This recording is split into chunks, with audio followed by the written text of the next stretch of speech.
What's going on, chat? Welcome back to the stream. This is a part of our watch along for UFC Paris. Um, and yeah, I apologize that I hopped on stream a little bit late. I was just dealing with some technical issues. I've been having a lot of issues lately with my Wi-Fi and stuff in general, which is kind of weird, but we're figuring it out. Everything is good now. But yeah, we're getting directly into the card. We already have the walkouts for the first fight of the night. The first fight of the night is Shauna Bannon and Sam Hughes. We'll see. Probably not going to be the most exciting fight in the world, but this is the first fight of the night that we have, and we'll see how it plays out. Definitely excited to get into some fights today. I talked about this a lot, but I really feel like we haven't watched fights in so long, just because last weekend we actually had no fights, and the weekend before that was UFC China, which actually turned out to be some pretty good fights. But the problem with that card was it was super early in the morning for anybody from the US. So it does feel like we haven't watched fights in a while, and for that China card, I personally didn't watch that much of it, just the last three fights. So it's back. The card itself is looking to be pretty good, but we shall see. Kid Low, what's going on, brother? I am. Just woke up, showered, and hop on stream. Not exactly. I didn't just wake up, but essentially fresh out the shower. Um, but yeah, definitely some pretty good fights, some fun fights, even on the early prelims. I'm excited about Fakardinov and Gustafsson. I think it should be a really good one. Sam Patterson versus Trey Waters. That's another one I'm interested in on the prelims. Ante versus Tybura. It's another one I'm excited for. Even Habera versus Sai. Sai's not the most exciting fighter in the world, but Habero kind of is. He usually gets a knockout or he gets knocked out. So I think that fight could be fun. And all those fights are on the prelims. So yeah, the main card's really good. But the prelims are really good as well. One thing that was really annoying though that came out yesterday, obviously, was Kieta missed weight, and I'm hearing that he might get cut.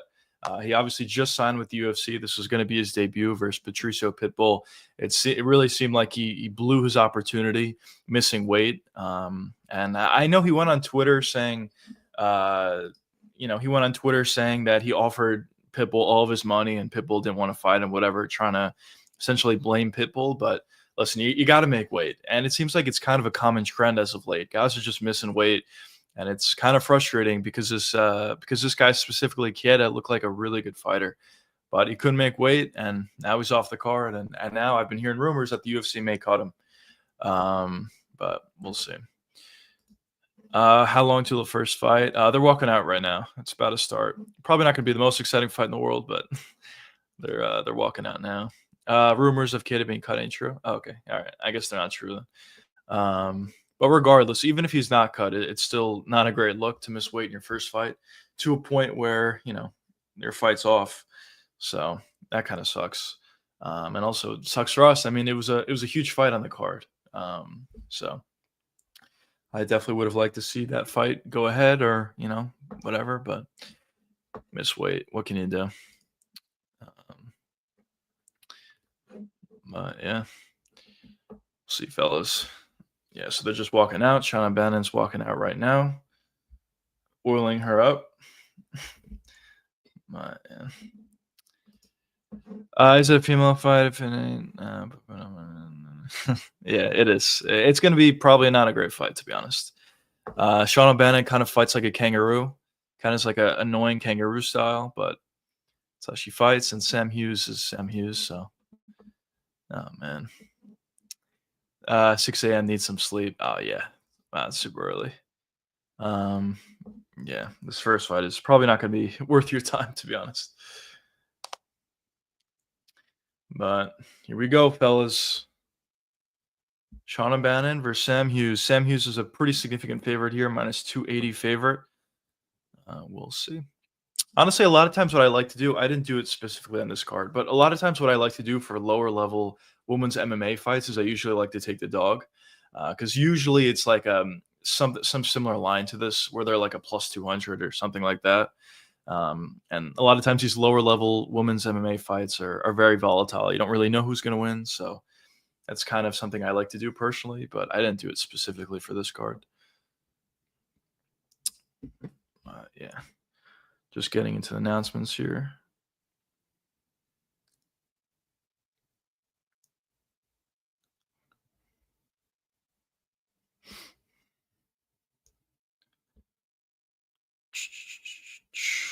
Let me just pop this up quickly.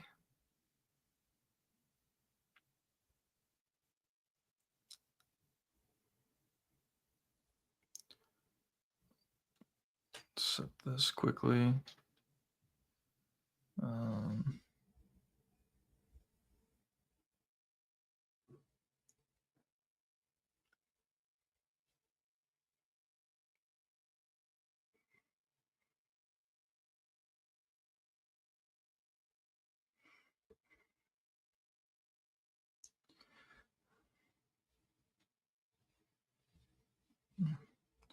all right, there we go. Sorry, fellas. Now we should be set. All right, we're just getting into the announcements here. Sam Hughes, luckily, Mr. Let's go. All right, let's get this timer set up, boys.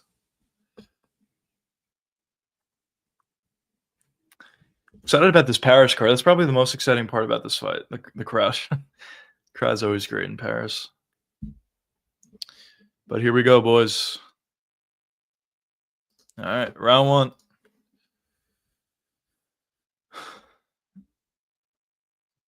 Sean Bannon threw a couple leg kicks that didn't do much. A couple jabs coming up short. This is what you're going to see in lower level women's MMA fights, honestly. A lot of girls coming up short on a lot of their shots. Nice jab there for Sam Hughes, though. Bannon came up short a couple times on a jab. So did Hughes. Coming up short. Right hand gets blocked. Right hand comes up short. It's insane how often these lower level women's MMA fights come up short on shots. But all these shots are coming up short, like significantly short. This card went from a solid 8.5 to a 7. Yeah, I agree. I actually thought that, by the way, nice takedown from Hughes there. But I agree. I actually thought that Kadamis significantly downgraded the card. That was a really big fight. So it kind of sucks. I mean, there's still obviously a lot of good fights in the card outside of that. So I still think it's a good card for Fight Night standards. But yeah, not having Kid on the card really sucks. 6.5. Yeah, well, we'll see. We'll see how the card looks. On paper, though, I probably would agree like 6.57 range with Keda pulling out, but who knows? Maybe the card will over deliver. Sometimes it does happen. But Sam Hughes is in guard here, trying to posture up to land some ground and pound shots, some elbows. Isn't able to do so yet. Bannon's doing a good job at holding on to her right arm, but not much going on here right now. Bannon landed nasty ground and pound shots from the bottom. Insane power here. Oh, man. Oh, man, boys.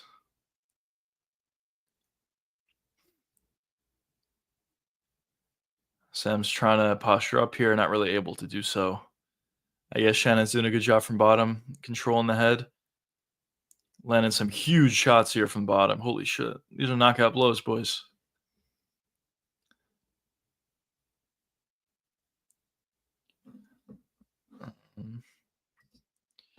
I feel like BSD could KO Ruffy with a head kick like he did for Vola. Maybe. That'd be insane.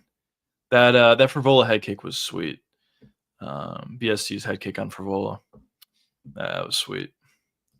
How I see the fight going though for BSD Rufi is if BSD is going to win this fight, it's either going to be. By the way, nice ground and pound shots from Hughes. If BSD is going to win this fight, I think it's going to be late. Either he's going to gas out Rufi late and find a submission, or maybe ground and pound shots like that, or a decision victory by winning rounds 2 and 3. That's how I see the fight playing out. If BSD is going to win, which I think he will.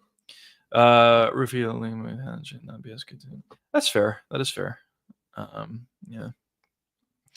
BSD, the best part about BSD striking is by far his kicks. He's got a really nice head kick and body kick, specifically body kick. So yeah, he could certainly utilize that to his advantage. But I think what he's probably going to try to look to do early and often is grapple. Crucifix position here. We saw this constantly from the Hamzat fight. Some decent elbows landed here. Not really much power at all, though, but definitely a bunch of unanswered shots here from Sam Hughes.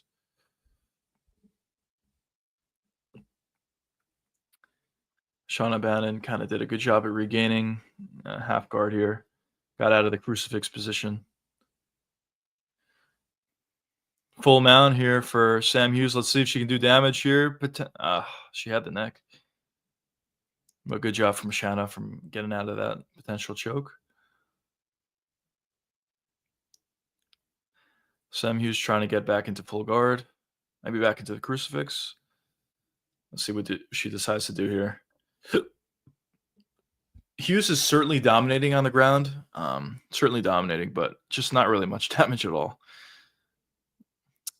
Let's see what she's able to do. She got the back here. Landed a couple ground and pound shots. A guillotine, or not guillotine, a rear naked. She's got to get these hooks in. Sam Hughes does if she wants to finish the choke. Nice elbow there landed from Hughes. She's got the neck. Nope. Good defense from Shauna Bannon there, getting back to her feet. And we're going to end the round here, most likely. Oof, nice left hand for Hughes there. Yeah, definitely a dominating round for Hughes. Clear 10-9 Hughes, but just not much damage at all in that round. It's kind of what women's MMA is sometimes, unfortunately. But yeah, definitely Sam Hughes 10-9 round one.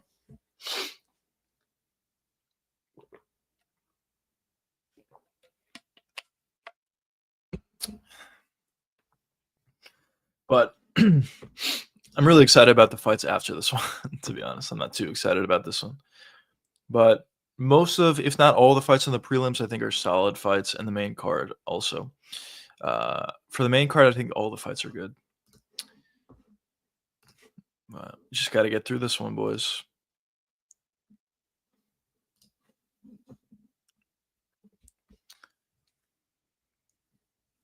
Getting into the second round here, though, boys. Let's go. Let's go. Hopefully get some more damage in this round.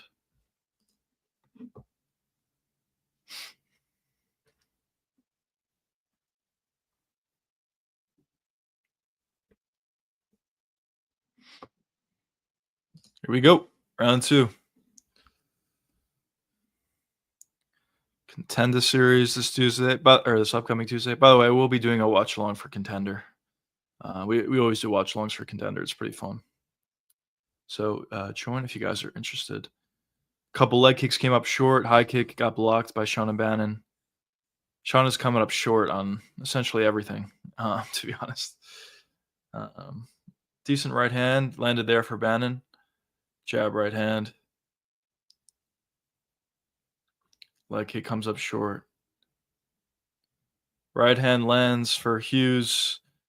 Now she's on top here. Landed some nice ground and pound shots here. Settling into guard.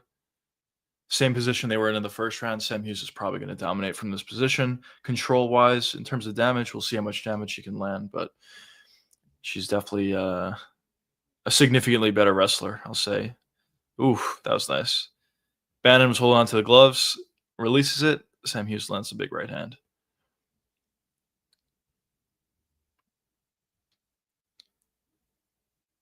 Hughes is on top here, trying to posture up, land some ground and pound shots.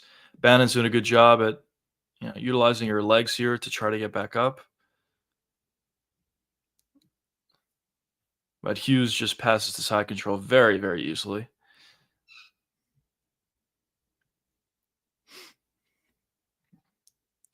Let's see what Sam can do from here.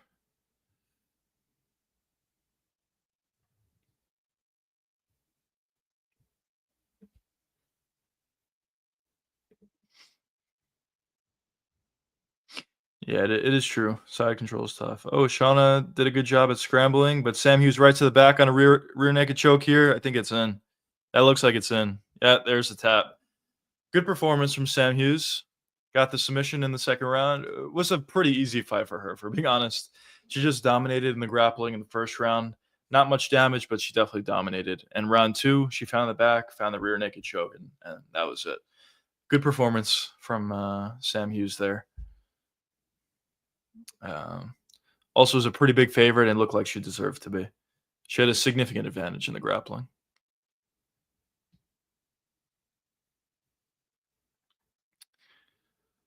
Good job, though. But now we get into the banger of the night, the fight of the decade. Gustafsson versus Fakardinov. Two guys that don't have much defense, hit really hard, super physical, and go for it. So I think it should be fun. But yeah, good performance from Sam Hughes.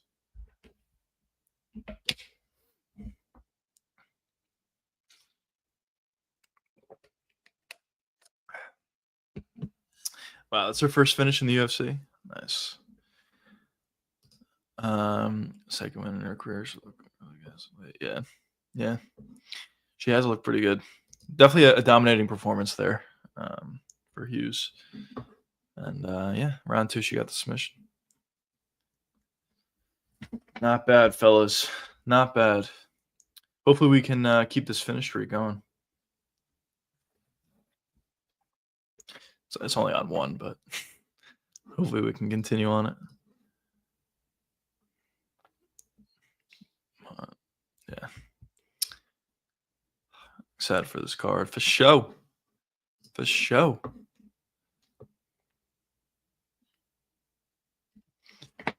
Let's see.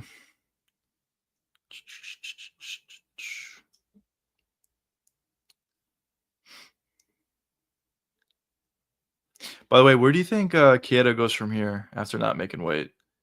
You think the UFC just gives him an unranked guy next? Probably. If he stays with the UFC, I guess he is going to stay with them, but I'm assuming they're going to give him an unranked guy. And for Pitbull, I would like to see him fight in Rio. Why not? It's coming up pretty soon. He was supposed to fight today. Why not make a quick turnaround? Also, this is a good fight that was announced for UFC Qatar. Another really good one. That card is looking insanely good. Felipe Lima versus Daniel Marcos. That's a really good fight to the Qatar card. A lot of good fights on that card.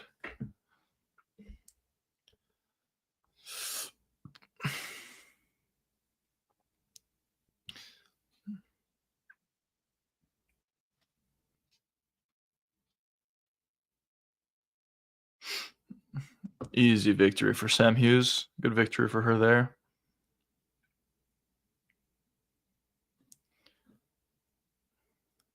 Shauna Bannon is just a kangaroo.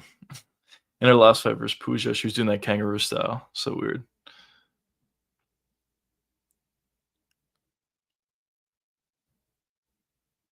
Second finish for Sam Hughes, she says. Oh, Brito versus Kieta? That'd be nice. That'd be nice.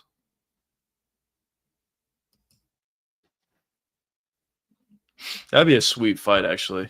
Probably makes sense to give him an unranked guy after missing weight. Definitely don't reward him after that. But yeah, that would be a sweet fight.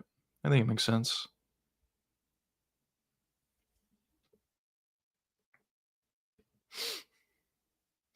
Sam Hughes says she's grateful for the UFC. Good performance from her. She's excited to be in Paris.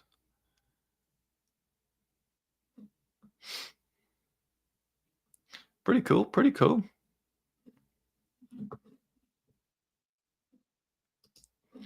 Dude, Pitbull versus Malkin in the reopener. Yeah, I saw that he was calling him out. He was calling out Pitbull. So yeah, why not put it together? The Rio card already looks good, so why not add another fight to it? Add Pitbull to the card. Honestly, if I had to say, I think they probably will add him to the card. It just makes too much sense. I mean, obviously he's available to fight for UFC Rio. He just has a little bit extra time, so I think they'll do it most likely. Um, or Chepe, he deserves someone ranked. He does deserve someone ranked as well. Yeah.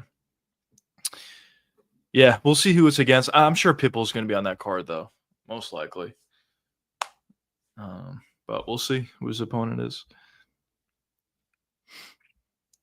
I know what's his face called him out. The Argentinian, whatever his name is. But yeah, probably some of these other guys make more sense.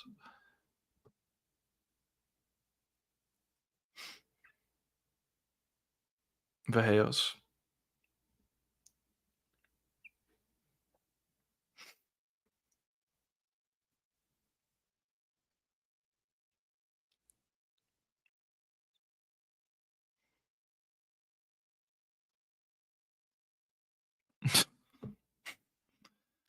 Sam Hughes tries to go Derek Lewis on us.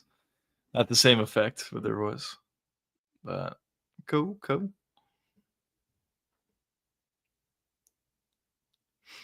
3-fight win streak for Sam Hughes. Pretty good, pretty good. But yeah, let's get into this next fight already, boys.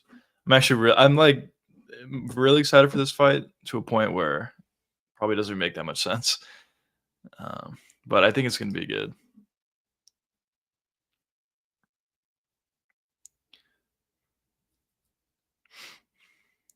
Gustafsson had a pretty good performance in his debut, and Fakardinov is always in fun fights. So I think it probably should be good.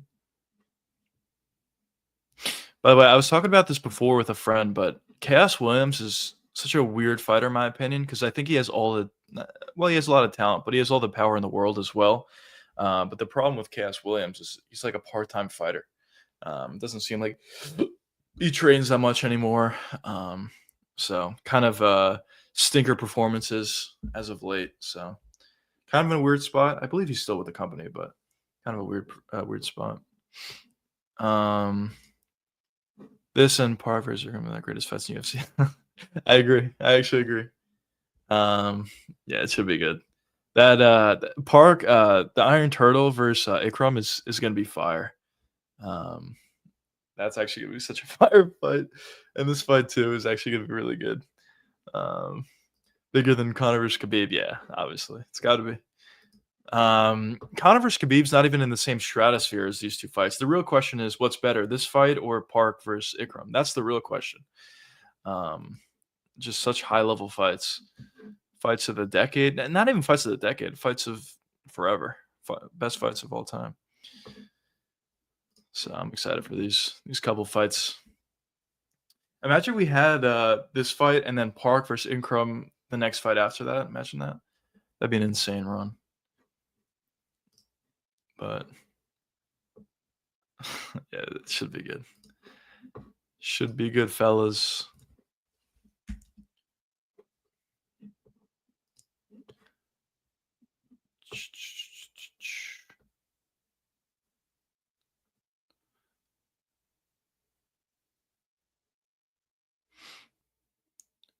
Carlos Prata says he'll beat Leon Edwards and then face off with the winner of JDM versus Islam.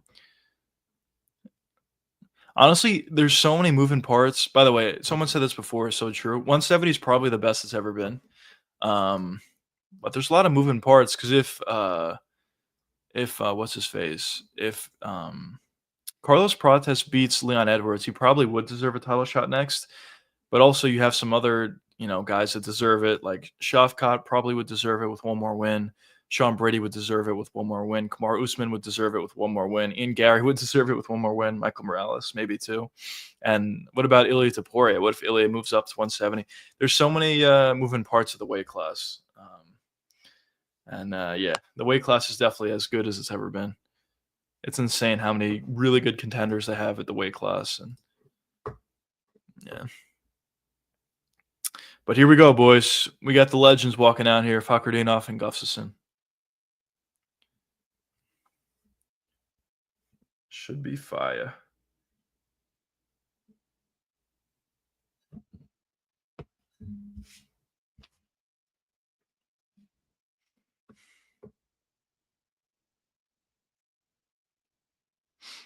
Dominated K.S. Williams, to be honest.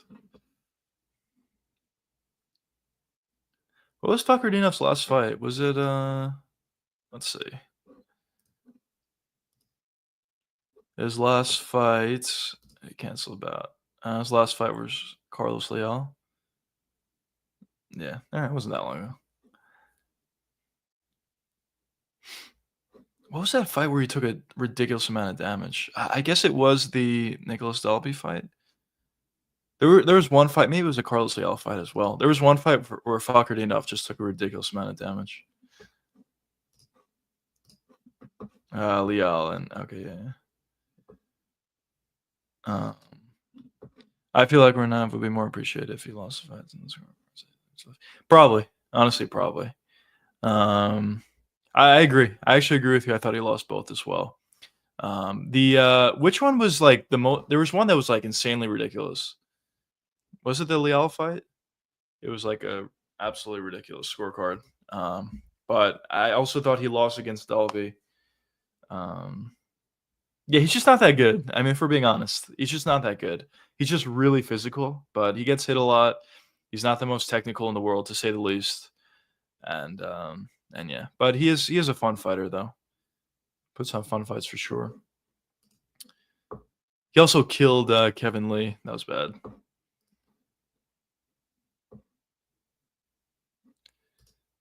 DZ and Dalby was on the brink of death. Yeah, yeah, he takes a lot of damage.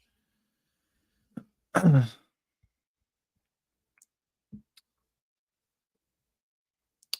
see what he can do though.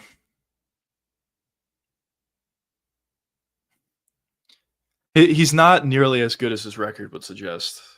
22-0-1, 23 fight unbeaten streak. He's not that good.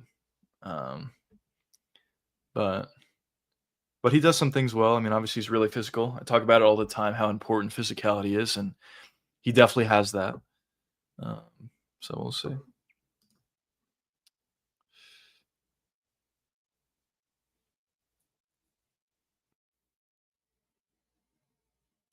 Good reaction for Fakhretdinov. Interesting, interesting.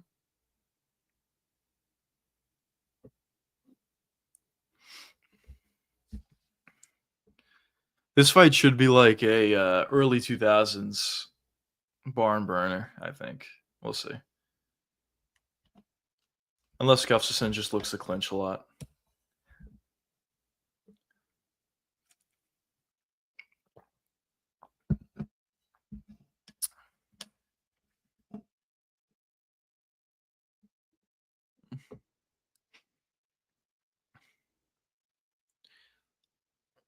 Let's go, boys. We're getting to the fight of the decade here. I don't think people realize this. It should be fire.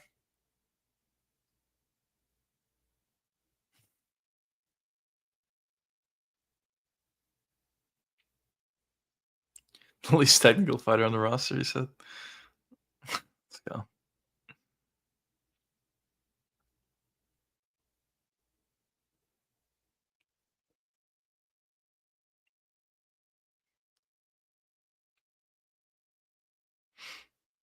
He does have pretty good clinch work. Clinches his opponents alongside the cage, lands a bunch of knees and elbows.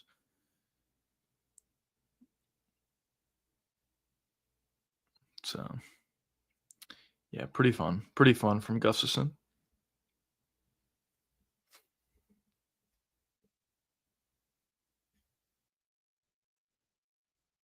Finished 10 of 12 wins, 8 knockouts. Let's go. Yeah, I saw his contender series fight. It was pretty good. Some props for this fight. You boys have any plays for this fight specifically, or the rest of the card in general? I have some plays for the card. Let's go, boys. Let's get into this one. All right, we got the announcements coming up here, and we should get right into the fight. Should be good. Should be good. Dun, dun, dun, dun. Yeah, close fight. Gustafsson's a minus 125 favorite here. Renat's a plus 105 dog. Probably, I would say the odds are probably right. Makes sense. Gustafsson has a little bit more of a process than Fakhretdinov does, so I think those odds make sense.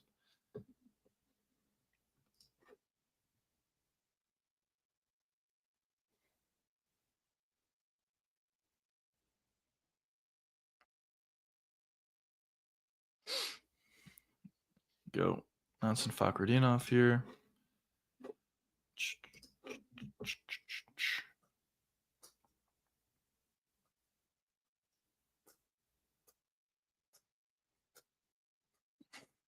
Let's go. Let's go, boys.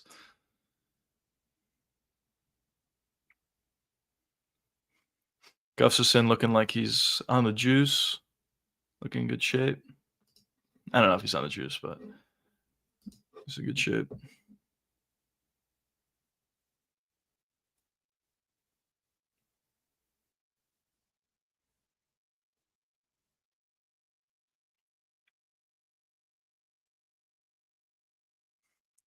All right, here we go, fellas. Let's get right into this fight.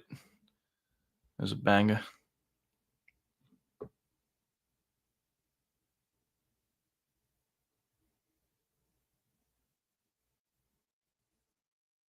All right, here we go. Round one, fellas.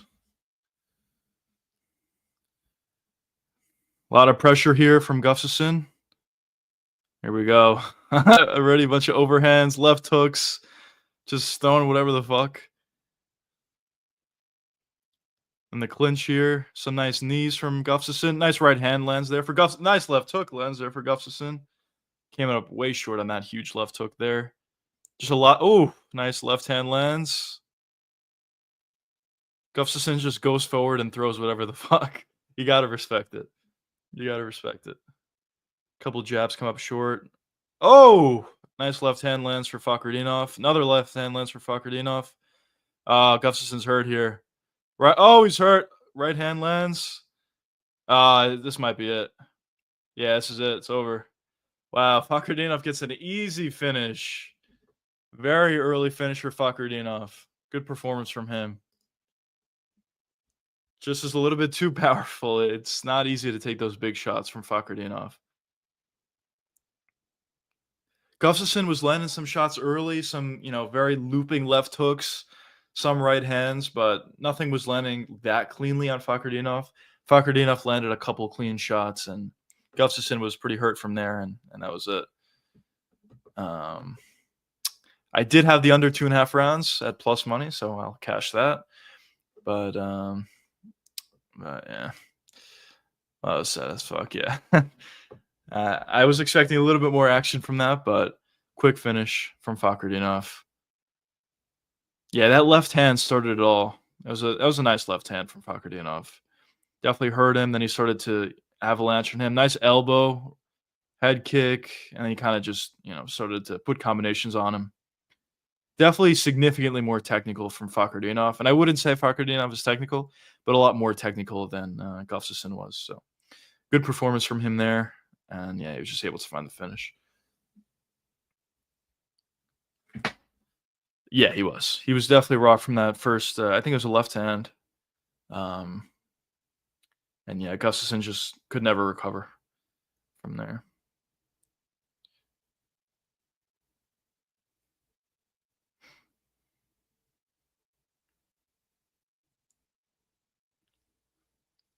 Let's go, boys. Crazy Kev was wrong about his pick, so that's a bonus. He said Gustafson will definitely win this fight, but kind of got fucked.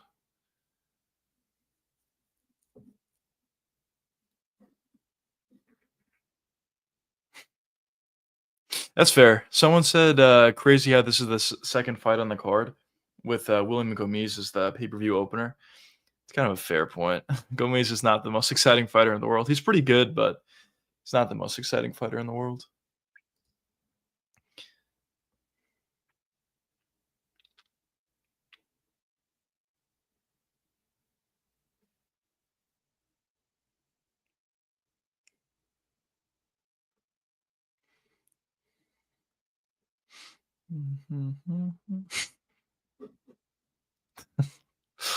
Oh man, the Gustafson memes are tremendous.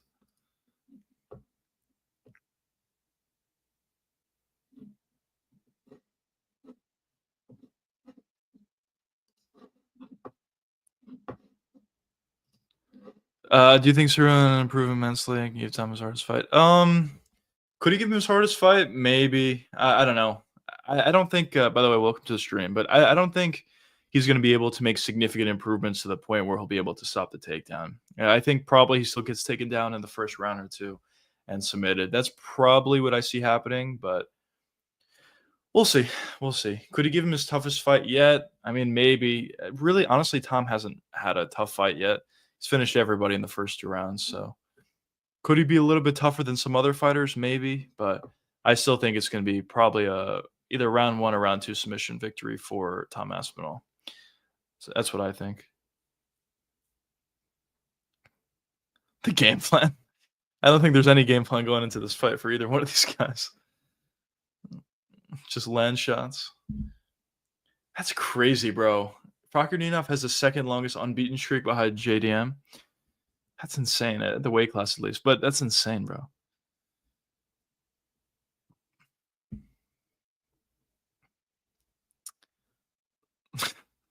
Yo!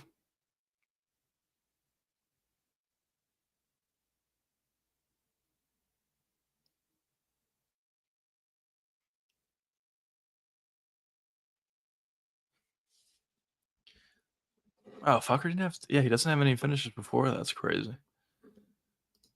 Well, he has, Kevin Lee, but recently he hasn't gotten finishes. Bunch of robbery decision victories. Wow, Fakhretdinov was supposed to fight Michael Morales? That's crazy.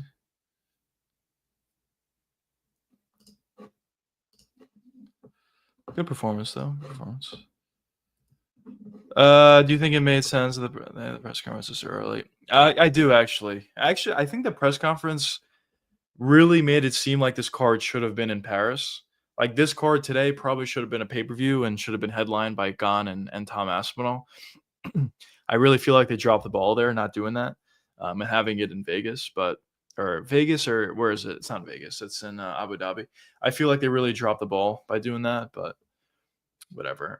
But yeah, overall though, I do like when they make press conferences like a lot earlier than this. It actually promotes the fight. It's something I've been complaining about a little bit, but the UFC used to do this all the time with big fights. They used to do press conferences like really early just to promote the fight, go to different states, go to different countries, and promote the fight. But as of late, it's just something that they don't do anymore. So to see them do it here for Tom and Gon, I think it was pretty cool. And but yeah, the biggest takeaway that I have from that press conference is I don't know why they didn't make this fight in Paris. I think it's a real botch on the side of the UFC. But they have a schedule, I guess, and it didn't line up with their schedule. But you would think it would make a lot of sense. I mean, I guess maybe then they won't have a good card for Abu Dhabi, but you would think it would make a lot of sense, especially considering there's no pay per view this month either.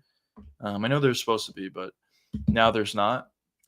You would have liked to see this become a pay per view, but whatever.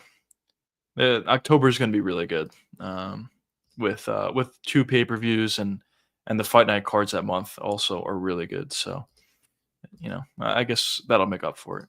It should be a really good month for show, boys.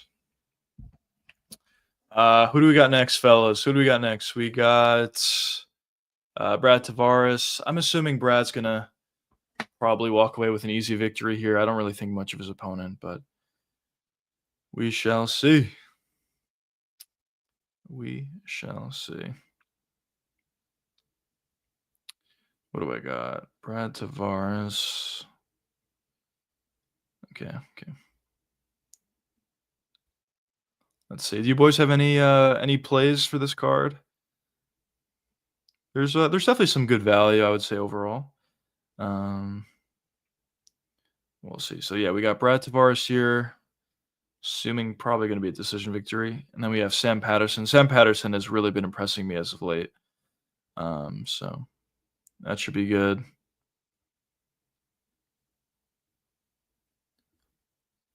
Let's put that down quickly. There we go.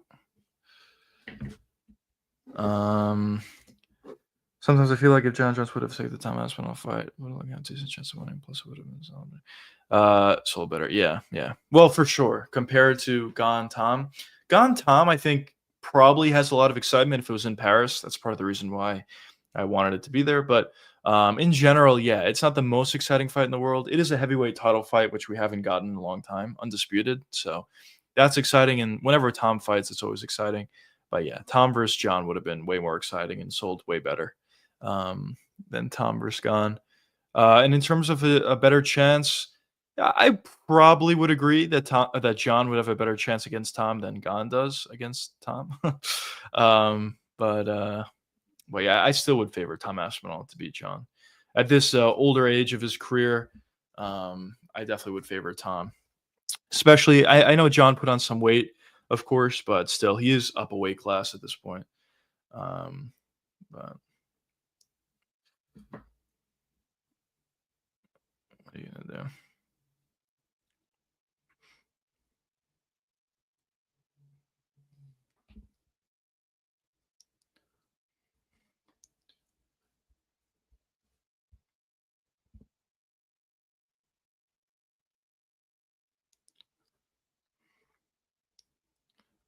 second, boys.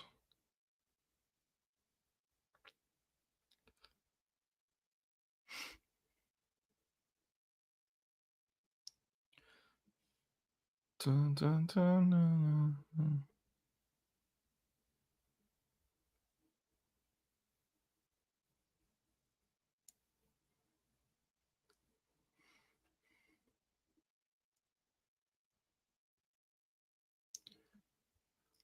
Let's go, boys. Let's go.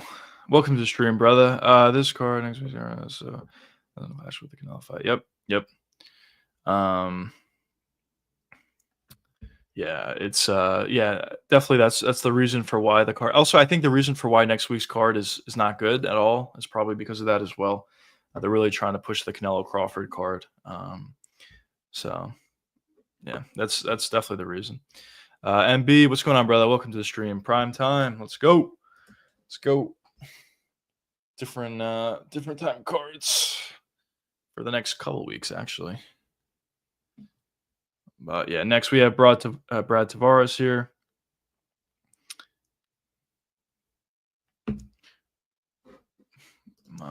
Yeah, should be good. I think. Well, this Brad Tavares card fight should be good, or could be good, I guess. But then after that, I think we have a lot of good fights in a row, and then the main card should be fun. I'm picking Imavov. Yeah, most people are on Imavov, I would say. I am surprised that Coyote is still the favorite, but most people are picking Imavov. I'm personally on Coyote, but we'll see. We'll see. Then a main event's forcing me to watch the whole card. Yeah, yeah. The main event is really good. The rest of the card kind of sucks, but yeah, I'll be watching the whole card as well. I don't know exactly what time the card starts next week, but I know it is early, so I'll most likely be streaming the card next week as well, doing a little bit of a watch along. Prelim start at 3, main card starts at 6, so I'll be doing the full card next week as well, next Saturday for a little bit of a watch along. So if you guys are interested, be sure to join that. Um, but yeah, the card itself definitely sucks.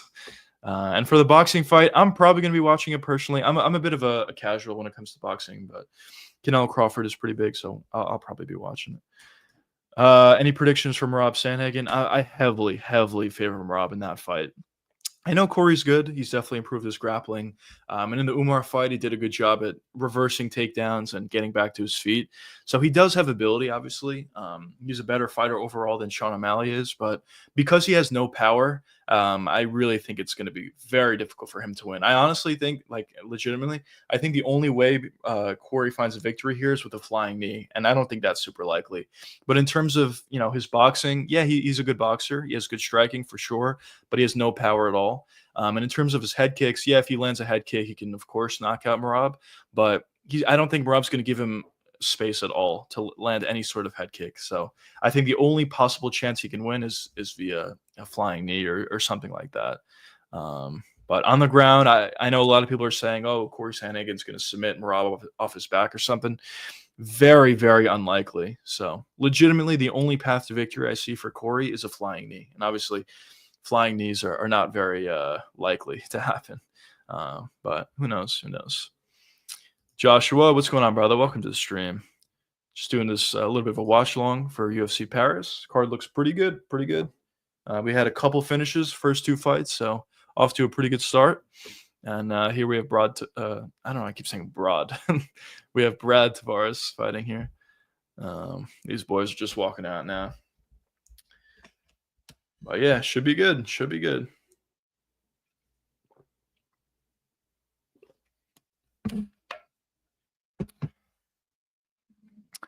15 years in the UFC, still fighting. Let's go. Yeah, Brad's been fighting forever. Definitely didn't beat the best, I would say, but still, he's definitely beaten a lot of fighters. He's been fighting forever, and pretty impressive his resume, I guess, or the amount of time he's been able to be in the UFC. I wish they had Yanni the Greek for this card just to anti-bet. That would have been nice, but he only does contender series fights, unfortunately.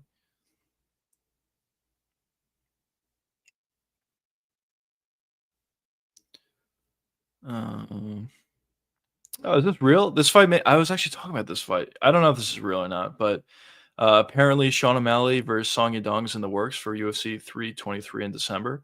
I think that fight makes all the sense in the world. I was talking about that the other day, but I don't know if that's true or not. I want more to about Volkmann's okay. Yeah. Yeah. Yeah, that's fair. That's fair.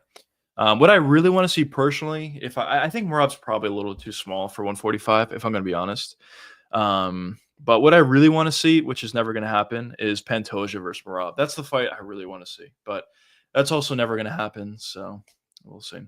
So yeah, if Marab beats Corey, which I think he will, he's probably going to fight, or not probably, he's almost definitely going to fight Peter Yan next. But I think Marab probably wins the rematch again, but maybe it'll be a little bit closer. I mean, it was kind of a weird fight the first time just because Yan was literally stopping all of his takedowns. Um, but, he lost because Marab shot 150 takedowns. Kind of a weird fight, but that's kind of Marab's style, I guess. Are you seeing this post on Instagram talking about being undefeated in boxing? What do you make of it? Yeah. I mean, I was happy for Tony getting the win over Saul Poppy. I was not expecting him to get the win there, but he got it. He did a good job at pressuring. He did a good job at eating some of the shots Saul Poppy was throwing, and he was eventually able to put combinations together on Saul Poppy, find the finish. The stoppage is horrible, for being honest, but who cares? We all love Tony. He was able to get a victory, and I was happy for him getting the victory. Now for Tony going forward from here, I would like to see him retire, but go off on a win. But I highly, highly doubt he will. I'm sure he'll fight, three more times, four more times. Who knows? But yeah, here we go. Get into this fight, boys.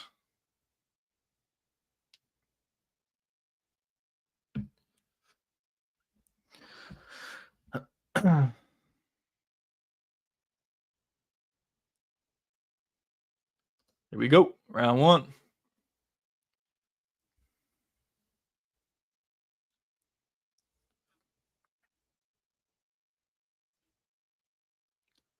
Good pressure here from Brocek. Ooh, a nice body shot there from Brocek. A lot of pressure here. Nice front kick up the middle for Tavares. Lands. Nice leg kick for both guys. Land. Nice body shot again. Nice jab for Brocek. Ooh, jab right hand lands for Tavares. Front kick partially lands for Brad. A lot of pressure here from Brocek.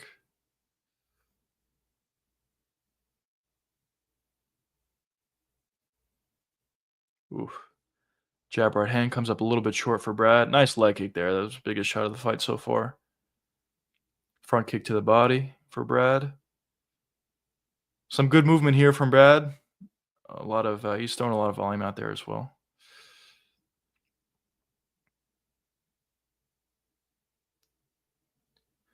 Brusic's doing a good job at pressuring here, but he's not landing anything of consequence, at least as of yet.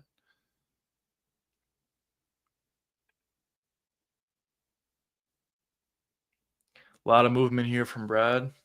Leg kick lands from Brocek.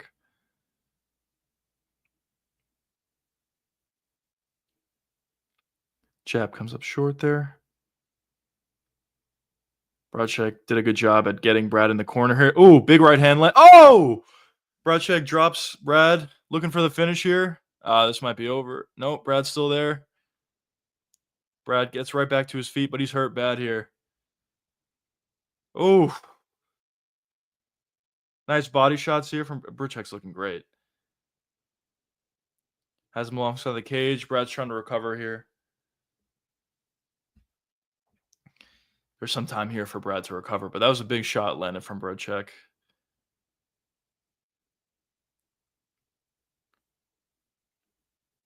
Yeah, this is good for Brad though, giving him some time to recover here. Brocek looks to be about to break. Maybe land big elbow on the break. May break.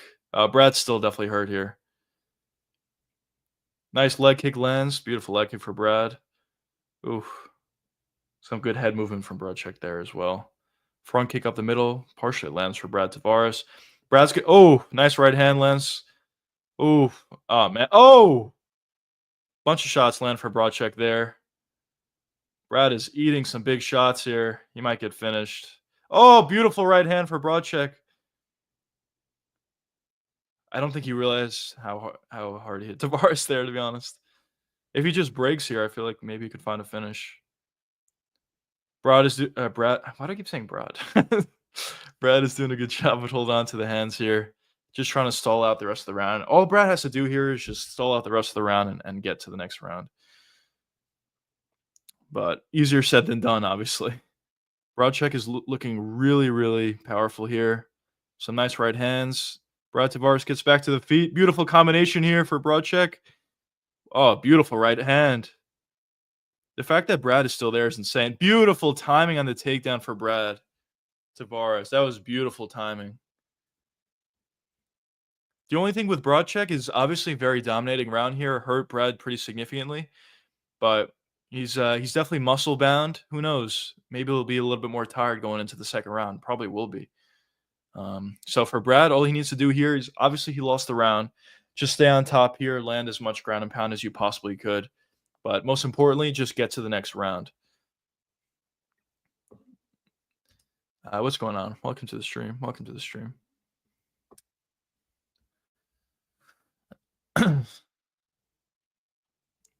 Yeah, for Brad, you would like just most importantly just get to the next round. But if he can land some nice elbows to the body, that also would be beneficial for him. Just trying to, tire out Broadcheck as much as possible.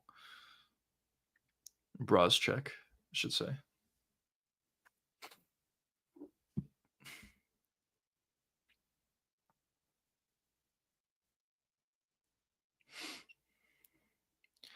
Good stuff from Brad, though. To be honest, a lot of time he was hurt significantly in the round, but he was able to survive and kept going.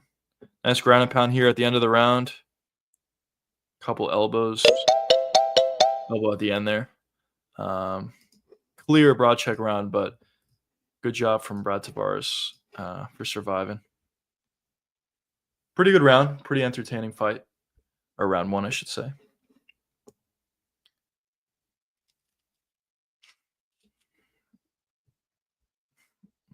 Yeah.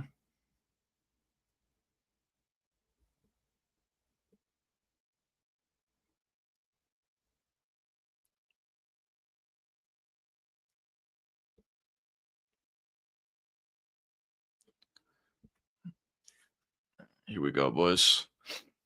Let's get into round two here. Fights have honestly been pretty good so far. 2 finishes in our first 2 fights. Sam Hughes got a finish, which is kind of crazy. We'll see. We'll see after this. What's going on, brother? Welcome to the stream. Just up. Thanks, man. I appreciate that. Who do you got in the main? I personally have Kaya Bahayo. Most people have Imavov, but I'm personally leaning with Kaio due to oh shit. Sorry. Timer's gonna be a little off, by the way, in the top. But nice leg. I'm personally leaning with Kaio. Nice leg kick for Brad Tavares there. Head kick comes up short for Brad. For Brad, if I'm Brad, I'm probably looking to grapple here a little bit. He did a good job at finding a double leg at the end of that first round. It was pretty easy for him. Very well timed, but it was pretty easy for him. Oh, beautiful jab right hand there for Brad Tavares. Still really good pressure here from Brzezinski, but not as much pressure as compared to the first round. Nice leg kick there for Brad. Nice jab right hand for Brad. Lands a little bit. Nice leg kick again. Brad's starting to land a little bit more in the second round. Couple stance switches there from Brzezinski. Not nearly as much pressure here from Brzezinski. Still pressure, but not as much as round one.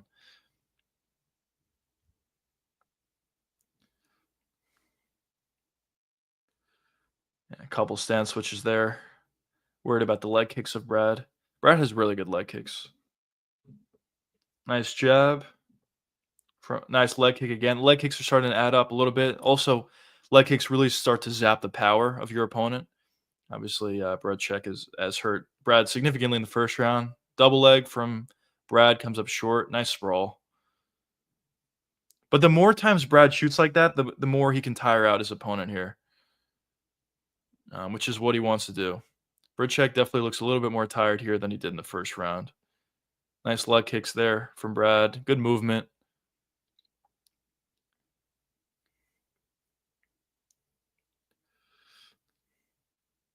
A lot of movement here. I've got Kaio as well, the Brazilian bias. Let's go. Let's go. Yeah, I'm leaning with Kaio though, based on leg kicks, grappling. Nice body kick there from Brad Tavares. Leg kicks, grappling, and potential gas tank issues for Imavov. Who's winning right now? Well, Brizchek clearly won the first round, but so far, round two, Tavares is winning, doing a good job utilizing leg kicks movement. Some body kicks as well. But Brizchek is getting closer here. Has Brad alongside the cage. But yeah, if I'm Brad, blocked a couple shots there. If I'm Brad, I'm definitely looking to use some movement here, which he's doing for the most part. Leg movement and leg kicks. If I'm Brad Tavares, Bruschek keeps going to the southpaw stance here, clearly showing some effects to those calf kicks from Brad Tavares. Ooh, nice right hand lands over the top for Bruschek, but a couple leg kicks landed for Brad Tavares. Bruschek's doing a really good job with head movement. He's avoiding a lot of these jab right hands from Tavares. Bruschek is clearly more comfortable in the conventional stance, but he needs to keep switching because of the leg kicks, the calf kicks of Brad. Nice body kick lands from Brad Tavares. Brad's doing a good job at just using kicks here.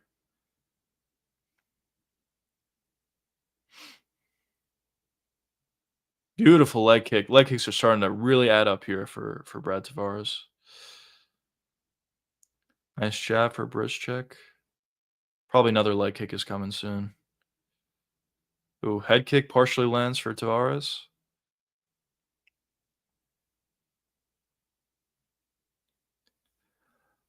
Yeah, Brizchek is seems to be slowing down significantly compared to round one. I mean, he's still pushing forward, but he's not really doing much here. Kind of just stalking. Big right hand came up way short for Brizchek. He did a better job in the first round at putting combinations together. That's where he was landing on Tavares. Not really these singular shots, which is kind of what he's resorting to round two. Brad is just kind of, I know he's on the back foot the whole round, but he's kind of just picking him apart a little bit with leg kicks. Brazchek is trying to pick up the pressure even more. Nice leg kick lands for Tavares.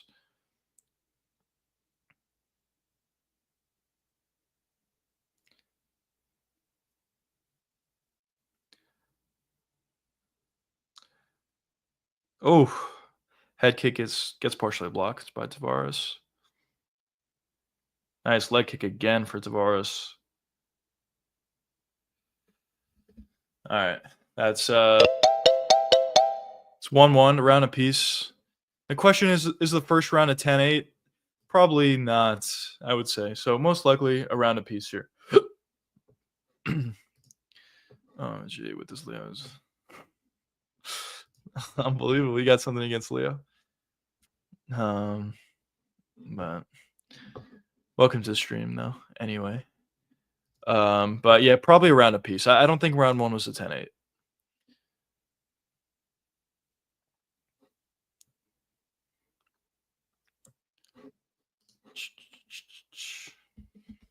What do you boys think, though? Round apiece, 1919.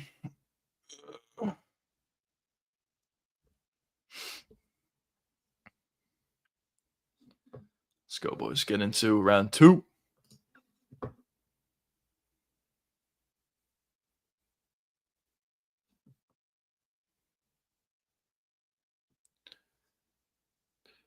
Let's see if Brad can really pick up the pace here.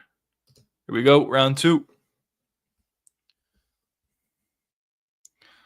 Bruschek is still under pressure like he's been the entirety of the fight. Let's see if he can put more together. Oh, that leg kick seemed like it did something there.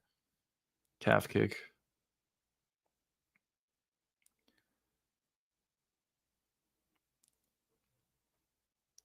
Ooh.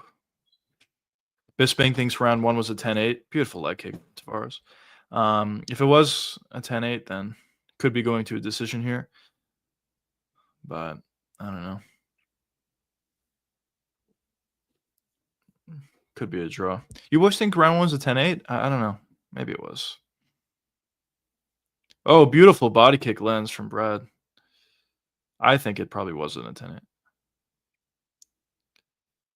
Takedown attempt. Beautiful sprawl, though, from Brazchek.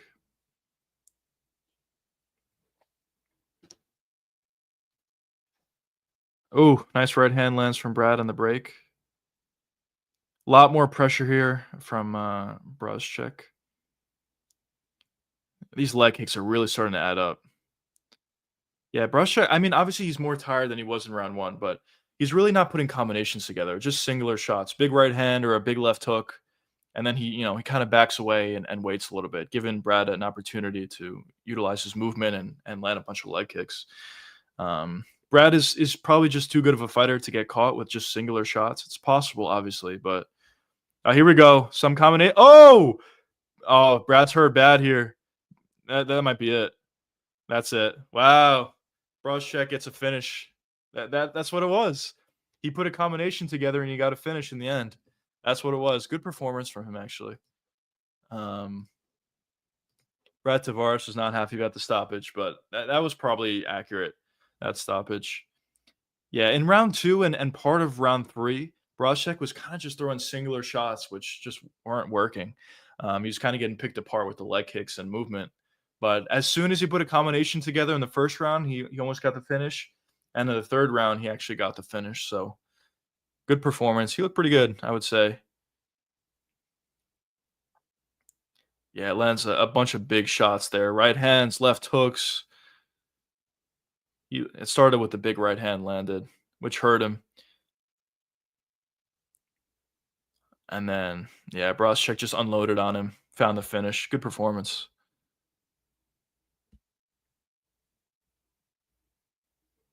I think the stoppage was fine. I think it was fine.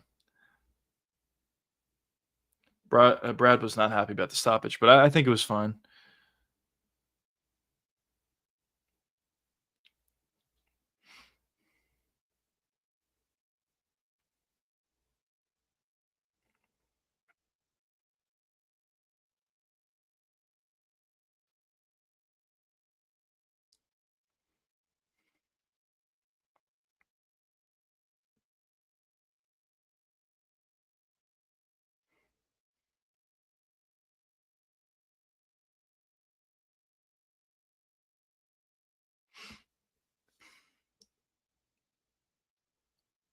All right, boys.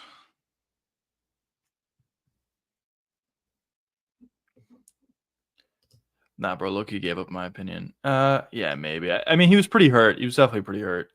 Um, he wasn't a fan of the stoppage. So I mean, obviously he wanted the fight to continue, but yeah, I don't know. He just got hit with a big shot. He was probably on his way to a victory, but yeah, Brazchek just did a good job at adjusting, putting combinations together, got the finish. Um, but yeah, next we got Sam Patterson, Trey Waters. This is definitely one that I'm kind of excited about, to be honest. I think Sam Patterson has been showing good things as of late, so we'll see what happens in that one. Yeah, pretty impressive debut.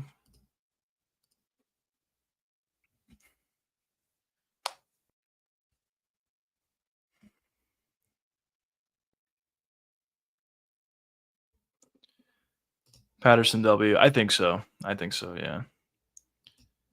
Um, it's probably better everywhere, to be honest, but he's definitely significantly better on the ground. Patterson, compared to Trey Waters, but we shall see.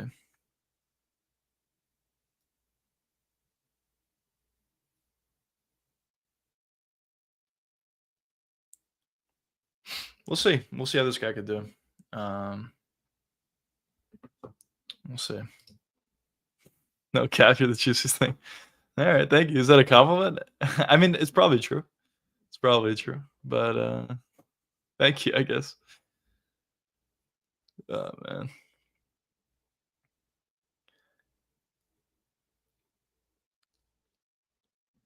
But yeah, good performance overall. Good pressure from Broadcheck. Obviously, very powerful. I also thought his cardio looked pretty good, I guess, considering how muscle bound he is. He definitely was slowing down in the latter half, but he was still pushing forward. And when the opportunity presented itself for a finish, he went full force and he got the finish with big power shots. So good performance overall from Broadcheck. We'll see what he's able to do in the UFC going forward. Pretty good victory for your UFC debut, to be honest. But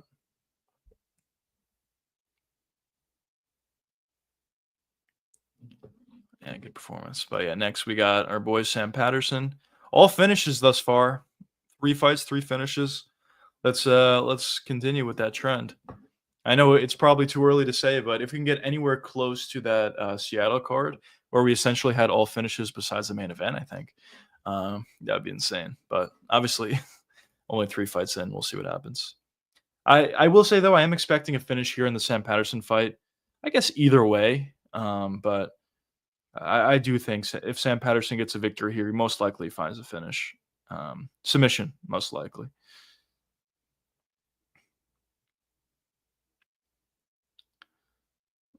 But we shall see, fellas. We shall see. You boys have any plays, any bets for this card?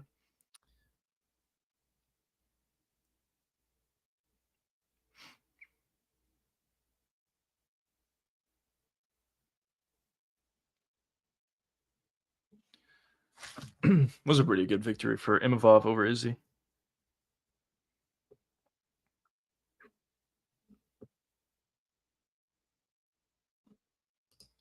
I respect the grind. Thanks, man. I appreciate that. Financial growth, people fair, I love those. And probably a mixture of everything. The reason why I decided to start an MMA channel was because I just enjoy MMA a lot. I enjoy watching it, and I've always wanted to do YouTube like forever. I had like YouTube channels when I was really young. Obviously, they were terrible, but I've been wanting to do it forever. And obviously, I like MMA, so I decided just to make an MMA channel. Obviously, I would like this channel to grow. I'm putting effort into it, obviously, with the live streams and the videos. So probably a little bit of everything and financial goals. I just enjoy doing this, but if financial goals, come alongside with it, that would be great, obviously. But yeah, main motivation is just building the channel and and I just enjoy talking about MMA. That's probably the main reason. Question: Who do you think Ian should fight next? No parlays. Let's see. Well, I know they wanted to put Ian up against what's his face against Sean Brady, but I think Ian declined it from what I heard. But I think that fight makes a lot of sense for Ian though. Ian versus Sean Brady. They kind of have beef a little bit, but also Sean's a number 2 contender. So if Ian beats Sean, he'll get a title shot next. I think that probably makes the most sense, if we're being honest. But we'll see. I think for the welterweight division, what I would like to see, obviously we have JDM Islam already. I would like to see Bilal versus Kamaru Usman. And then I would like to see Shafkat versus, this might sound like a weird one, but I would like to see Shafkat versus Michael Morales. And then obviously we have Leon Edwards versus Carlos Prates already. That's what I would like to see personally at the top of the weight class. And for Ian, I would like to see him fight Sean Brady. Buckley against Morales. Yeah, I guess they could do that. Where's Buckley in the rankings? Buckley is number 8. That's the only thing though. Like for Morales, um, I don't know. I personally see him as a star. I personally see him as a guy that will become a champion sooner rather than later. And I think the UFC sees him as that as well. So having him fight Buckley, I guess, could work, but Buckley is behind him in the rankings. So I don't know. We'll see. I mean, I don't hate the fight itself. It's just for rankings wise, I would like to see Morales fight somebody ahead of him in the rankings um, to potentially get a title shot.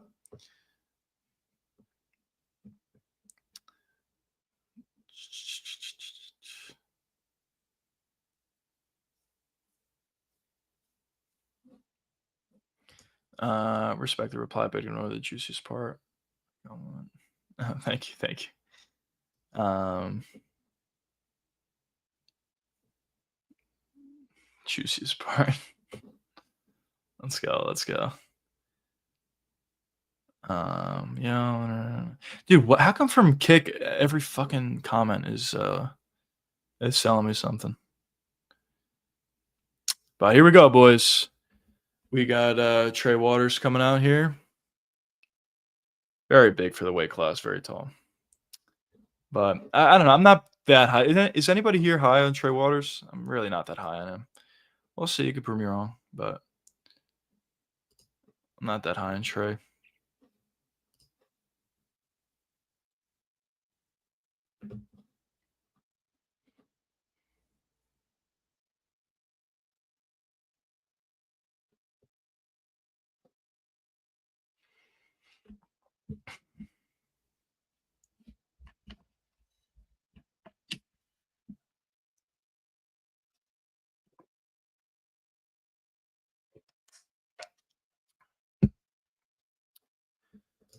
I think my comment was. Thank you, thank you, thank you, thank you, thank you, thank you, thank you. I appreciate it. I appreciate it. I appreciate it.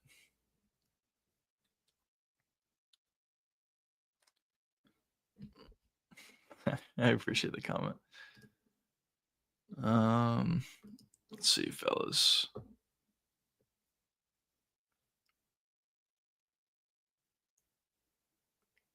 He could be good, honestly. Brush could be pretty good at middleweight. Um, he's powerful. His cardio looks pretty good, all things considered.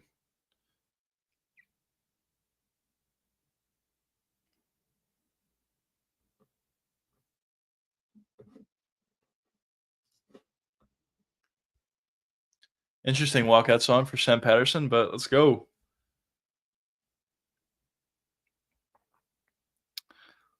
Let's go, boys. This should be a fun card, boys. Danny, your mom's a fun card. Uh, let's go. Let's go. Deserve it, bro. Deserve it.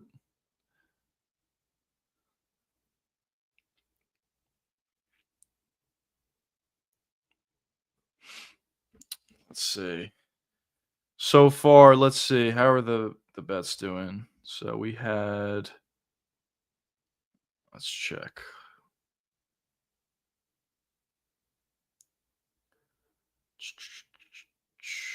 What do we have? So we had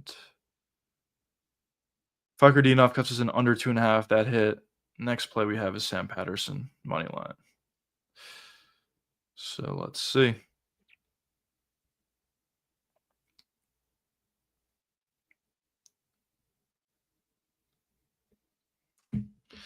Yeah, they're talking about Sam Patterson making a little bit of a comeback. Yeah, he's done a good job after getting knocked out early on in his career. Did a good job making improvements, and honestly, his striking is a lot better at this point than what it was initially. Really showed it in his last fight in the Apex against a pretty dangerous guy, and obviously his grappling has always been amazing. So good stuff for Sam. We'll see if I'm overrating him or not in this fight, but I think he's pretty good.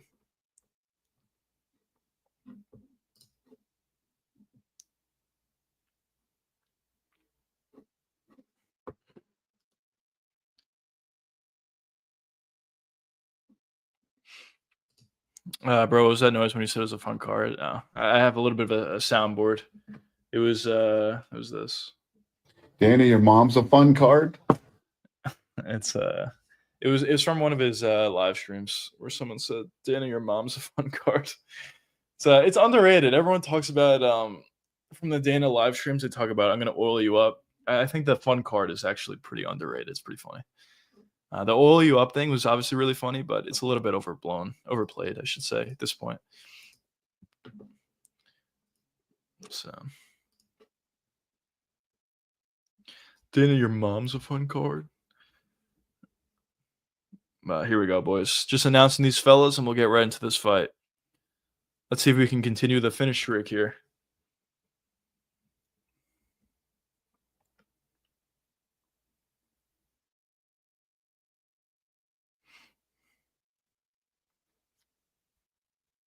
Minus 190 favorite for Sam Patterson. I think it's probably accurate. We'll see. I think it's probably accurate, though.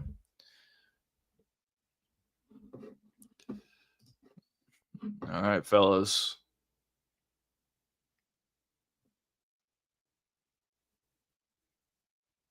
Rich Mitchell's back. Let's go.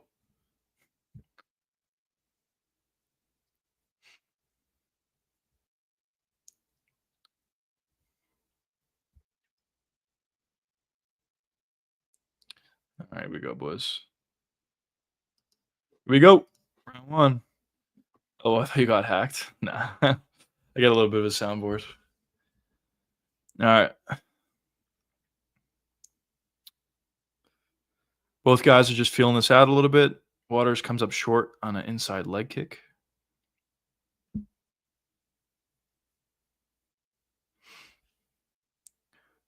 Decent jab lands from Patterson. Decent jab lands from Waters. Nice, better jab lands from Patterson there. Nice jab from Waters. Nice jab inside leg kick for Waters.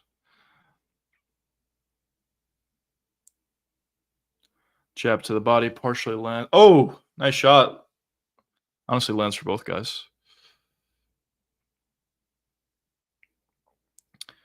Outside leg kick, inside leg kick for both guys.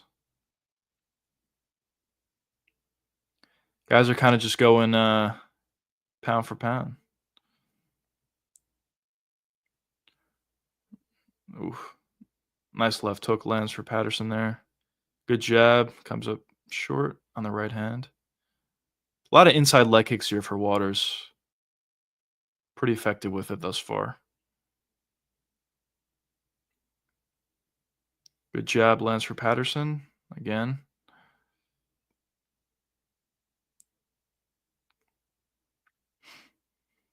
Oof. A lot of good jabs there for Patterson, but not too much of an effect thus far. A lot of leg kicks landing for Waters thus far. Big fight's going to be announced after this card. Yeah, I can see that. I hope so. That'd be cool. That'd be cool. I think we kind of like half have an announcement for Armin Dan Hooker, so maybe that will get announced soon. And maybe Ilya Tapor. I heard Ilya is not going to fight until spring of next year, which would really suck if that's true, but I've heard it from good sources. Nice left hook lands. Leg kick lands for Patterson. A couple jabs land. Guys are starting to pick it up a little bit here. Right hand over the top lands for Patterson. They're both kind of just landing shots. Nothing. Oh, that was nice. As I say, what I was going to say, it's nothing too clean thus far, but that was a nice clean shot landed for Waters. Patterson's busted up a little bit here. If I'm Patterson, I probably look to grapple a little bit. But oh, beautiful right hand. Patterson has him hurt bad. Patterson's unloading on him here. Waters is hurt bad. Beautiful right hand again. Oh, beautiful right hand again from Patterson. And again. And again. Oh, it's over. Wow. Beautiful performance from Sam Patterson.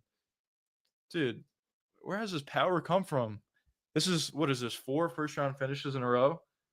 And Waters has never been finished up until that point. Beautiful performance. He landed one big clean right hand, hurt Waters really badly. Then he landed 4 naked right hands clean, and he found the finish. It was a standing TKO. I think it was a fair stoppage. Waters was hurt pretty bad. Good performance from wow, that was a really good performance from Patterson. And the finish streak continues. Let's go. That is really impressive. 4 first-round finishes after losing his debut. Look at that. Beautiful jab, right hand lands clean, hurt him bad. Another right hand. Another right hand lands. Another right hand lands. Just landed literally 5 or 6 right hands. Boom, boom, boom. Bink. Yeah, that was fair. That was fair. Yeah, Waters didn't really even know where he was at that point. So good performance from Patterson there. Getting another first-round knockout victory.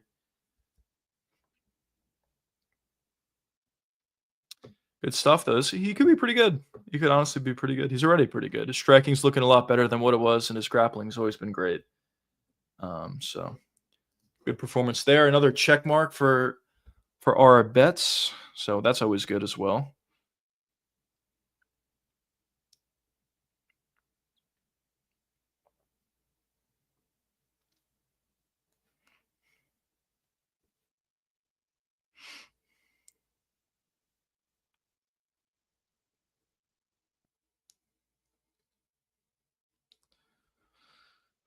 All right, move on.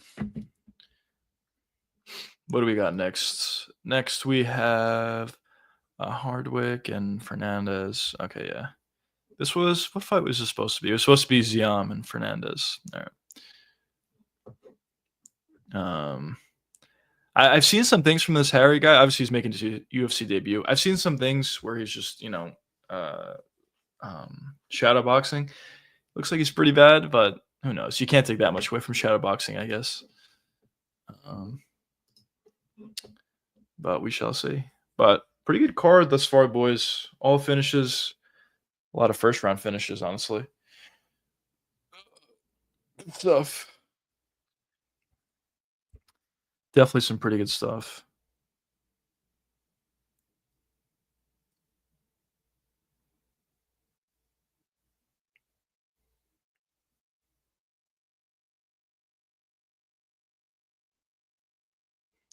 Good performance.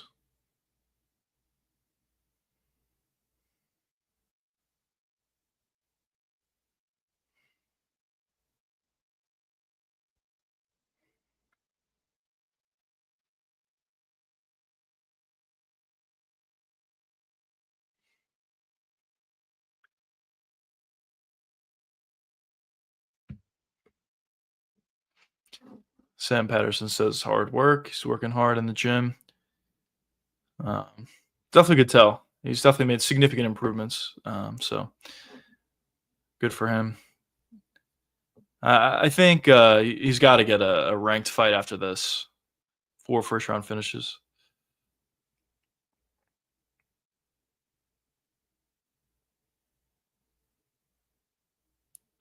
Oof. Beautiful right hand landed.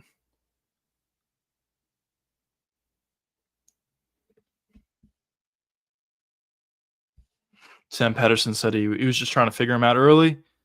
Then once he did, he took him out, which is exactly what he was able to do.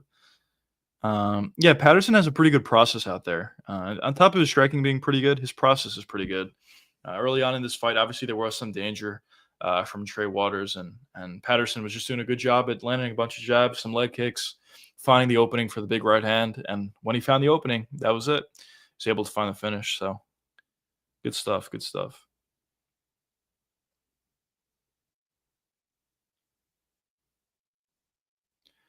Patterson says he wants 50K and Neil Magny. Yeah, why not put that fight together? Should honestly probably a pretty easy fight for for Sam Patterson, but uh, but yeah, why not put that fight together?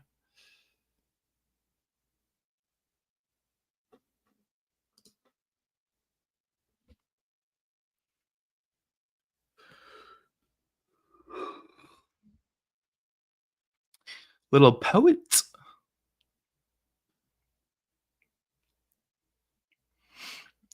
Let's go, boys. Let's go. Pretty good fights.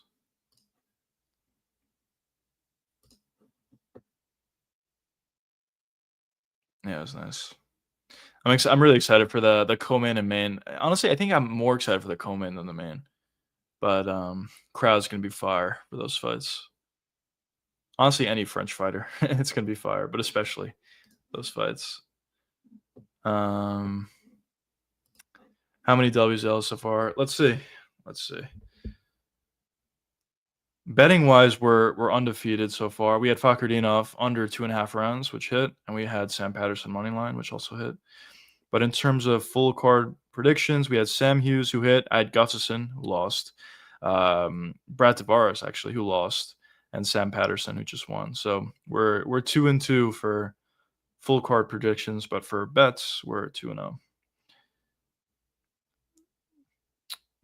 Yeah, we're gonna look to hopefully make improvements on that record. Not great, 2-2 so far.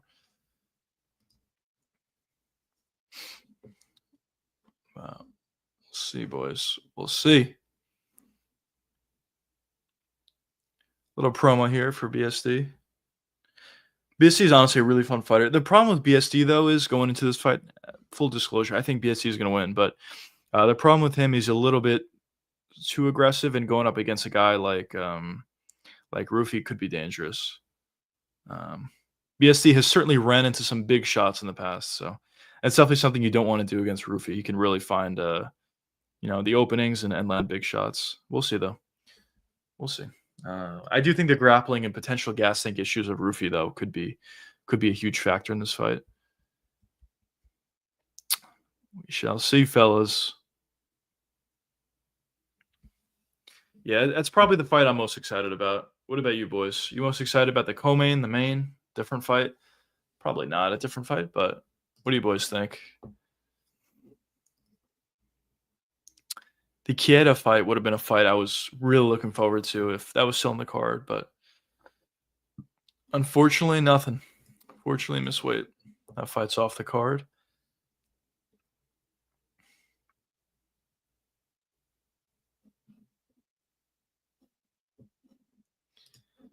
Call it a split equals Maritami. Yep. Obviously, I want to do a lot better than that. Hopefully, rattle off a bunch of correct fights in a row. But thus far, yeah, split. The juicy split. Let's go.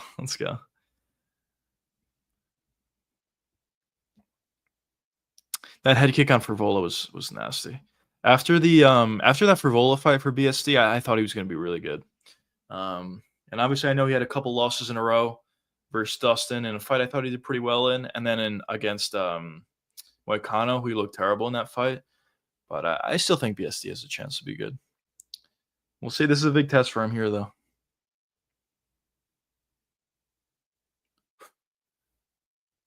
That spinning wheel kick on Bobby Green was insane.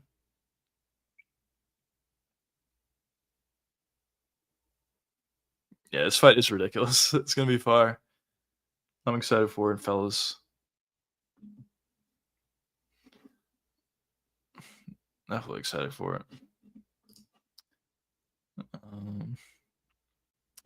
Actually curious, what are the odds on this next fight?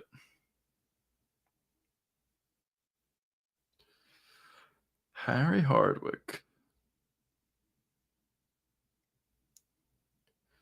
The odds are minus 210 for Fernandez. Yeah, makes sense. He's pretty good.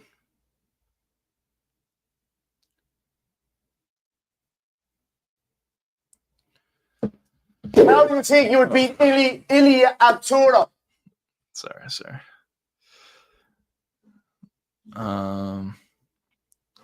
But all right, 1 second, boys. I'll be right back.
Chat.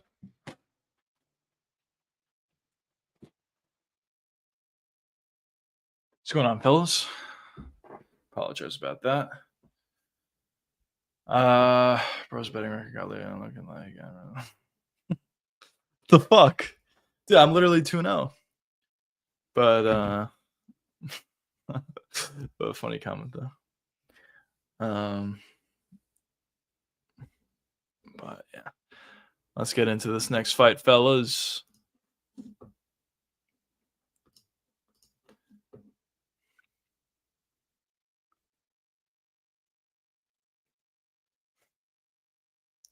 4 fights, 4 finishes. Yes, sir. Gotta love that.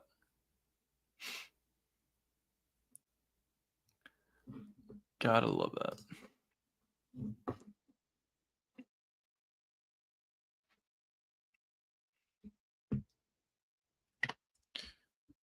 Shit.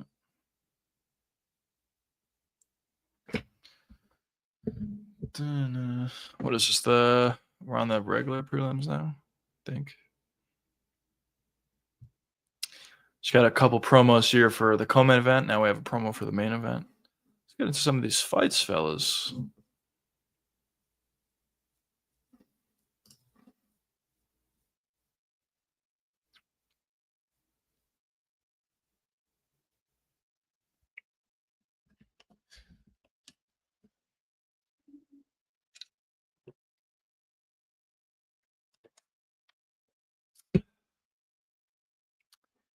Let's see. So we had Sam Patterson win. He wanted to fight Neil Magny. That makes sense. Fuck it. Fakhretdinov, does he deserve a ranked opponent next? Probably.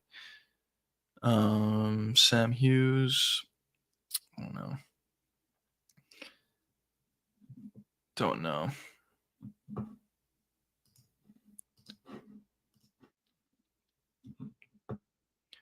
Da-na-na-na.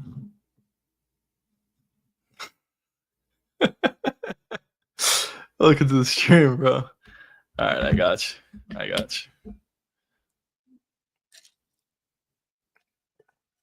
you. There you go, brother. Just for you. What the fuck, Universal? What's going on, bro? I'm literally 2-0 today. And I'm positive on the air. But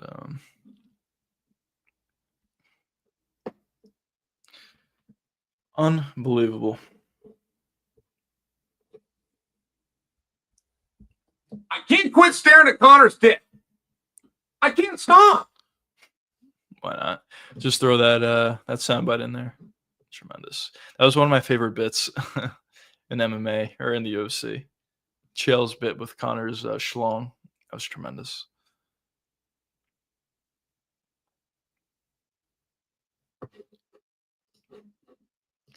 Oh man, that was sad, bro.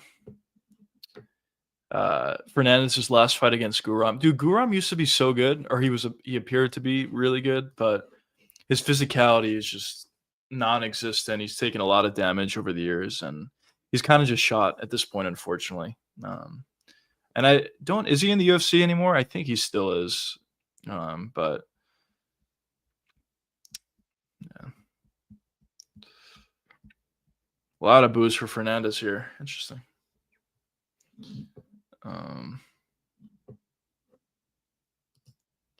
Anthony Smith praying. Do they have a beef or something? I don't even know. Anthony Smith, the legend.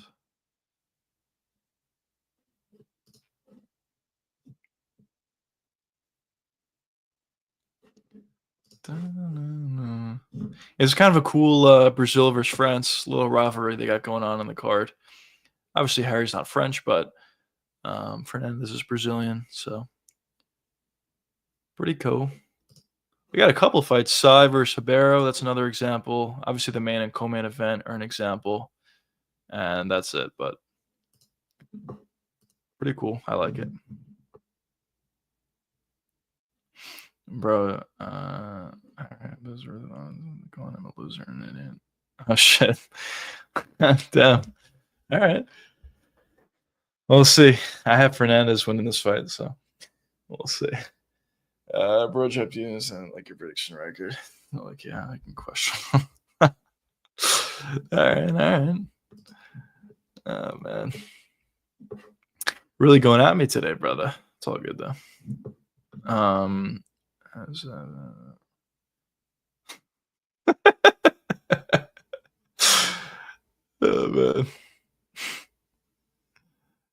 unbelievable. Yeah, he did. I don't really know that much about Harry, honestly, but he didn't look good from what I've seen. but we'll see. Big pop though for Harry here.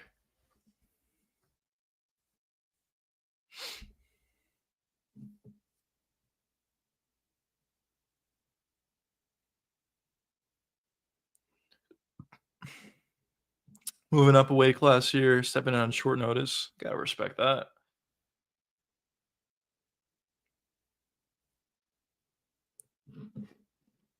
Four days notice. That doesn't make any sense.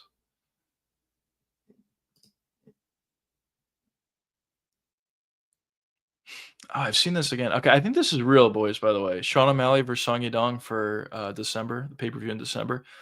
I think it's real. I've seen it in a couple different places. Yeah, it's a good fight. I think that fight makes a lot of sense. For Song Yadong, he's coming off a win. Give him someone higher than him in the rankings. Sean O'Malley, he lost twice to the champion. He's obviously got to fight down, and he's currently the #1 contender still somehow, but makes a lot of sense. If Sean beats Song Yadong, though, I think it's a weird spot, which I think that could happen. But I think the fight itself makes a lot of sense. So that's cool. That's cool. Another pretty good fight announcement. A lot of the fight announcements lately have been really good. Like Armin and Dan Hooker. That's also a really good fight, assuming that's official. But this is kind of how it goes. You kind of see, rumors of fights being in the works or whatever. So you kind of have an idea of some of the potential upcoming fights. And then Dana White would say, he'll make his announcement. He'll just say all the fights that we already knew about. But yeah, what are you gonna do? Here we go, boys. Just doing the announcements. Mention Harry. There you go, bro. There you go. Fernandez getting the booze here. Let's go, boys.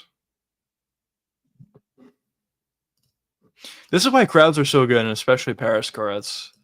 When they build this sort of rivalry, even in fights that someone from France has not been fighting in, it's always fun. It just makes it more fun.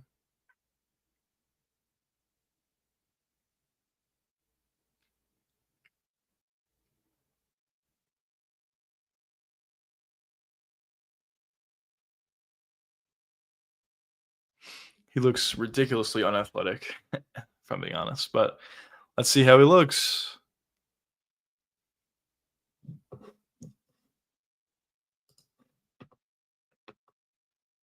Come on, Harry.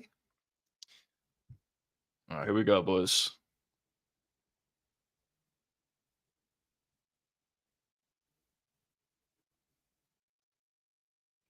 Getting into round one. Just about now. All right, round one. Here we go, boys. Very bladed wide stance. Fernandez, beautiful right hand. Step in right hand. Nice front kick up the middle for Fernandez. Head kick gets blocked. Nice leg kick for Harry.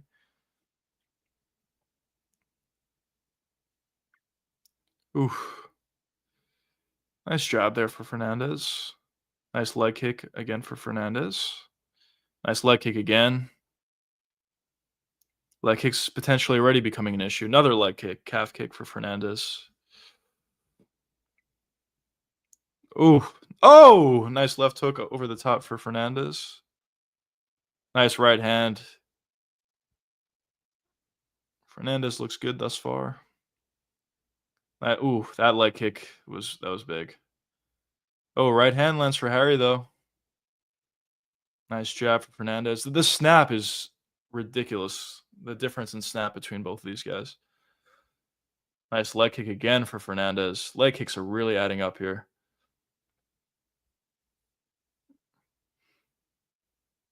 Fernandez is great cat. Oh, nice right hand left hook lands, but Harry shakes it off. The leg kicks are big already, you could tell, for Fernandez. Ooh, another calf kick. Dude, he's already unsteady on his leg. Wow. He's even grimacing a little bit, I think. Dude, this fight's over. It would seem like. If I'm Fernandez, I keep looking for the leg kicks. Harry's not nearly as aggressive as he was early on. He's just a little bit too slow and unathletic, and the leg kicks really added up already. But if you're Fernandez, you'd like to do a little bit more here, not just run around. Oh, his leg's fucked, bro. This fight's both legs are fucked. Dude, this is bad. Fernandez is kind of just trolling, but just go for the finish if you're Fernandez. Oh, head kick gets blocked. Oh, right hand lands for Harry. He's definitely tough. He's still going forward here. His legs are fucked though. Oh, you check that leg kick. Oh my god, dude, look at his left calf. It's fucked. Honestly, both of them, but especially his left one. Couple shots landed for Harry there. That's why if you're Fernandez, you don't want to play around that much. Oh, spinning back. Oh, spinning back fist landed for Fernandez. Harry could barely get back up here. He's definitely tough. That's one thing you could say about Harry.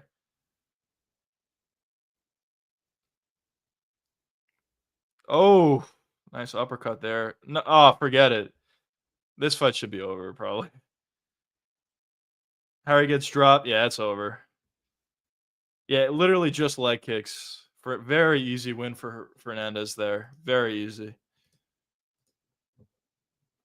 Yeah, he can't even get up. Respect between the two boys. You like to see that. Art looks like yeah. Honestly, it kind of looked like it. He's just very unathletic.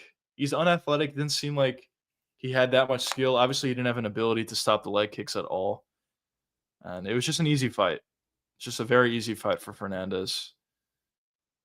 Who do you got on this? Fernandez. But I had it before the fight as well. Not just saying that now after he won. Just a very easy performance for Fernandez.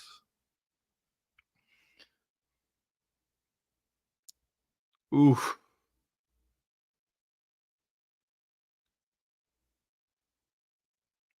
Definitely tough. Definitely tough for Hardwick, but he just didn't have an ability. Well, first of all, he was so much slower and less explosive than Fernandez. Fernandez is really explosive. So that's a big advantage, obviously, for one, but for two, he just didn't have an ability to stop leg kicks at all, bro. Man. Yeah, very easy performance for Fernandez. But Anthony Smith always gets his revenge. Let's go. Anthony Smith is probably going crazy right now. Let's go. But this is honestly, this is always what was going to happen. He's just not athletic. You don't have to be athletic to be a good UFC fighter. There's examples of unathletic guys being good, but it's obviously a significant disadvantage. And yeah,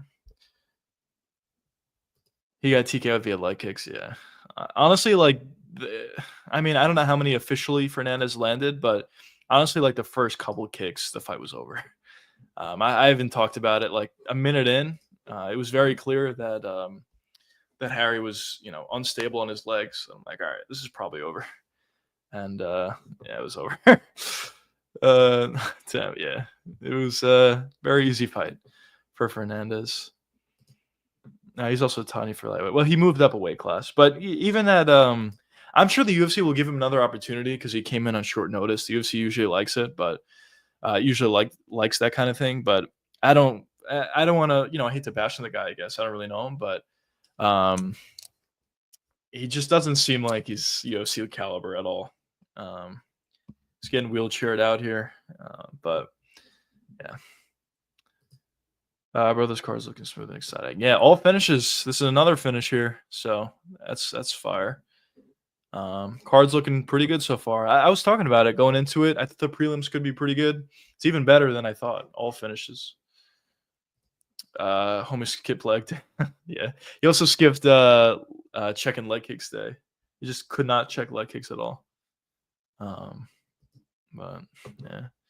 He looks like he broke his wrist. Let's go. Let's go.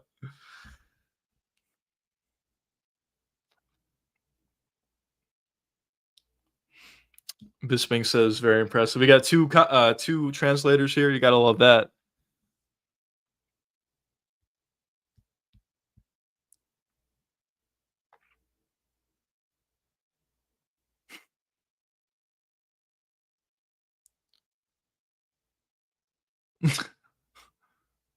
Wait, why did they have a translator if he speaks English? Maybe he doesn't understand English. I don't know. Doesn't make any sense. Look at his translator. He looks so proud of him. Beautiful performance.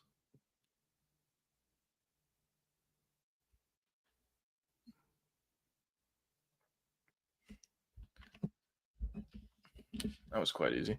That's kind of what you get though when you have decent UFC fighter versus non-UFC level fighter. That's kind of what you get.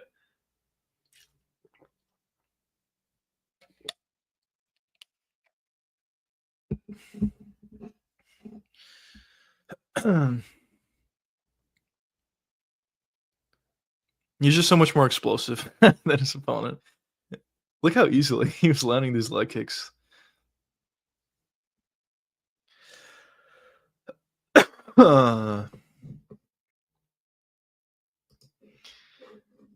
If Alex can do that, you get the belt back easily. Yeah, that's for sure. I thought his leg kicks would be more effective in the first fight versus Ankalaev. Obviously, they weren't, kind of because of the pressure. He was always on the back foot, and leg kicks are not nearly as effective on the back foot. But in the rematch, if he's able to be on the front foot a little bit more, the calf kicks are going to be big. Obviously, Ankalaev has struggled with the calf kicks in the past. So we'll see. The key for Alex Pereira is to be on the front foot. Those cards not like a pro. Your predictions are still buffering. Okay. Indeed, high quality card though. Yeah. The card's fire. The card is fire so far. And it's probably only going to be getting better, I would assume. All finishes. What are we? 1, 2, 3, 4. We're 5 for 5 with finishes. A lot of those finishes being first round finishes. Next we have Ante versus Tybura. I'm assuming this is probably going to be a finish as well on the Tybura card fight. And also, I think the Omar Sy fight is probably going to be a finish as well for either guy. For Ribeiro, he either gets finished or gets the finish in essentially all of his fights. So that's probably going to be a finish. We may have an all-finish prelims, which will be pretty fire. And the main card, I think, should be really good as well. Some good finishes, some good fights in general. So this card's looking good, fellas. It's looking good.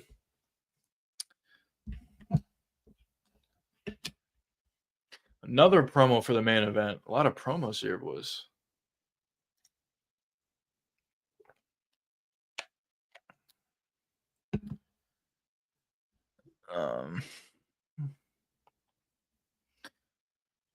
Let's go, Kaio. I think Kaio's kind of underrated, if I'm gonna be honest. We'll see. See how it does. One thing I will say about Kaio though is I would like to see him grapple a little bit more than what he's been doing. He's obviously a good grappler. He just doesn't look to grapple that much. But his striking is also pretty good. I was just watching back his fight against Jared Cannonier. That fight was a banger. It was definitely really close, 2-2 going into the 5th round, but that jab left hand, left straight from Kaio was sweet. And yeah, he probably should have gotten the finish there, but they let Cannonier survive. But either way, Kaio got the victory, obviously.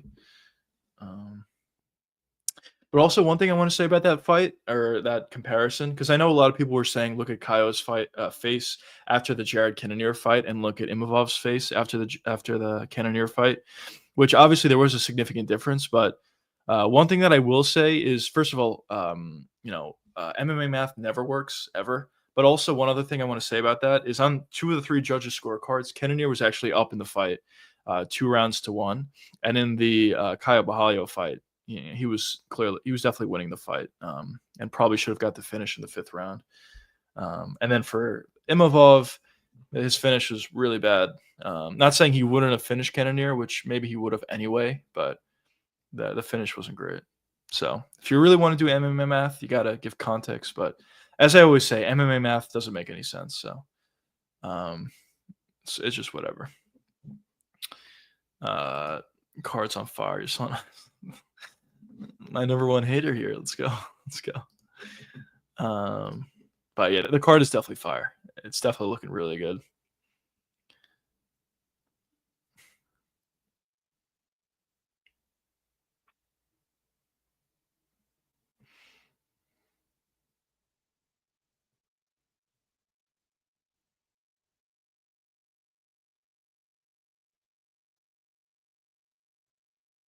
The Belch.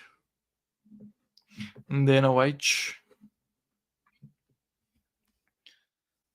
Let's go, boys.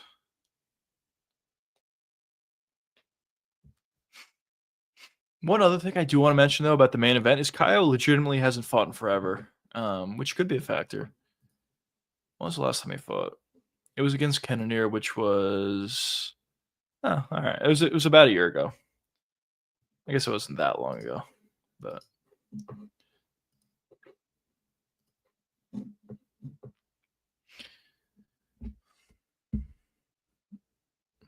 We shall see.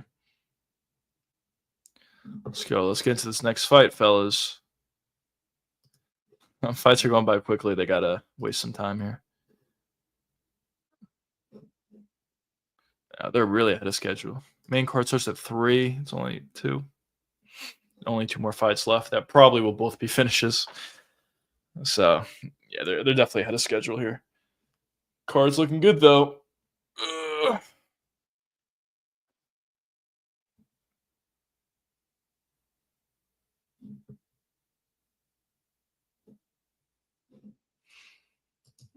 Call me a hater. I'm just juicing up the chat.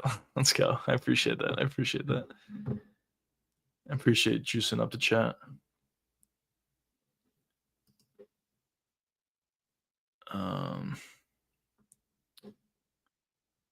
Let's see. But who do you boys think is going to win assuming the fight is real, which I think it makes all the sense in the world, but who do you boys think is going to win Sean O'Malley versus Song Yadong fight? I think early predictions, I think I'm probably with Sean O'Malley, to be honest. I think the footwork movement is going to be a little too much for Song Yadong. And Song's good. He definitely is good. His grappling has gotten a little bit better. And his striking is powerful, of course. But when he has guys that have good movement in front of him, a lot of times he struggles. If you look back at the Corey Sandhagen fight, Corey did a good job of moving around.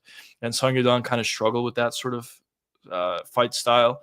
So I do early prediction. I do lean with Sean O'Malley. I'm sure the UFC would probably prefer. Actually, I don't even know if that's true, but at least for the sake of new blood, I'm sure most people would prefer Song Yadong to be able to beat Sean O'Malley, and then there'll be a legitimate next contender from Rob at that point.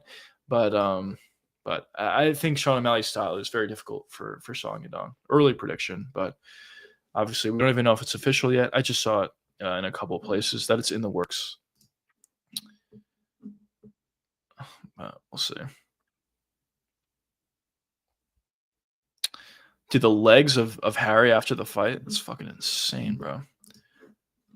Honestly insane.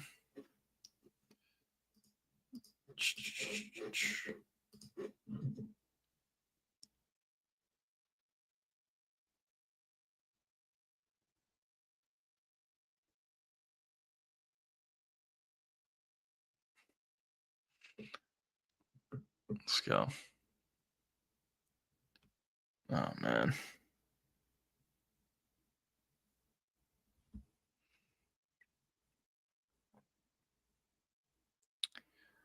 A lot of close odds on some of the main fights on the main card. You gotta love that.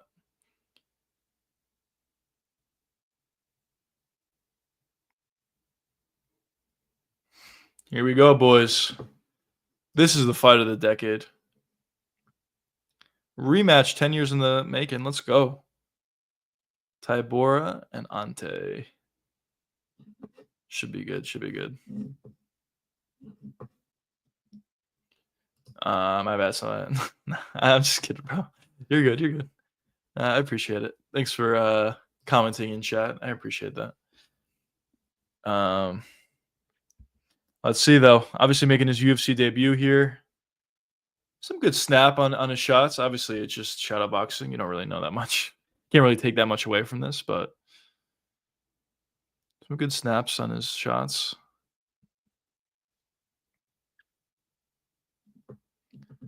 Shall see. I'm really hoping he wins the fight. I don't even know if he's good or not, but the reason I hope he wins is because we just need new blood desperately at the heavyweight division. For Tybura, he's forever been like a top 10 guy, but he's obviously not even close to being good enough to being a champion. So if Ante can get a win here, it immediately throws him into the top 10 of the heavyweight division, and hopefully he's pretty good. Some promotion Canelo Crawford. It's always so weird to see the UFC promoting Canelo Crawford, but it is what it is, I guess. It's also a really good fight, so we'll see. Honestly, I'll see what happens next Saturday. I will be doing a watch along for the UFC Noche card. On paper, kind of looks like shit, but the main event should be good. But we'll be doing a watch along regardless. And then I'll see. Maybe I'll also parlay, kind of do like a double watch along. We'll parlay that watch along into Canelo versus Crawford. If any of you guys have any interest in that, I know this is an MMA channel, but who knows? Aspinall beats all. Yeah, he does. He does. I really don't see anybody at the heavyweight division that I think actually beats him. I think there's guys that could give him trouble. Like maybe Ciryl Gane can give him trouble, although I don't think so. But maybe you can say Ciryl Gane. Maybe Jailton Almeida can give him trouble. I know he already beat Curtis Blades, but maybe Curtis Blades could give him trouble if they ever fought again. But even those matchups, I definitely heavily favor Tom Aspinall. And outside of all those matchups, like I don't even see a path to victory for a lot of these other guys. So yeah, it's great because Tom Aspinall is a great fighter, very exciting, obviously. But at the same time, it's kind of like a little frustrating because there's literally no legitimate competition for Tom Aspinall at this point. I mean, maybe we'll all be surprised, and maybe Ciryl Gane will beat him, but I think it's unlikely, to say the least. Yeah. Online I rose, Tyler. All good, all good. Thanks for leaving messages in the chat, though. I appreciate it.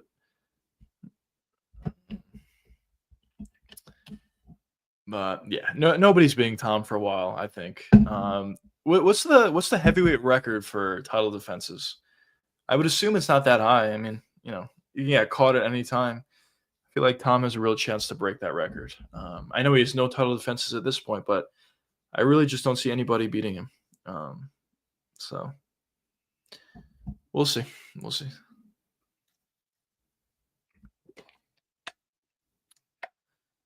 Less than an hour away, boys, to the main card. Should be fire. Oh, man.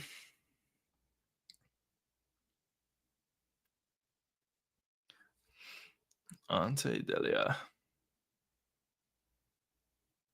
Tybura's last fight was honestly hilarious. It was like two guys that like really weren't doing anything, for being honest, but Tybura doing slightly more. Tybura is just, the Tybura verse is just, like nothing going on, but Tybura just landed like a couple more shots. That's the Tybura verse. But hopefully he's not able to get it here. Why does this guy keep blinking when he's shadowboxing? Unbelievable.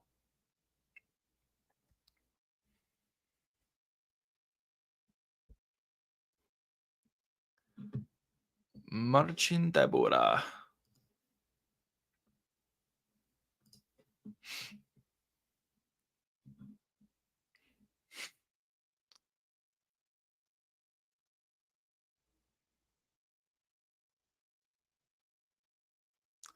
Ante Delia is happy to be there. Let's go. Gotta love that.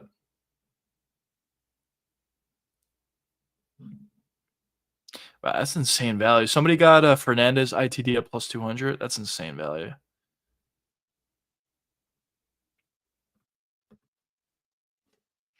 Missed opportunity for me, honestly. I should have seen that. Delia daps up Tom Aspinall.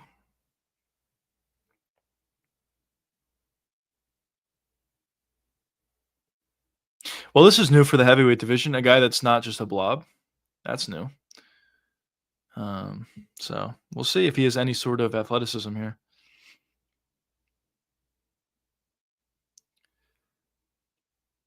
Oh, he trains with Tom Aspinall? Alright, so this actually doesn't even matter. If they train together, they're most likely not gonna fight each other. Um, so, yeah. Gotta respect that. Let's go, let's go. All good, brother.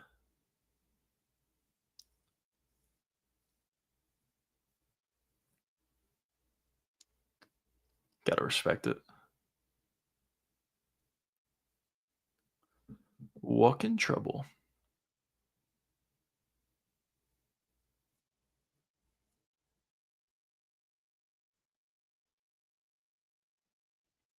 Something going on with his gloves here.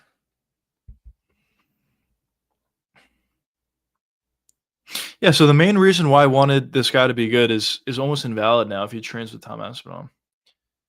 I wanted to see new competition for Tom, but if they train together, they're probably not going to fight. But who knows? I still hope he's good, just to add more talent to the weight class.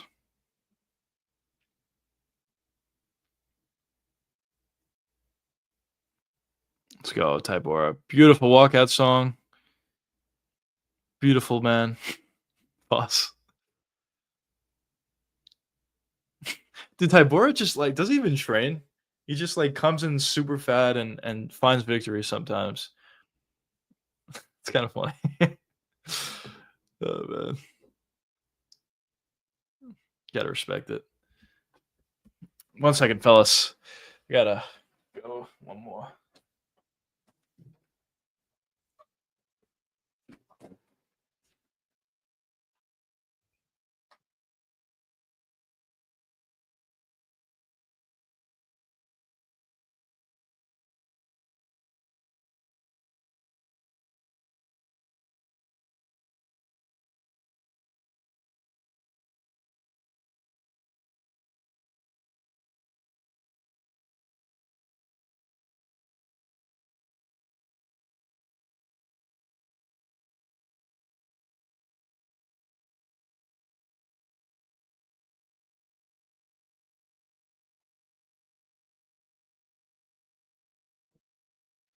Chat.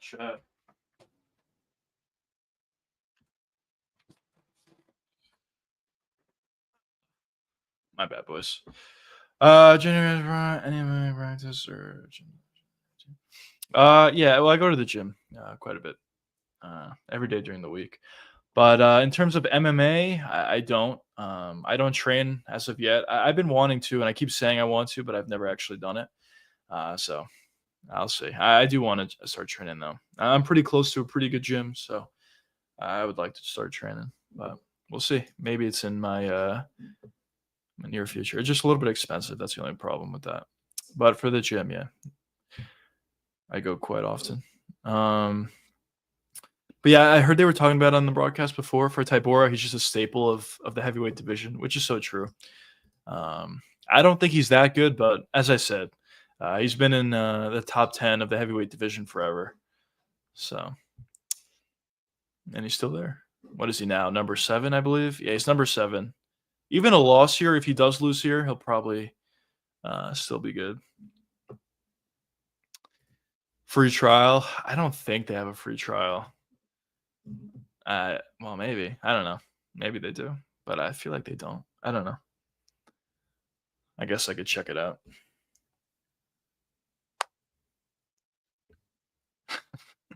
Let's go. Tabor just strolls in there, fat as ever, but he can still get wins.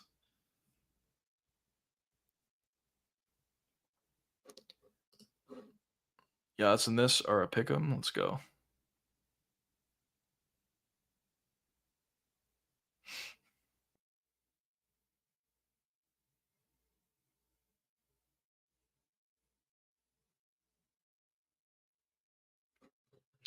All right, here we go, fellas. Here we go.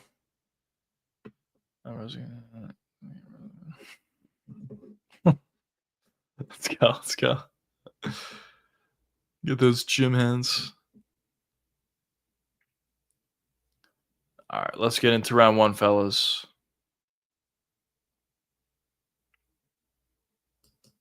Here we go. Round 1. Ante's on the gas here, on the pressure a little bit. Oh, snappy right hand. Beautiful couple right hand. Oh, look at this. You got to be careful about gassing yourself out here. Not a lot of those shots were landing for Ante, but very snappy with the shots, I will say. Yeah, this is what Tybura wants to do here. Let's see how his wrestling defense looks here. That's probably the fastest hands that I've seen in a long time, outside of Surugan Tom Aspinall. Maybe some other guys at the top of the weight class, but that's probably the fastest hands that I've seen in a while at the heavyweight division.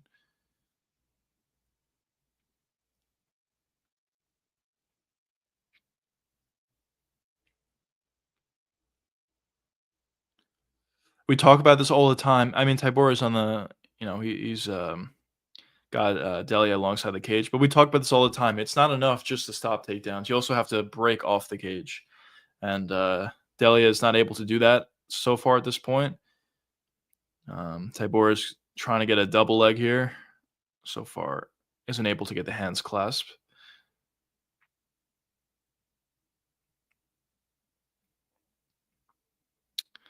Delia is doing a good job so far, but as I said, you got to break off the cage, not just stop takedowns. This is an opportunity for Delia, it would seem, but there you go. Delia reverses position here. Now he's on the cage, breaks off. Beautiful job from Delia there. He was showing really good hand speed. One thing I will say, probably don't want to throw those shots, just random combinations, what he was doing. You want to be a little bit more precise just because a lot of those shots were blocked and you don't want to gas yourself out.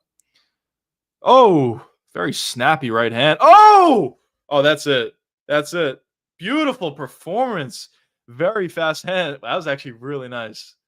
That was really nice. Very easy performance from Delia. Amazing UFC debut.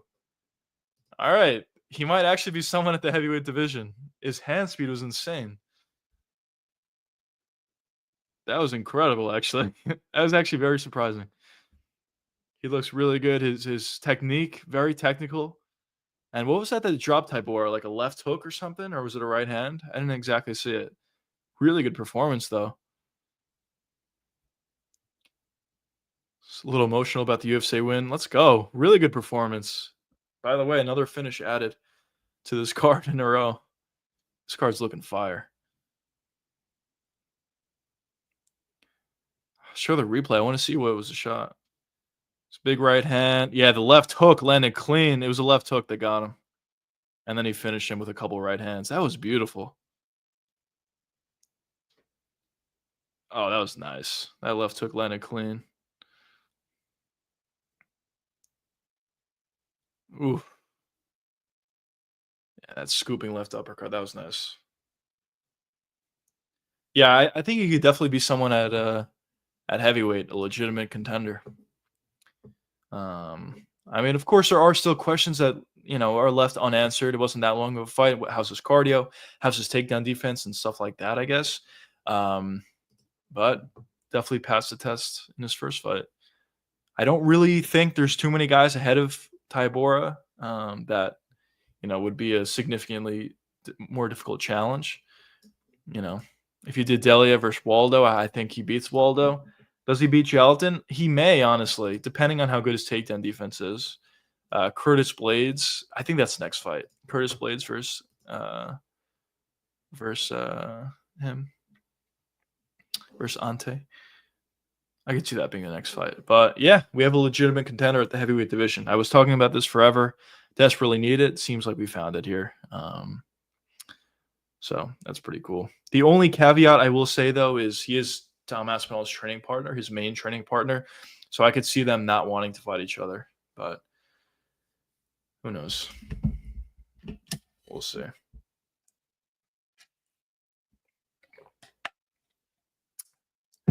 But made quick work of Tybura. Good performance.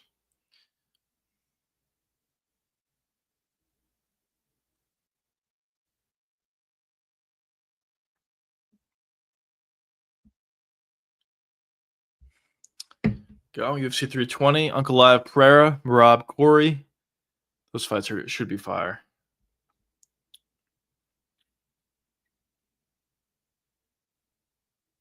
The best base for being a good heavyweight is not being a blob. That's the best base for heavyweight. They're just so much more athletic and fast. Just so much faster than all these other guys, all these other blobs. So good performance there. Obviously, technique played a big factor in it as well, but he was just so much faster than Tybura. It wasn't even close.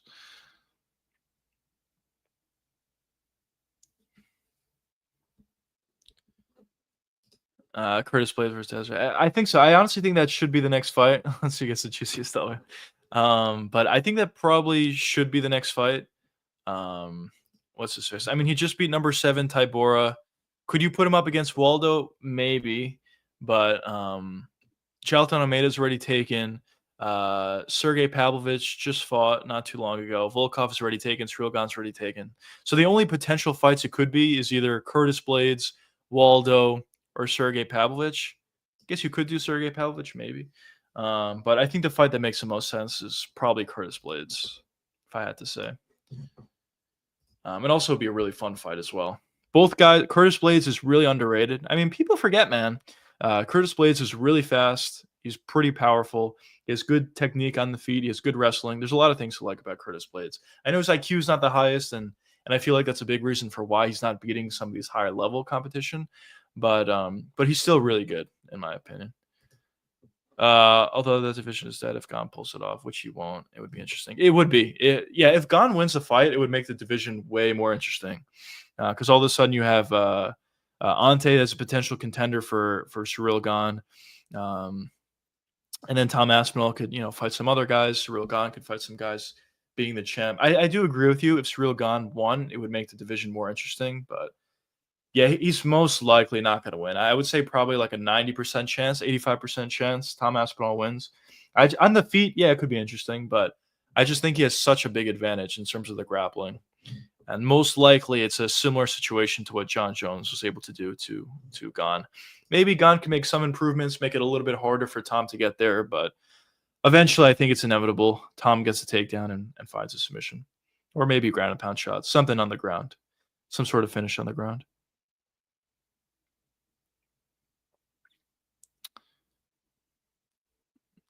Here we go. Let's see if Ante has any call-outs. I'm assuming he's not going to, but let's see if he does.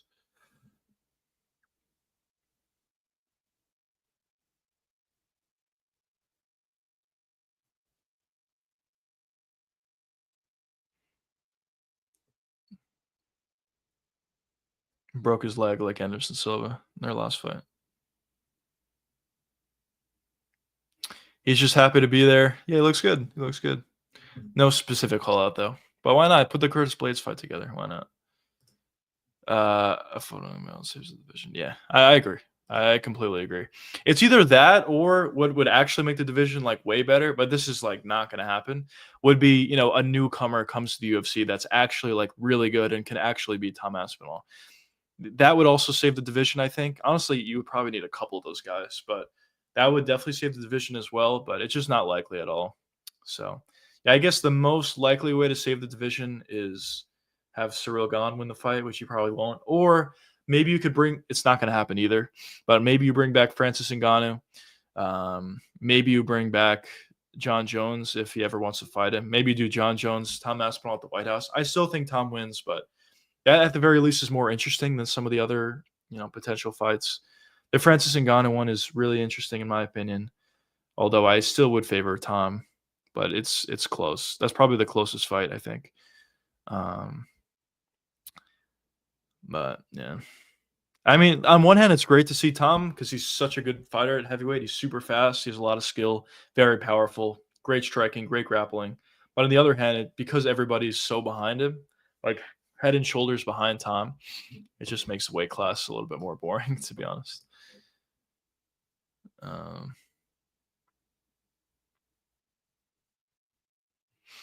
Yeah, this card's fire, bro. All finishes, another first round finish. This is fucking fire. 1, 2, 3, 4. There's been 4 first round finishes on this card. This is insane. And there's 6 total fights, 6 for 6 on finishes.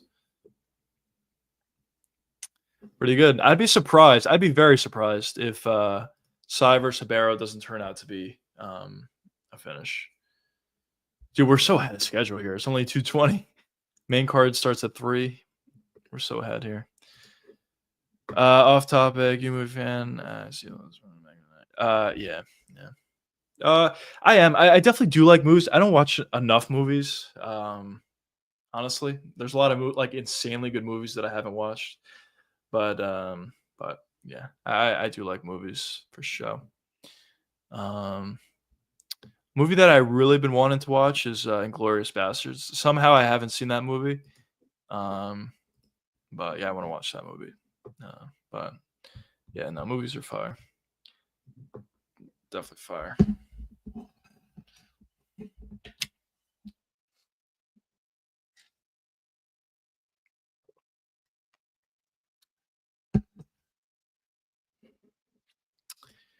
Hopefully it doesn't get the jinx in the main card of the night. Yeah, I hope not. Honestly, it is kind of true. There's been a couple of times where the prelims have been amazing, and then the main card on paper looked really good, and it turned out to be terrible. Hopefully we don't get that, but yeah, it has happened a few times. But when you look at the fights itself, if I had to say, just based on the name value, whatever, the main event should be pretty good. I think it's probably going to be a decision, the main event, but still, it should be pretty good. BSD versus Rufy, like, how is that fight not fun? That should be really fun. Bukowskis versus Paul Craig. Honestly, like, how's that fight not fun? That should be fun. Even the Mason Jones fight, I think that should be fun. Reese McKee fight should be fun. William Gomes, that's probably going to be a boring fight, if I had to say. But the rest of the card looks to be really good. And especially, like, the co-main event, I think is probably the best fight on the card on paper in terms of entertainment value. But the main event should be good as well. Obviously, there's other good fights as well on the card. And just imagine if what's his face? Not the prelims. What's his face? Pitbull and Keita were still on the card. Imagine how much better the card would be at that point. So this card looks good. I saw it on Twitter. Someone say it, which I think is very accurate. The card itself is obviously it doesn't have the biggest star power in the world when you look at a lot of these fights, but I think the fights themselves are going to be pretty good, and they have been. They have been so far, at least. They have turned out to be really good. So pretty fire card thus far. Yeah, Ante absolutely destroyed Tybura, brings some life to the heavyweight division. Completely agree. Completely agree. Should be good. I'm not against wrestlers, but this card's entertaining. No grappling. Yeah, literally no grappling. Well, actually, I guess the first fight of the night, Sam Hughes, there was grappling, but outside of that, yeah, basically no grappling on the card. Just fun fights, just fun finishes and whatever. And yeah, I agree with you. Like, I'm also not against grappling. What I am against, though, is boring grappling. When guys look to just find takedowns and sit on top of their opponents for the whole fight, I think that's boring. And I know a lot of people would say, "Oh, that's a casual take," whatever. I don't really get that, honestly. It's just boring. I mean, they're not really looking to go for the finish. And it's just not that entertaining to watch, in my opinion. There is exciting grappling, 100%. If you look back at Armin Tsuyukin versus what's his face? I'm blanking on his name now. Against Gamrot. There we go. Against Gamrot. Like, that was insanely exciting grappling. Or even Aljamain Sterling versus Movsar Evloev. That was really entertaining grappling. So there is entertaining grappling for sure. But sometimes these grapplers just look to find takedowns and hold their position. Like, Hamzat is usually not that guy, but in his last fight versus DDP, I thought he kind of did that. I thought it was pretty boring, but there could be boring striking as well, obviously. But this card has not been that. Not been boring whatsoever. Been fire for sure.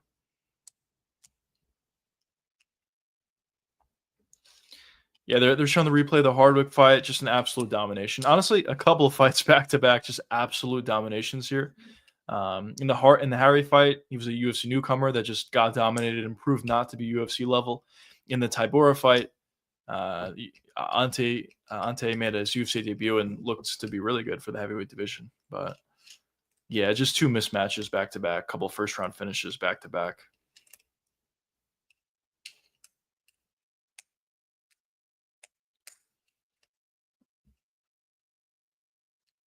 Yeah.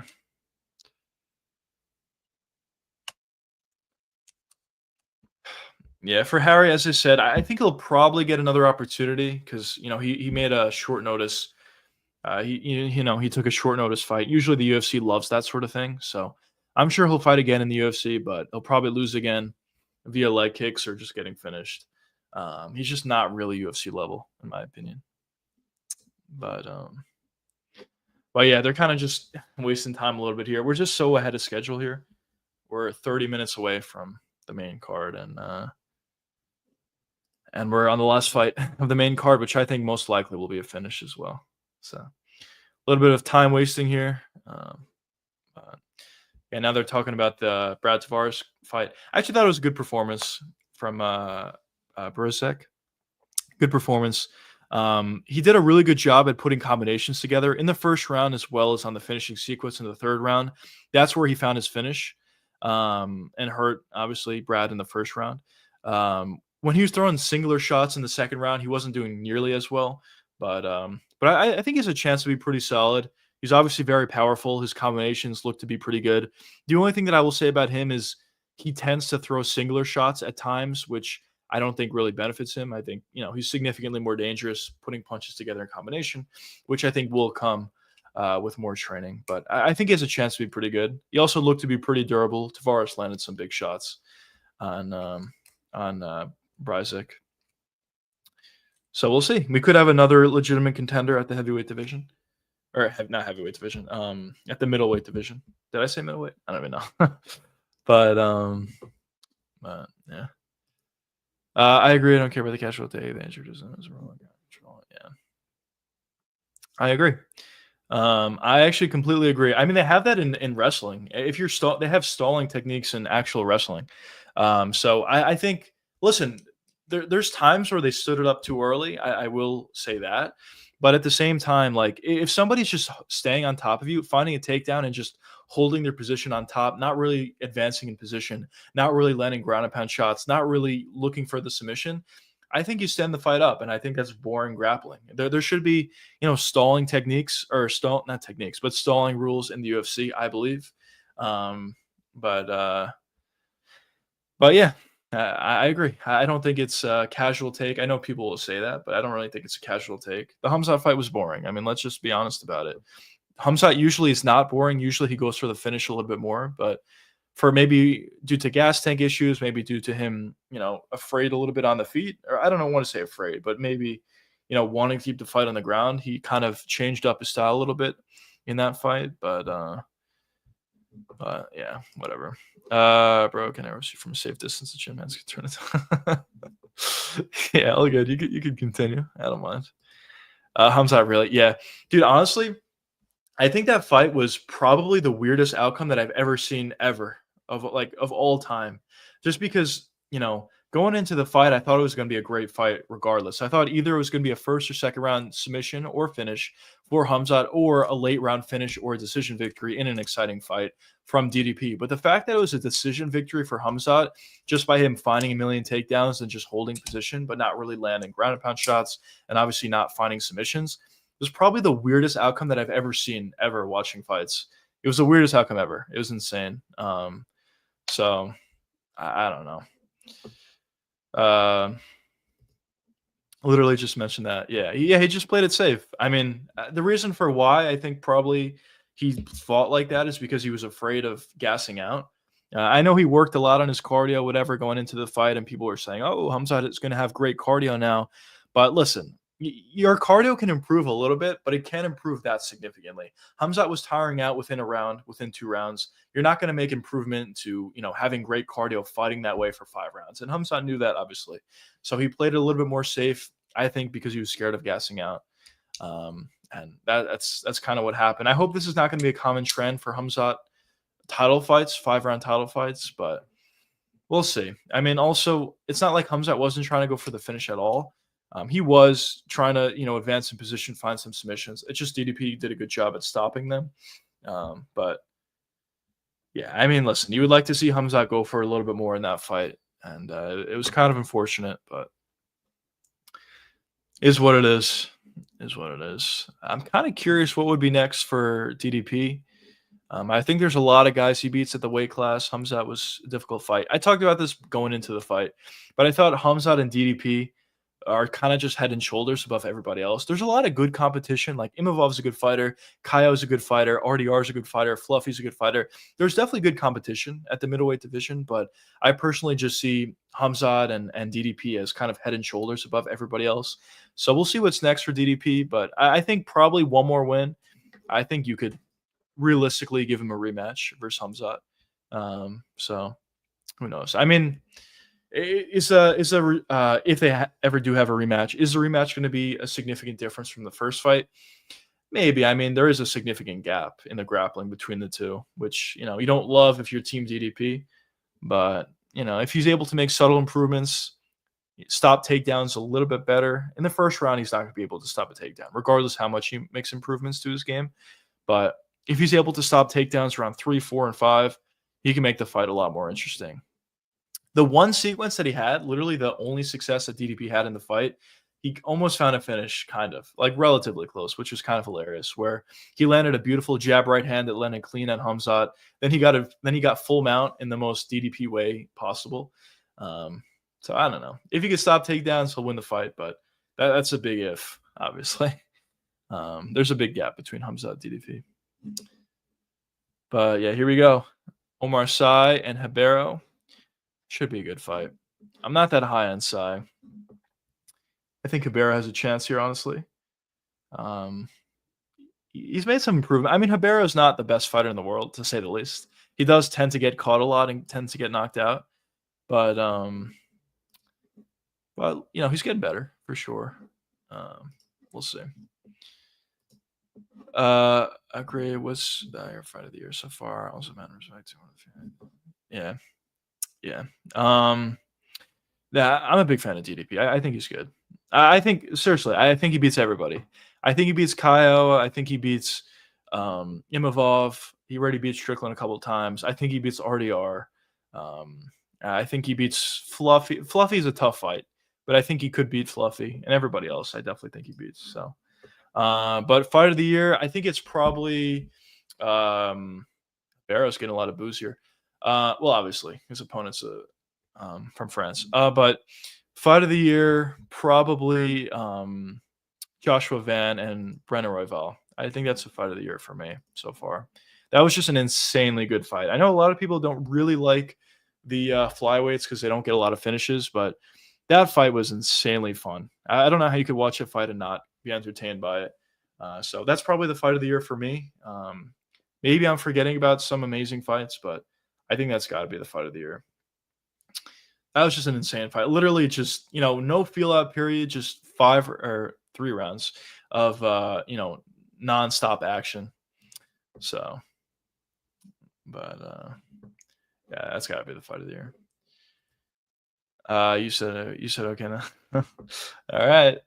Let's see. What do you got? Man. Dude, the crowds just make these fights so much better. Tremendous.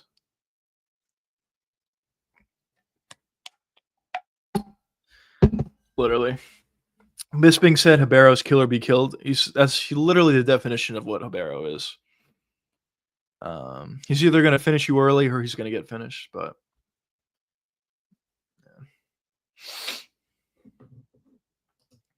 bro, fans to do that. Yeah. The fact that he's that good, that technical, what is he, like 25? He's like my age. It's insane, bro. It's actually insane how good he is in that short amount of time. And I said this, I really do think he's one of the probably the toughest test for Pantoja in a while. I still lean with Pantoja winning the fight, but I think he's a really tough test for Pantoja because he has great takedown defense on the feet.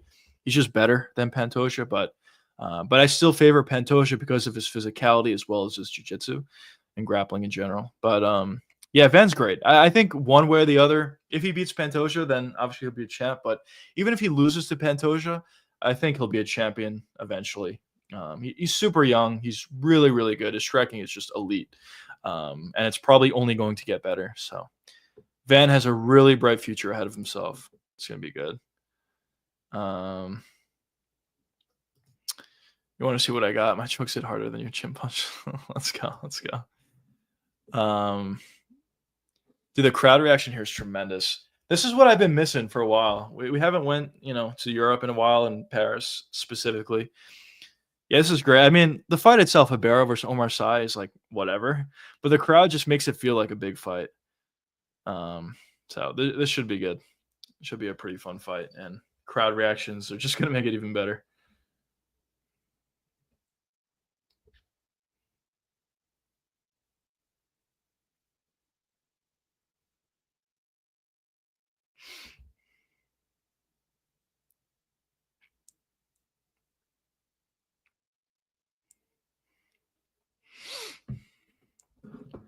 I'd like to join your shows when you're streaming. Okay. Let's go all the way to the main. Thank you. I appreciate that. I need to have Patty in Europe.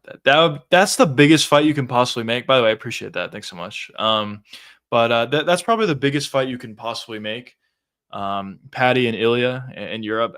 I would really like to see Patty Ilya in Spain. That would be insane. Or even the UK. Fuck it. Why not? But I don't know what they're planning on doing. I heard some rumors that Ilya is not going to fight until the spring of next year, which is insane if that's true. I really hope that's not true. But yeah, if we have to wait, I guess it makes it more unlikely that we have Patty Ilya. But that's a fight I want to see. Does Patty deserve it? Definitely not. But it's a huge fight. And the crowd reaction would be insane for that fight. So I agree. I would like to see that next. But here we go, fellas. Fight of the decade, Sy versus Ibero. Early prediction, full disclosure. I am leaning slightly with Ibero here. I'm just not that high on Sy. I mean, I could easily see Sy finding a knockout, but I just don't think he looks that great. Holy shit. Ibero got up to a plus 470 dog. I got bad value.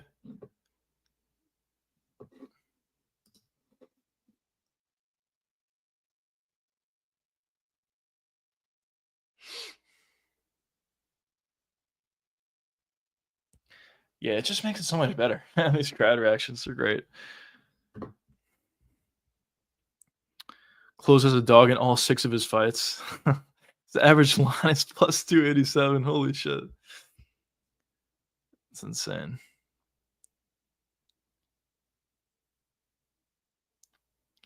I like this theme. I like when they have themes like this where they have, the home country versus Brazil or the home country versus the US or whoever it is. It's usually fun when they do that. On this card, they obviously have it.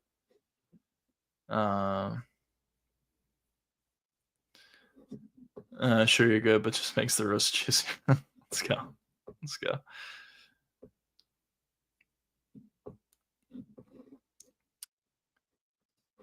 Let's see how Sy comes back after his really bad. I thought his last fight was a really bad performance. So let's see how he comes back here. Should be a firefight. But here we go, fellas. New ref here. All right. This crowd reaction is tremendous. Let's go. Here we go. Round 1.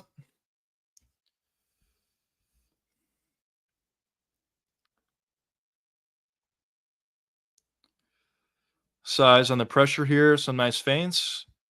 Ibero's biting on a couple of the feints here. Left hook comes up short for Ibero. Nice inside leg kick for Sy. Lunging right hand comes up short for Sy. Nice leg kick there for Sy, though. Jab comes up short for Ibero. You can see Ibero's guard. It's just a little bit like too loose where he has his hands placed. Just very susceptible to being hit. Nice inside leg kick for Ibero, though. Nice front kick. Lunging overhand right comes up short for Sy. Oh, beautiful jab that stuns Ibero a little bit. Sy shoots in for a takedown. Looks pretty close to it, and he gets it pretty easily. Right into side control for Sy. Pretty easy takedown for him there.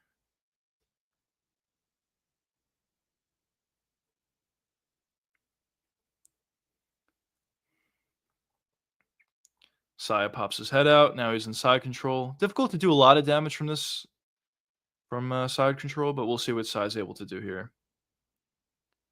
If you're Ribeiro, you don't love to see that, how easy the takedown was there. But we'll see if he's able to get back to his feet. Sai's doing an interesting job at controlling the leg of Ribeiro. He let go of it there. But he was making it difficult for Ribeiro to get back up. Yeah, Ribeiro's trying to get feet on the hips here, but Sai did a good job at passing. Now Sai's in the guard here. The crowd is just tremendous. It makes the fights feel so much bigger. Like, this fight itself is not that big, but it makes the fights feel huge. Nice elbows off the back for Ribeiro here.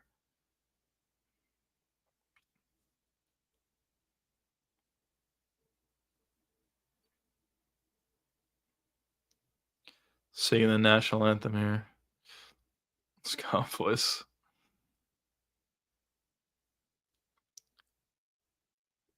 Ribeiro's trying to hold on to a leg here.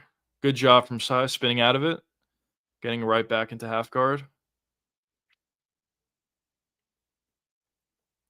Really no damage at all so far from Sai. This is kind of the criticism I have for him, but we'll see. Elbow came up short a little bit. What Sai wants to do here is break off and start to land some big elbows.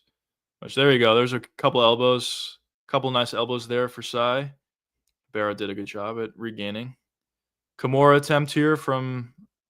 Wow! Ribeiro uses the Kimura to flip over. Let's see if he can get on top here. Doesn't look like it. Oh, he is. Good job from Ribeiro getting back to his feet, utilizing the Kimura. Beautiful right hand over the top for Ribeiro. Ribeiro looks kind of tired here, though. Nice leg kick for Sai. Ooh, knee up the middle. Partially lands for Ribeiro. C is probably going to find a takedown here. Yeah, very easy. Not a good look for Ribeiro here. He got taken down twice very easily.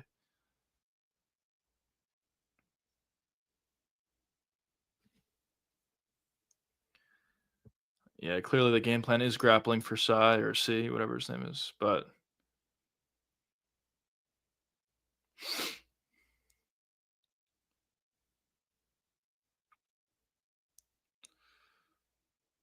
C's trying to find a finish on the ground, I guess. That's his game plan, but not really landing much of anything on the ground so far. Here we go. As I say that, he's landing some right hands. They're not really landing, but they look good.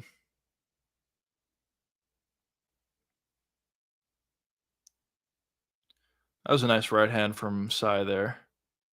Barrow's trying to get back up. Sai's trying to get the hooks in. He has one hook in. Sai's going for the rear naked. Let's go. There's nothing there. Oh, nice elbows. Oh, this might be it. This is over. Oh, this is over. This should be called. And that's it.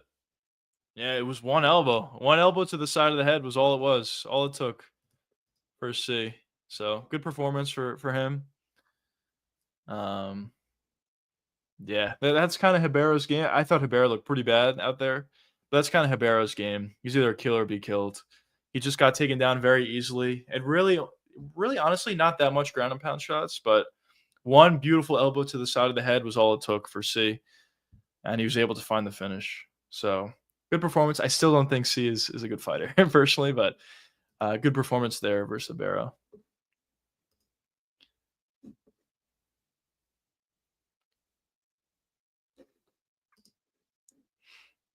But that's another finish. Obviously, officially the prelims are all finishes, most of them being first round finishes. Well, just look how easy that takedown was. Come on. You can't be a UFC fighter and get taken down that easily. And it's not like C is like a great grappler or anything.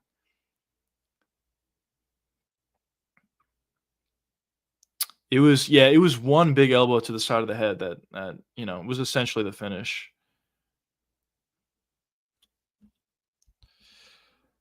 I got some upper hand and bets in bet. I got some upper hand and bet. Let's go. But yeah, that was kind of a shot in the dark a little bit. I didn't think Sai or C was that good, so that's why I took Cabero. But yeah, it turned out to be a pretty bad bet.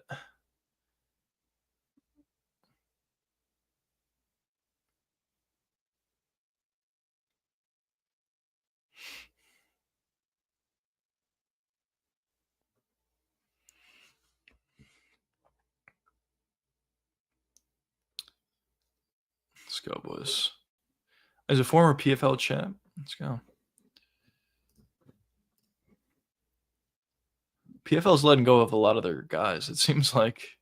But actually, some news I did hear. They did just sign, what's it called? Brian Battle to the PFL. I think Brian Battle is actually pretty good. So I know he missed weight, whatever, but I think he's pretty good. So some good addition, a pretty good addition for the PFL. Crowd via KO, yeah, or TKO. Yeah, the crowd is tremendous. I really miss this. We haven't been to Paris in forever. The crowd is always amazing here. And that's why I was saying I feel like they deserve a pay-per-view here. Imagine a card that has Tom Aspinall, Ciryl Gane as the main event, co-main event Kyle Bahalio, Imavov, third fight BSD and Rufy. Imagine how good that card would be. It would have been tremendous, and obviously they can add more fights to the rest of the card. But regardless, the card is still really good. And the crowd is obviously amazing, regardless if it's a fight night or pay-per-view.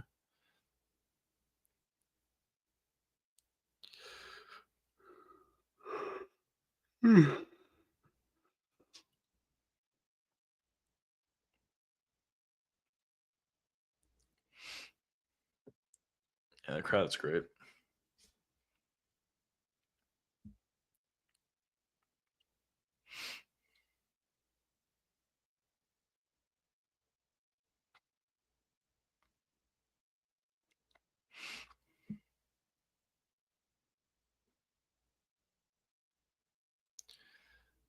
C says it's his home. He loves the positivity. He loves fighting in Paris.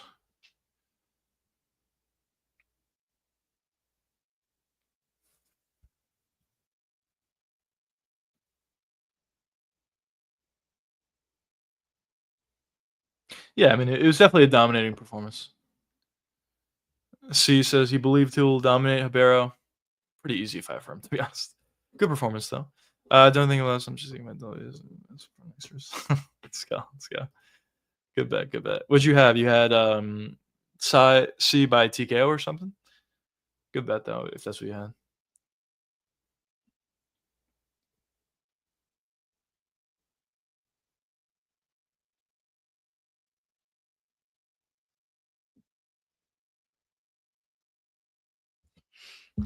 Now moving into the main card, fellas. Let's go.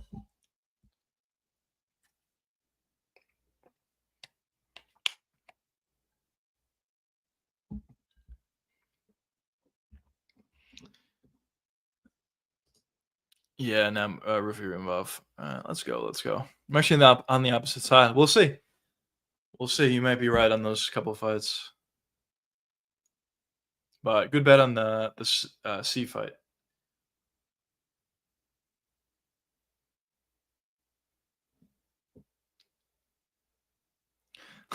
The crowd, honestly, it just makes it feel so much better. Like the fight is so much bigger. Let's go.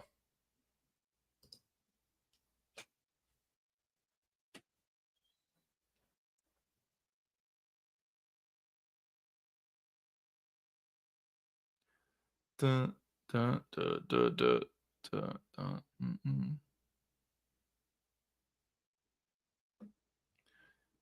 Good performance.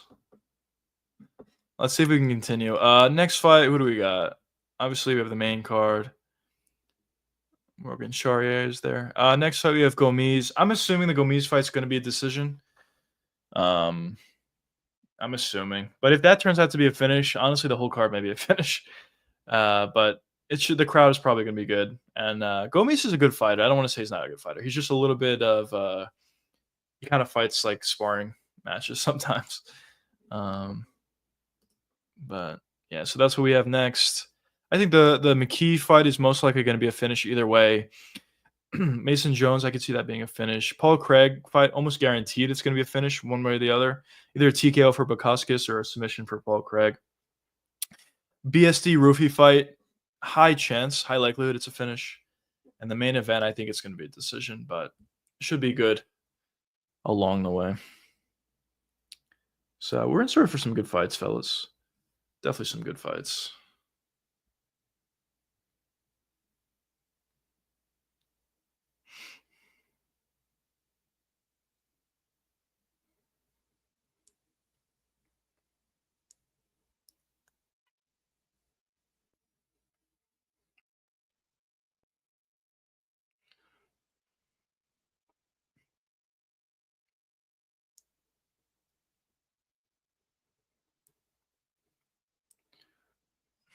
Let's see, boys.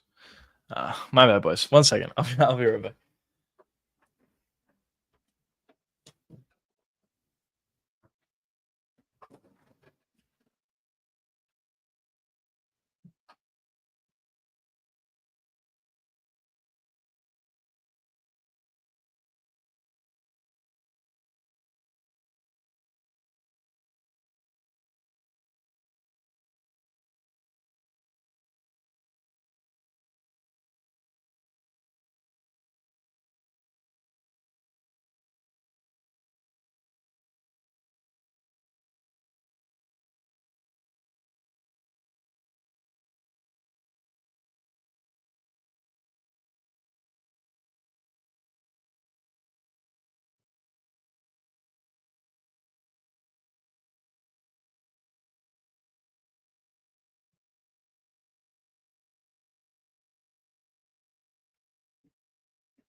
What's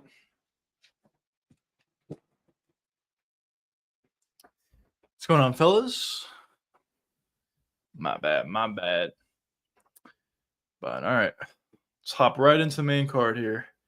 What do we got? 7 minutes. 7 minutes before the main card. Is it how many fights? It is 1, 2, 3, 6 fight main card. Let's go.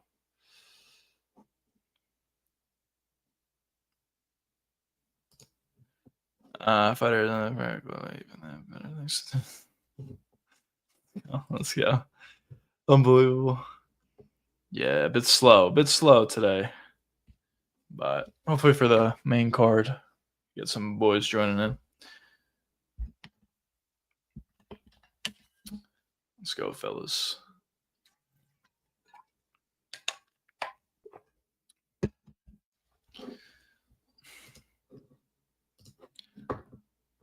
Let's see, what do we got? We got any news here? I know there's college football going on, so maybe some people are watching that. Man.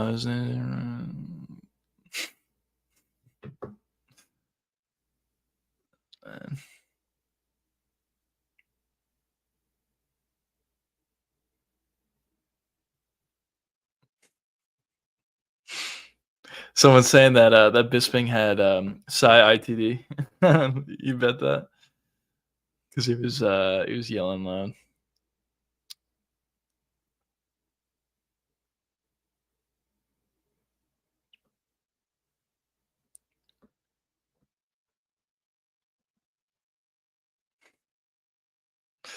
Oh man. Let's go, boys.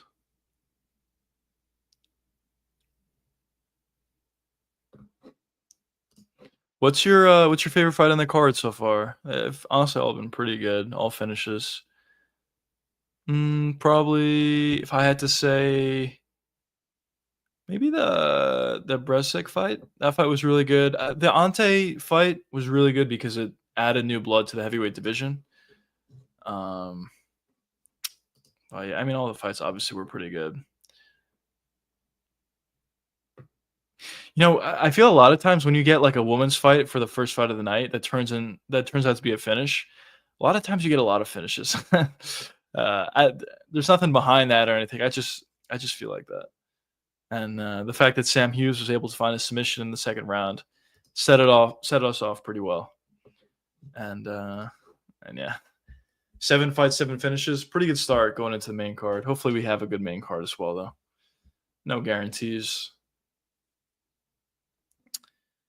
What's going on, brother? Welcome to the stream. Just getting into the main card here for UFC Paris.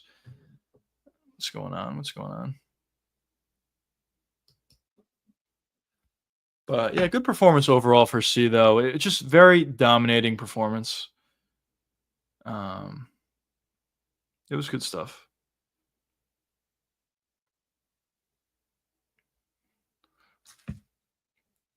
Just talking about C's performance here. Yeah, he was just able to, the big thing was, I'm not super high in C, full disclosure, but the big thing with C is he was able to find takedowns so easily. On the feet, there's a chance that he would be able to find a finish as well. But the fact that he was able to find a takedown so easily just set everything up for him. And it was set up by one big elbow to the side of the head, which really hurt Ribeiro pretty badly. And then C was then able to land ground and pound shots a lot easier, and he found the finish from there. Pretty easy fight, I guess I would say. Now they're talking about Sean O'Bannon and Sam Hughes. Also a pretty easy fight, honestly, for Sam Hughes. Was significantly better in the wrestling and found the finish. I got predicting 2 upsets. I got BSD beating Rufy in the high attainment. I also got the Russian at the end of the main event. That's fair. Yeah, I'm with you halfway. I'm leaning with BSD. Now, I will say, going into the fight, like, I am very cautious because it easily could be a first-round knockout for Rufy. But I think based on grappling, potential cardio issues for Rufy, I am predicting with BSD as well. And then in the main event, a lot of people are on Imavov. I'm personally on Kaio, but a lot of people are on Imavov for that fight. But yeah, it should be good. Should be good. The good thing about the main and co-main is it's really close. It's legitimately really close. So it's not like there's an obvious side on the fights. Bronze, I really appreciate that.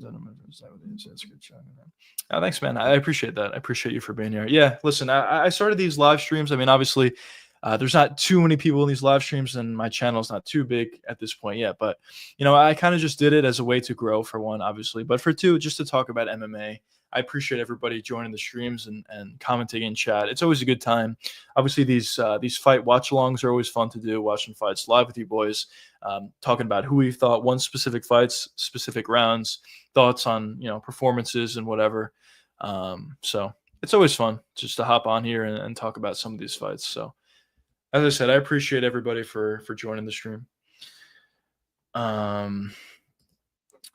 People called out Arnold Allen for UFC Rio. I did see that. That fight would be cool. That fight would be cool. I think regardless, whoever Pitbull fights, he's probably going to fight on UFC Rio one way or the other.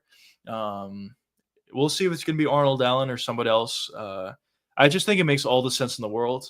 Obviously, Pitbull's from Brazil, so he probably should be on the Rio card anyway. And besides that, he had his fight canceled now, and the Rio card's in October, so it's not that far off from where we are now. So it makes all the sense in the world. It makes all the sense in the world. And I'm assuming he's probably going to be fighting on that card.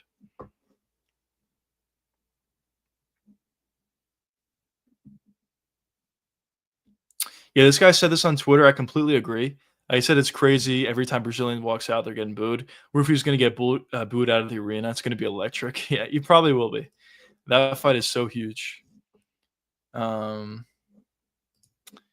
What's up with all these guys who can't make weight? Yeah, it's a big problem. It's a big problem as of late. There's a lot of guys who just can't make weight. And they're big fights, significant fights. The fact that Brian Battle missed weight for that fight was going to be really good, I thought.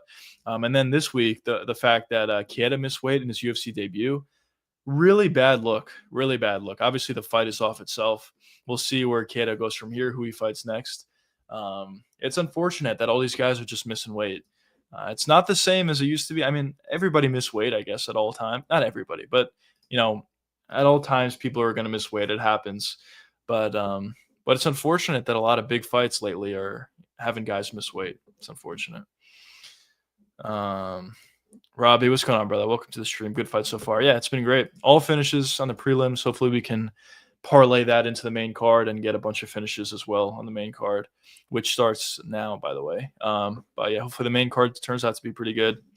But yeah, it's pretty good. This card kind of reminds me a little bit of the Seattle card, whereas all finishes on the Seattle card as well. Now the main card turned out to be not amazing.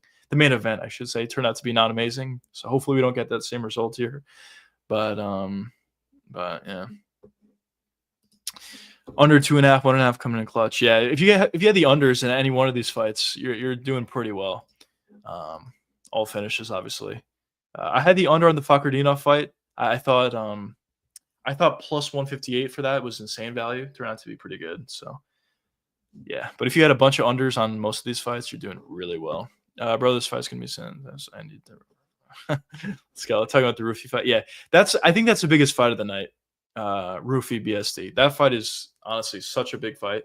I know the main event has title implications on it, and it's a big fight as well, huge fight.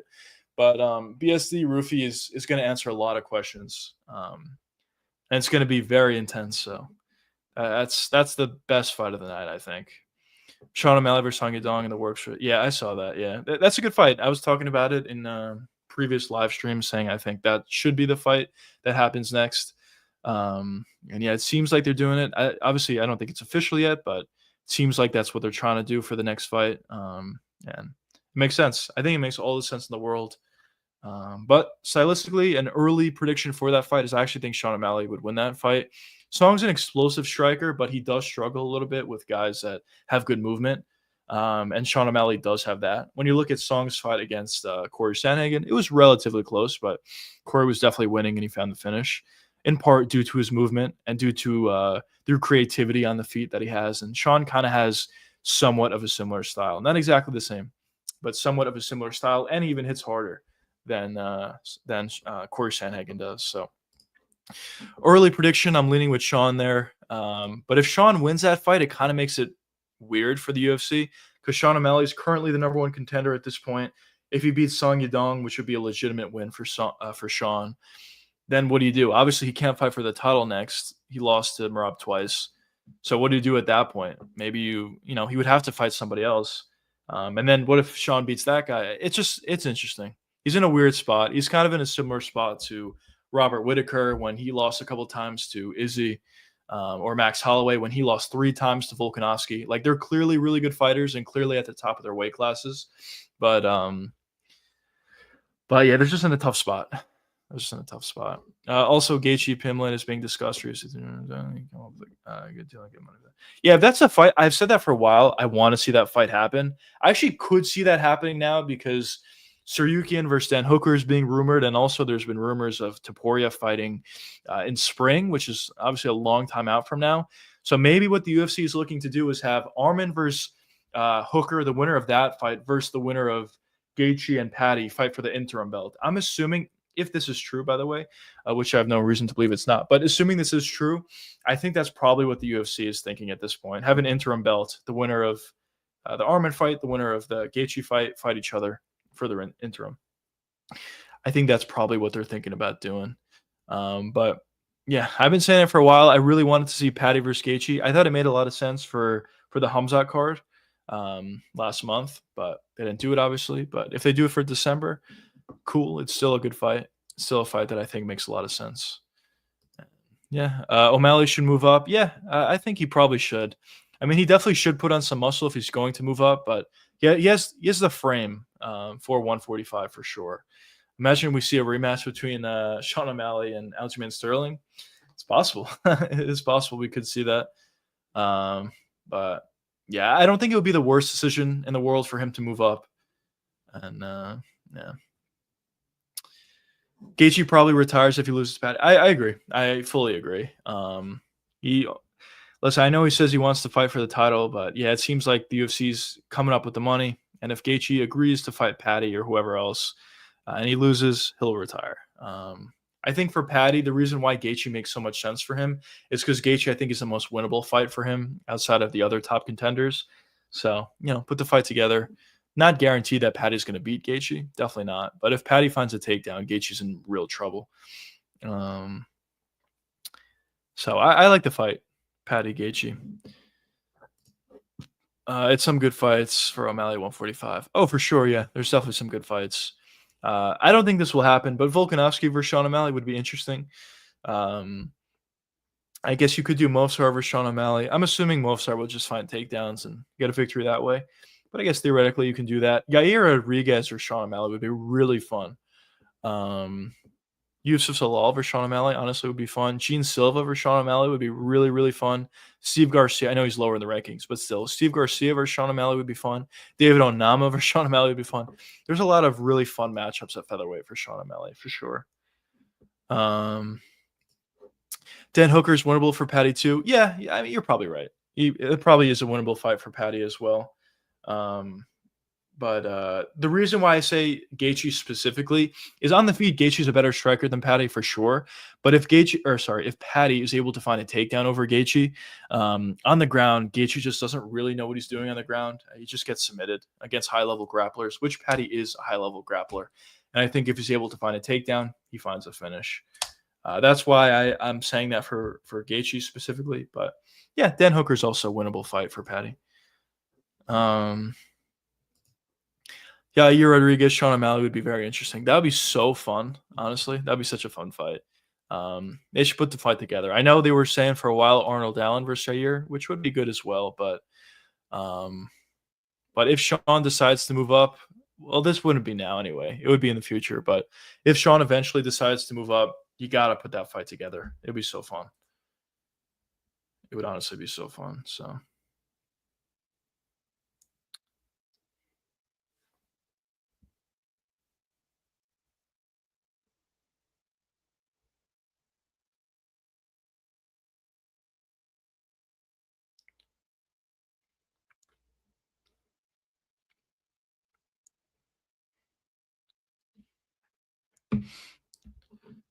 Who wins in the stand-up, Rodriguez or O'Malley? It's interesting. It's very interesting.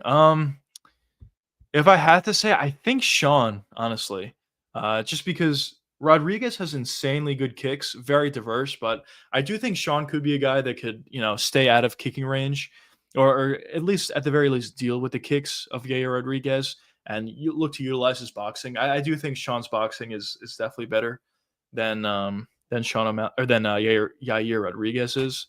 So I slightly lean with Sean, but that's going to be a striker's delight. It's going to be a really, really fun fight, I think. But yeah, it's not going to happen immediately. It's going to be a little bit before it happens, if it ever does happen. But down the line, I would love to see the UFC put that fight together. That'd be super, super fun.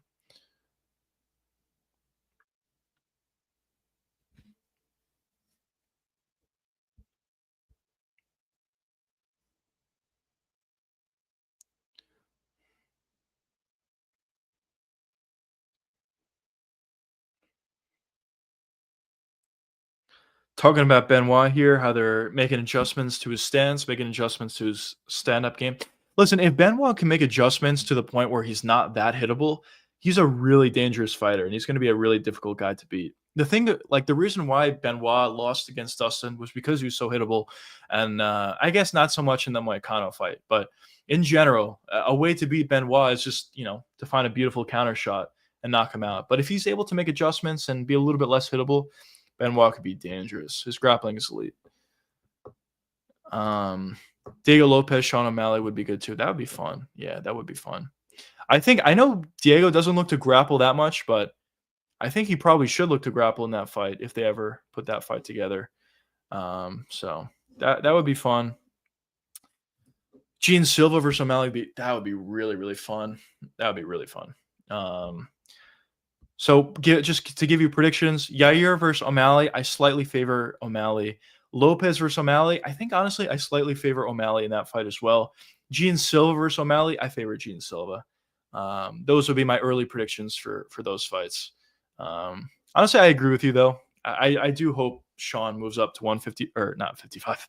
That'd be a big jump up, but 145. I think it makes a lot of sense. He's kind of in a weird spot. As long as Merab's champion at 135, he's probably not going to get a title shot. I mean, let's be honest. So to try to build his stardom a little bit and to try to, keep him motivated, I think it makes a lot of sense for him to move up a weight class. So we'll see.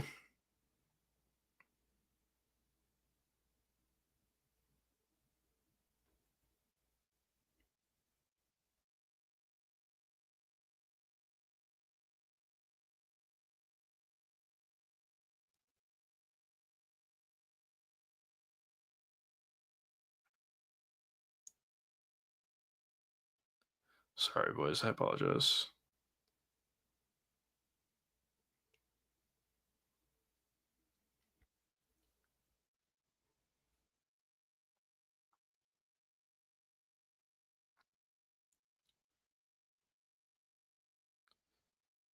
My bad, boys.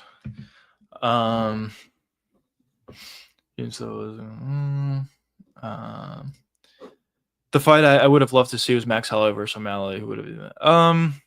I think Max probably would have taken that. That would have been a really fun fight too, honestly. We're not going to see it just because, yeah, I don't see Max moving back down to 145. I think he's found a good home at 155, and he'll stay there. And we'll see. Obviously, there's not even a guarantee that that Sean's going to move up to 145. But if I had to say, probably I would lean Max.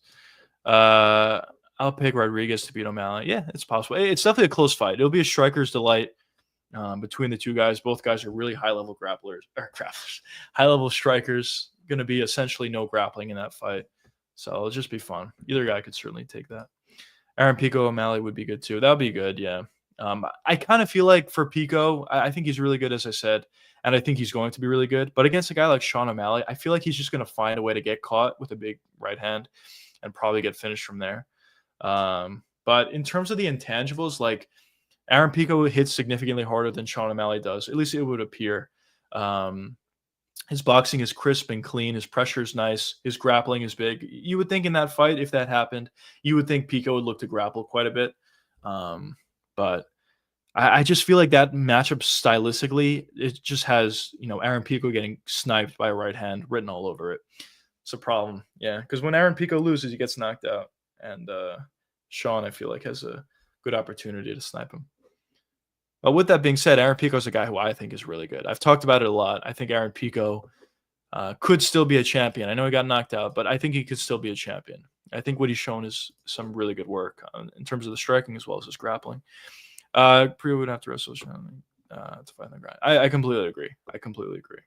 He would certainly need to grapple. Problem with Sean, though, is it is a little difficult. Like, his takedown defense is not amazing, but one thing that he does really well is he utilizes his footwork, moves around a lot. I think that could give some issues for Pico trying to find a takedown. So that's the only thing I'll say about that fight. But yeah, the game plan going into it will certainly be wrestling and grappling for Aaron Pico, for sure. Yeah, honestly, I mean, you do bring up a good point. If I'm Sean O'Malley at this point, do I even fight Song Yadong? Because if you fight Song Yadong and you win, which I do think Sean would beat Song, but even if you win, like, where does that really take him at that point? He's still the number one contender. He's still not going to get a title shot. It doesn't really push you that much further if you're Sean. So if I'm Sean, honestly, I probably consider moving up weight class. But we'll see. It seems like he's going to fight one more time at 135. Maybe just fight the rest of his career at 135. We'll see. Who's fighting right now? It's we have the walkouts for William Gomes. It's probably not going to be an amazing fight, if I had to say. It's probably going to be a decision, but Gomes is a solid fighter. So we'll see. We got the main card starting now, though. By the way, MB. So outside of this one fight, I think the card should be good. I believe Pico O'Malley would look similar to McGregor and John Mendez with McGregor. That's actually a very fair call out. That's very fair. I think it probably plays out a similar way as well. I could see Pico finding a couple takedowns early, landing some nice ground and pound shots, but then eventually just getting clipped and caught. I think that's actually a very good call out. I think probably it would play out like that. As I said, Pico is just a little bit too hittable, and it just seems like he gets caught a lot, unfortunately. Let me turn on these lights, fellas. Get a little dark.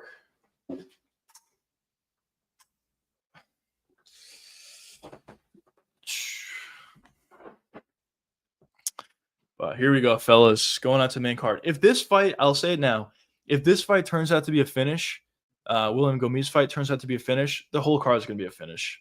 I'm going to have a finish on every fight.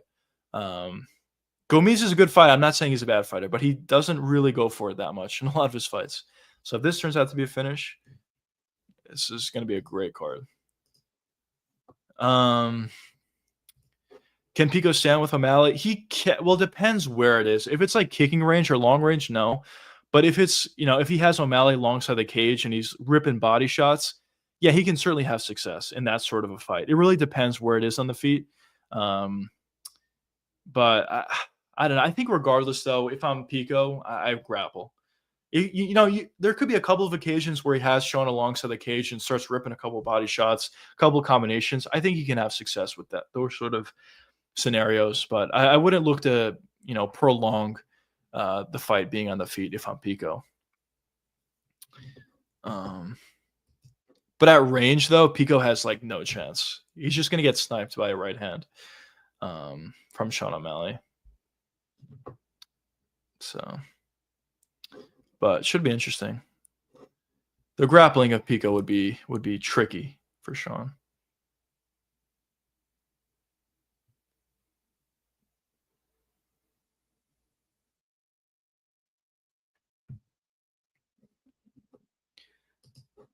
I know O'Malley won't like Pico's butt. That's actually a good point because even in the Cheeto Vera fight, Sean obviously dominated Cheeto, but at the very end, Cheeto landed a nice body shot. Literally landed one big shot the whole fight, which is a body shot, and it hurt Sean O'Malley. If the fight went longer, who knows? Maybe he could have found a finish or something. So that's a good call. And Pico's body shots are really nice. So a couple of those Pico body shots could drop Sean O'Malley. Who knows? Who knows? Definitely a pretty good fight. Can Diego Lopez stand with O'Malley at range? No, he can't. He can't. Could he eat the shots? Yeah, he probably could eat the shots, but is he going to have success? Probably not. I think where Diego Lopez has success is either on the ground utilizing his jiu-jitsu, although he doesn't really have great wrestling, but it's either that or in close where he can put boxing combinations together and maybe land some big shots. But at range, it'll be difficult for Lopez to have success. But honestly, at range, he's not going to have success against most guys. He doesn't really fight like that. But get into this first fight, boys. Let's go. Let's fucking go, boys. Danny, your mom's a fun card. All right, here we go, boys. Get into round one here. Gomes looks pretty big in there. Bigger than normal. Nice body kick for Gomes. Ruhara with a front kick up the middle that comes up short. Ooh, big overhand right comes up short for Ruhara.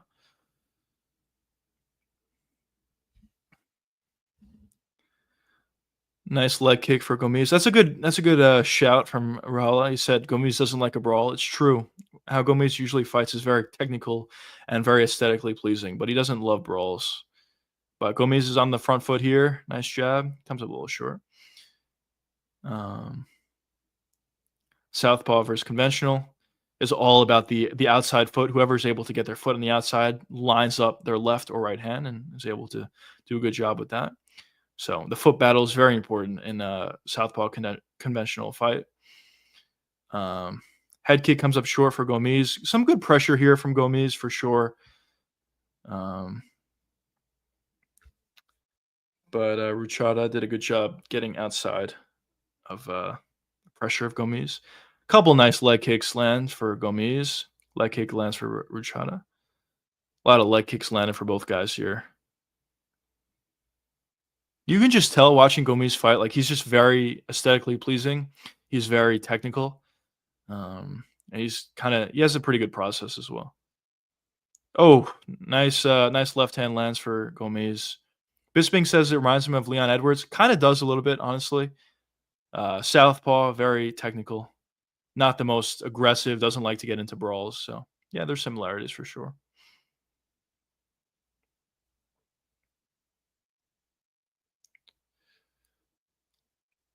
Nice body kick lands for Gomes there. Nice body shot for Ruchala. Crowd continuing to be tremendous. Every time there's a French fighter fighting, it's always tremendous. In general, it's always great. Couple shots come up short for Ruchada. Nice outside leg kick lands for Gomes. Here we go. We got a clinch here. Pretty easy takedown for Ruchada there. Easy takedown. Let's see what Gomes can do. Immediately into side control as well for Ruchada.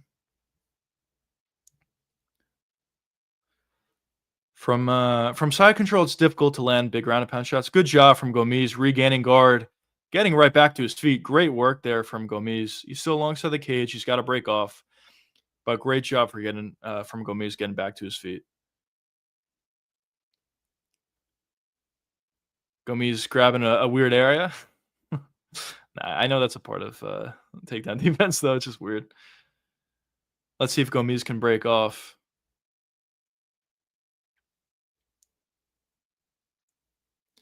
But this is what Ruchada wants to do. Just hold Gomes. And although he's not landing a lot of damage here, he is winning this sort of position. Nice knee lands for Ruchada. Ruchada's going for another takedown. Good job from Gomes. Got double underhooks here. You would like to see him break off. It was a nice knee, though, for Gomes there. Double underhooks. Let's see if Gomes can land a knee and break off here. Good job from Gomes. Good work. Broke off there. Nice body kick lands from Gomes. That was a hard body kick. Yeah, I think Bisping's right. I think Ruchada might be a little bit hurt to the body with that body kick. Nice leg kick lands for Gomes. That was a very slow overhand right for Ruchada there. I would like to see more body kicks from Gomes. There you go. Right as I say it. Nice front kick to the body lands. Nice check there from Gomes on a leg kick.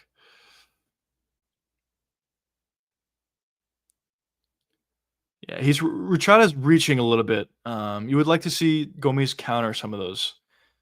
He's reaching a little bit. Gomes has great footwork. And does a good job. Nice leg kick. Nice body kick. Gomes is picking it up a little bit here. Gomes has double underhooks here. It's going to be difficult for Ruchada, whatever his name is, to find a takedown here. But yeah, Gomes is doing a good job.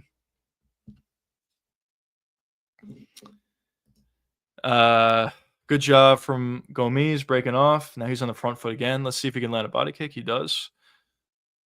His body kick is really nice. Best strike round. Definitely 10-9 round one for Gomes. Good performance thus far.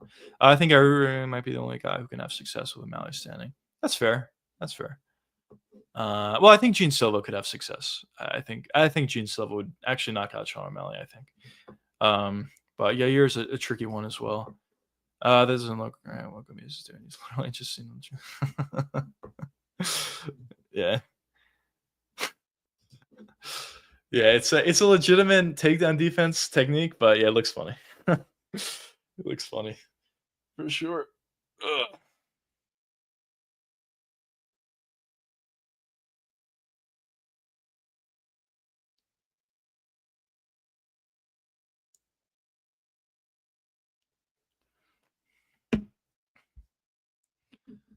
Let's go, baby.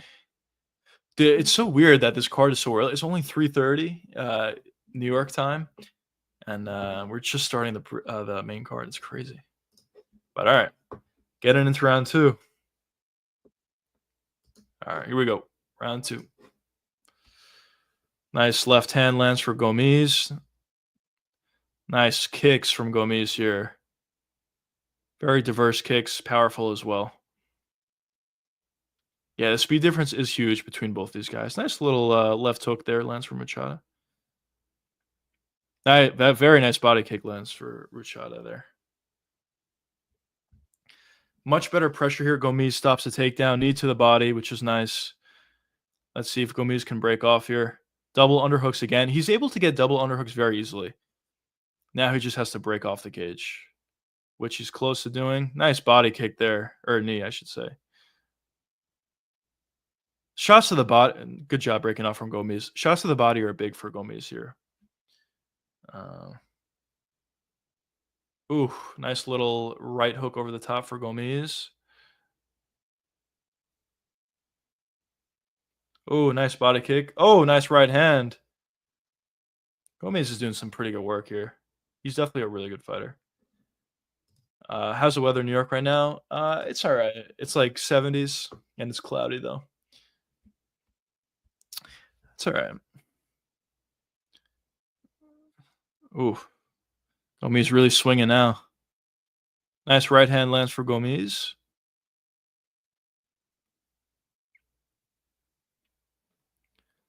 Head kick comes up short for Ruchala. This is good job from Gomes stopping that takedown. Charlo was deep on that takedown attempt. Nice elbow up top. Couple nice knees. Nice elbow again up top for Gomes.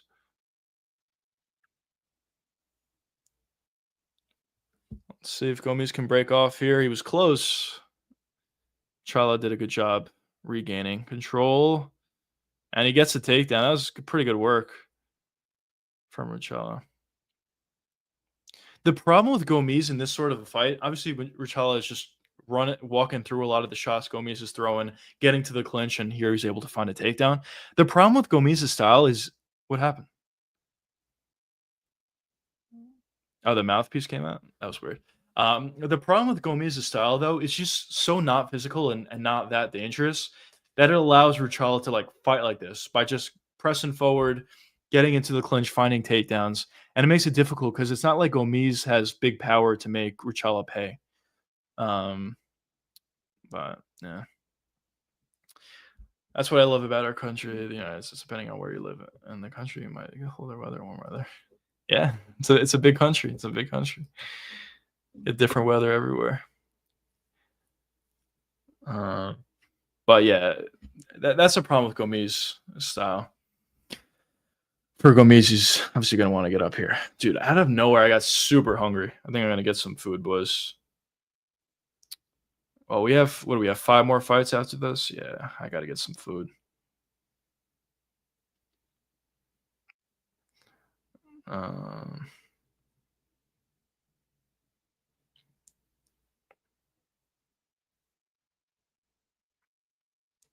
Gomes getting back to his feet. Sorry, I'm trying to get food.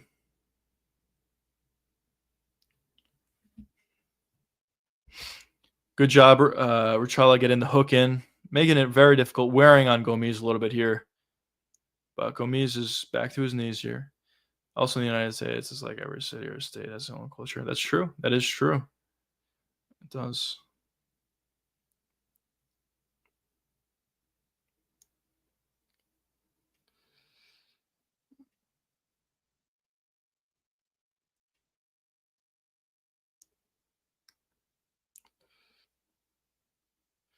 Gomes back to his feet here. I apologize, boys. Back to his feet, but he's got to break off the cage, like I always say. Who do you boys think is winning this round? It's kind of close. Gomes definitely did the better work on the feet, but a lot of control time for Ruchala here. Like New York is super different culture than Texas. Oh yeah, for sure. Very different.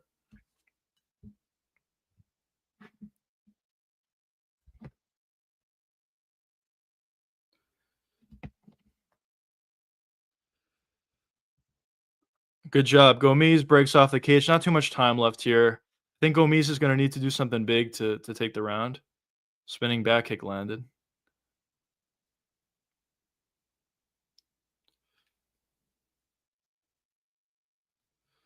Front kick comes up short for Gomes. You boys think it's 1-1 or you think it's 2-0 Gomes? I don't know. I think, honestly, it could make the argument 2-0 Gomes.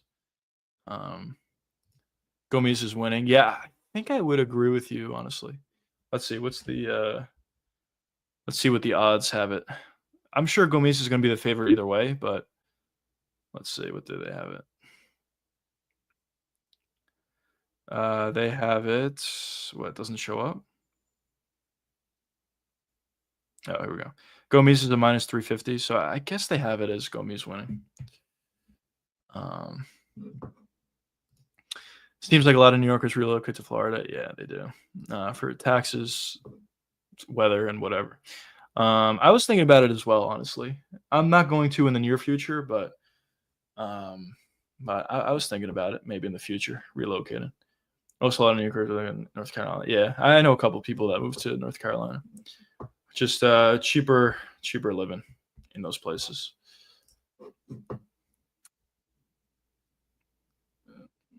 Yeah. Here we go, getting into round 3. Here we go.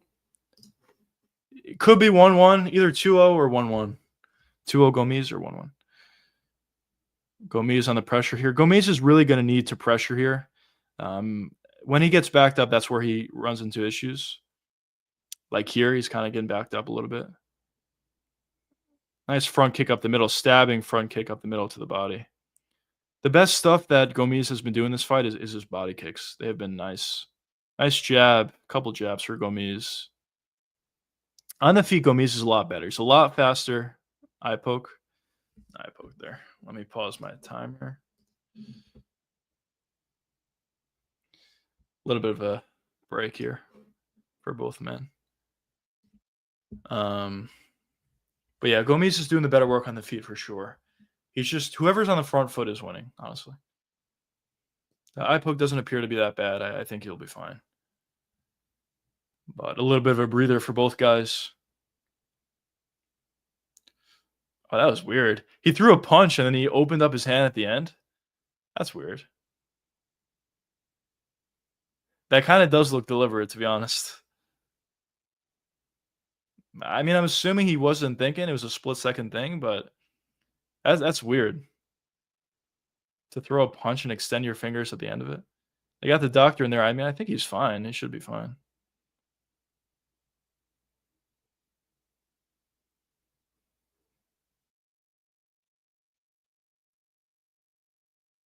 They're wiping his eye. Is it worse than I think it is? He looks like he should be fine. Maybe he can't see.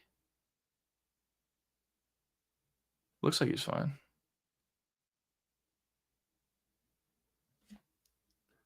Bad eye poke, honestly. All right, he's fine. Yeah, that's what I thought. All right.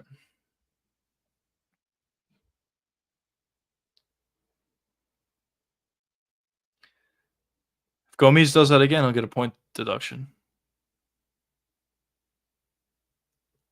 Gomes apologizes. So I guess it wasn't on purpose, but that was weird. Couple nice shots land for both guys there. Nice left hand. Ooh, head kick for Gomes. Leg kick lands for Gomes. Gomes is picking it up here. Ooh, spinning back kick for Rucella. Very nice. But good job from Gomes pressuring here a little bit more. Spinning back fist to the body. I've never seen that. Good job, though. Ooh. Really good job from Gomes. Rucella got really deep on that takedown. But Gomes, But Gomes did a good job stopping the takedown, landing a bunch of knees.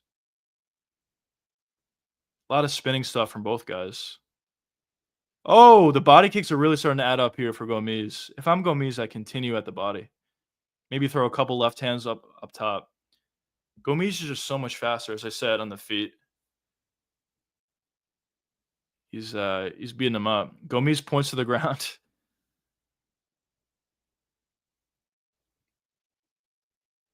Nice left hand, left straight lands for Gomes. Gomes has got a really nice body kick as well as a left straight. Nice body kick for Rucella there. Yeah, those body shots are big. See, when that was a nice takedown attempt. He's got double underhooks here. Let's see what Gomes can do. He's done a good job all fight, honestly, of stopping takedowns. He's got one underhook. Now he turned position. Now Gomes is on the pressure here. If I'm Gomes, I try to break away here. This is not really where you want to be. I mean, obviously he's in control technically, but at range, Bisping just said it as well. I agree. You would like to see Gomes disengage, and because now you run into the issue of this, where now Gomes is has his back alongside the cage. Live odds have minus 1950 for Gomes. I mean, Gomes is winning so far for sure, but it could theoretically be 1-1 going into the third. Body kick. Ooh, nice left hand for Gomes. Body kick should be coming. There it is. Body kicks are very snappy for Gomes. It's the best shot he has. Beautiful body kick as well as a beautiful left straight. A lot of front kicks up the middle to the body for Rucella. Nice leg kick lands for Gomes. Gomes is definitely putting a lot more sting on his shots than what he normally does, so I respect that. Gomes saw the takedown coming. Left hand over the top. Body kick seems to be open here for Gomes. Just keep firing at it. Nice job. Really nice job for Gomes. Urshela is definitely really tough. I will give him credit for that. Oh! Oh, shit. Did Gomes get hurt? Oh, Gomes is hurt. Wow, head kick landed for Urshela. Gomes, yeah, maybe he's with it. All right, maybe he's still with it. I thought he was more hurt than maybe he was. Maybe Gomes is a little hurt, but he looks okay. Beautiful left hand lands for Gomes. Gomes potentially in on a takedown. Wow, Gomes just took a takedown. What is this? Yeah, these guys are definitely tired. Gomes tries to take the back here.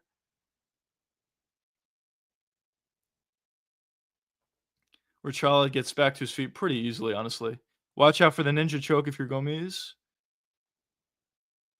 Oh, a couple nice elbows. Gomes gets the takedown, though. Good job.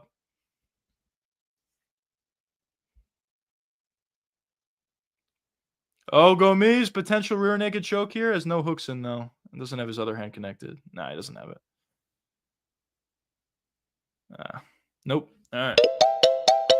Good fight. First decision, as I predicted. I thought this was going to be a decision, but first decision of the night, but really good fight, honestly. Gomes should win that fight. That should cash our parlay. At the very worst, 29-28. There's definitely a argument for a 30-27 here, but we shall see, fellas. Feel it all. Na, na, na, na, na, na, came back. Picture on my wall. It's not so bad at all. But our D-Gen parlays moving on. We had Sai by KO. We had Gomes by points. Let's see, boys. 2 more legs to cash. $5 into 330. That'll be a nice cash.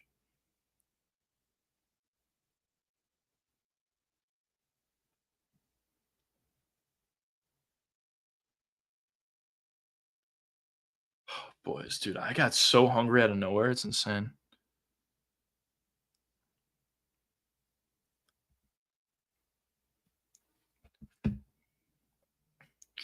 I think it's like my blood sugar or something. Dude, when I get like really hungry, I start like shaking a little bit. It's so weird. I don't know if it happens to you boys.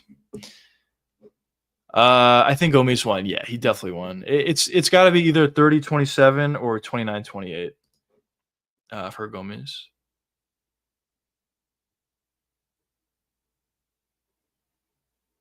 Let's see. Got the decision here. Yeah. It's got to be Gomes with the 30-27 scorecard. Let's go. All right. Cash the tickets, boys. Good performance. Good performance. First decision of the night, but good performance, though. No complaints on that one. Would you move to Texas? I have thought about it. Texas is really nice. I've never been there, actually. I would like to go visit there. Go to some different places. Houston. So I heard San Antonio is really nice. I would like to go to San Antonio. Dallas. But yeah, I would like to go there. The UFC broadcast just completely went out. Is that just me? I don't think so. Broadcast just went out, so we don't know what Gomes is saying here. But at least this is not during the fight. This is a long time. This is not just me, right? It was a blue screen, now it's a red screen. Now, technical difficulties. We'll be right back. Yeah, it's not just me. All right. At least this didn't happen during a fight. But kind of weird. Texas is pretty far from New York. Yeah, it is. Yeah, it is. How far is a flight? 4 hours or something? Let's see. Let's see, Dallas. It is 4 hours. Right on the dot. Genius.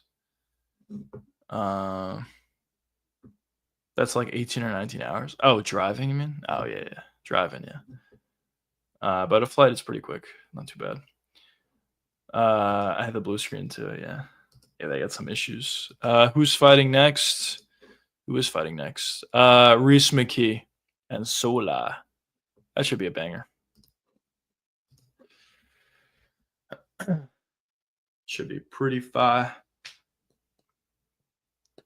I'm just excited for, honestly, the top 4 fights. The Reese McKee fight, honestly, I think will be good too. But the top 4 fights, I think, are going to be really good, especially BSD Roofy and the main event. But Bukowski's Paul Craig, I think, is going to be fun. Whenever Paul Craig fights, it's either one thing or the other. Submission for Paul Craig or Paul Craig getting knocked out. It's one or the other. Both of them are really fun. So that fight should be good. Jelly Roll, Paris. Aren't you close to places like Baltimore, Boston, Philly, New Jersey? Yeah, they're all really close.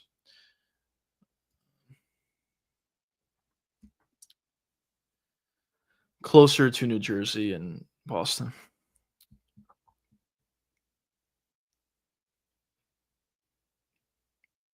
So the UFC movie about Mark Kerr, I've heard about this.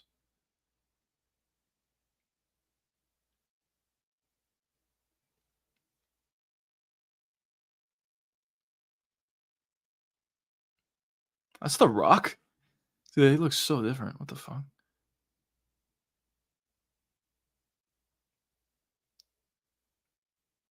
I'll probably watch that movie. Why not?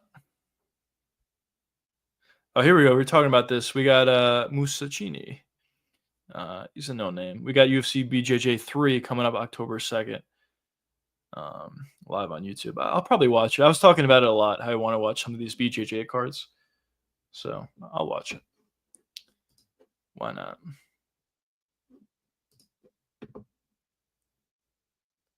These live outs are not real. Dude, I don't get this at all, bro. Dude, people are complaining about the live odds, saying Gomes should not have been that big of a favorite. He was clearly winning the fight. I mean, whatever. I feel like people are watching different fights all the time, though, than what I'm watching.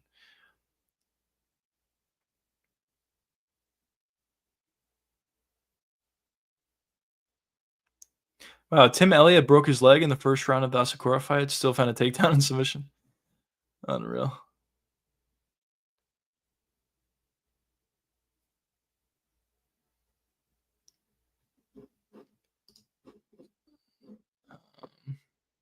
Your city is the birthplace of hip hop. Yeah. I'm not that excited for Alex. Honestly, I'm not either that much. I mean, I do think Pereira could make some changes. Obviously, I think pressure is the main thing that he can change in the fight.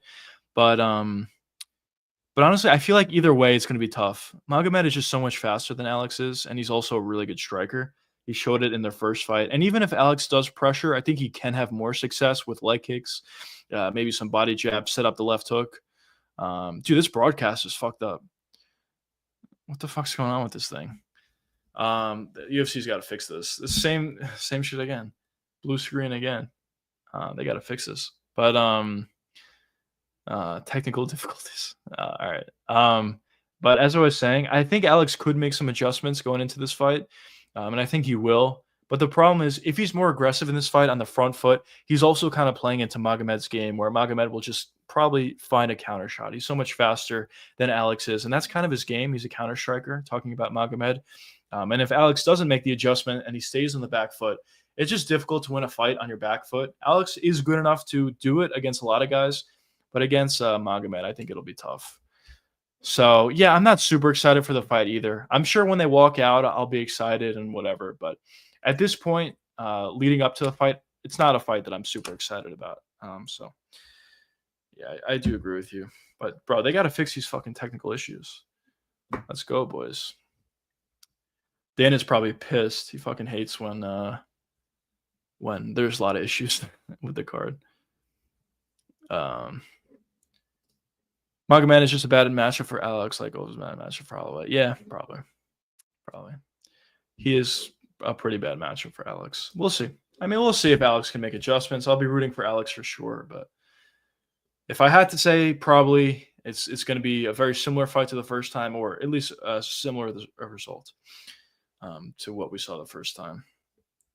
Bro, this is insane. These technical issues are going on for so long. Are they getting hacked or something? What the hell's going on here?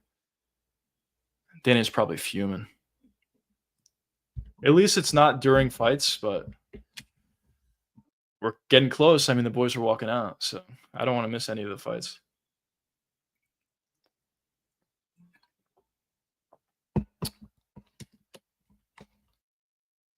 Yeah, boys. Food's almost here. Let's go.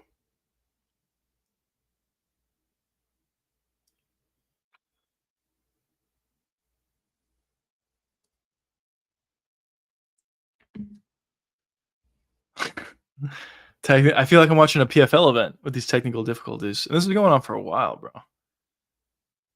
This is insane. Come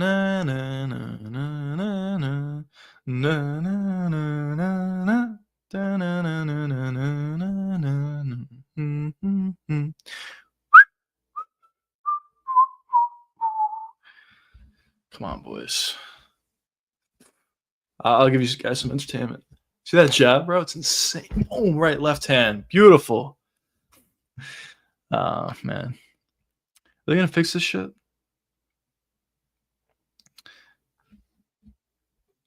Who you picking for which fight? This upcoming fight? I'm leaning with Sola. I'm leaning with Sola personally for this upcoming fight.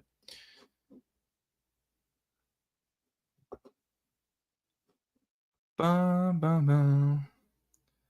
I'm just not a fight that I actually care about, like BSC or Rufi. Yeah, me too, but I think this fight's going to be good. I think this fight's going to be good. Here we go. All right, we didn't miss anything. We're back, boys. We're back. Do a spin and elbow. Could I do it sitting down? It's tough. It's tough. Dude, I really want to train MMA, bro. But forget it.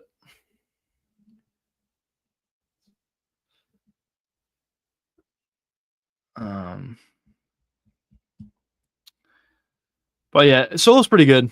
He's got a karate background, obviously, as they're saying in the broadcast. Very explosive. Crowd is insanely good again. Oh my God! Don't tell me it's going to go out again. All right, I think we're all right. Bro, I've never seen a UFC broadcast this bad. Keeps cutting out.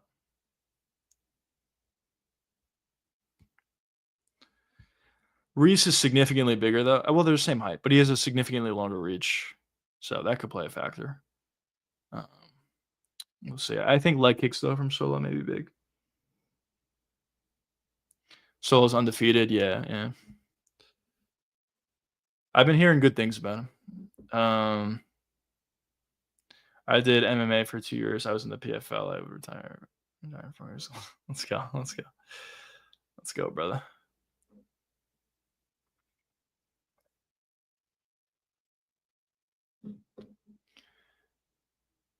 Reese is huge for the weight class.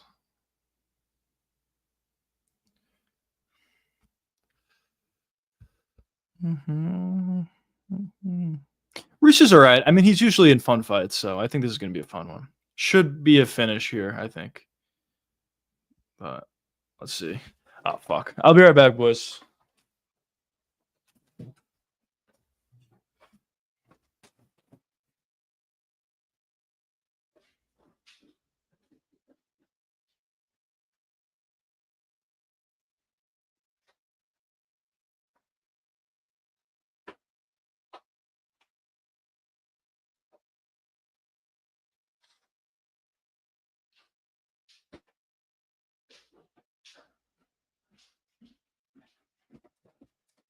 Perfect timing, Chef. Perfect timing. Oh, man. Oh, fuck. I gotta get my time ready. we go. Round one, boys.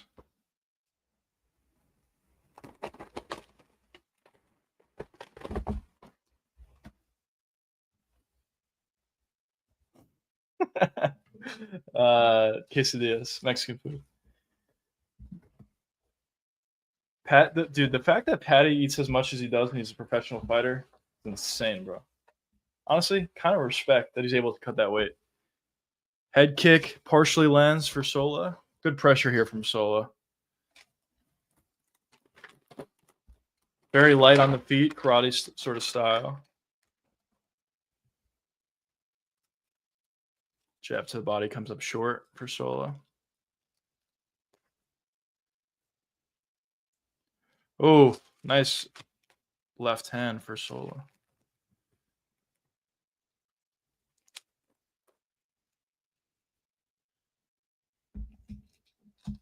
Yeah, speed difference is pretty. Oh, beautiful left hand for Sola. Really, you know.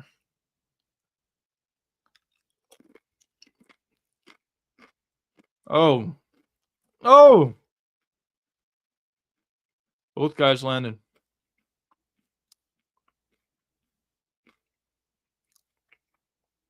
Did you see Patty Beam was hot for a message on his surgeon after he won the boxing? No, I didn't say that. That's cool though.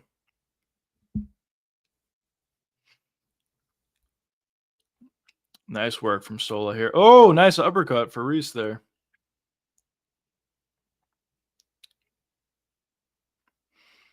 Who's fighting after this one? Who is fighting after this one? Mason Jones. Oh, nice left hand. Left hand is nice, bro, for Sola.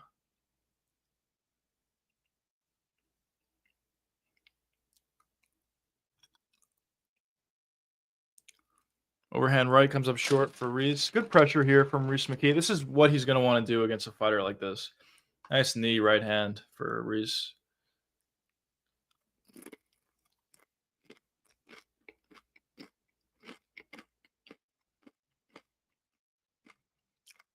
Takedown for Sola. Gets it pretty easily. Good timing. Very easily get up from Reese McKee, though.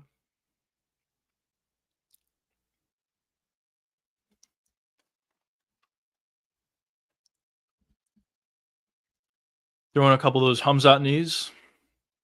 Carpenter knees. These guys are throwing power at each other. Yeah, they are. Very interesting seeing Sola trying to grapple here. He's doing a good job on the feet. He was getting pressured at the tail end of the round, I guess, or second half of the first, whatever. But, you know, recently. But he's doing good work. His left hand was beautiful.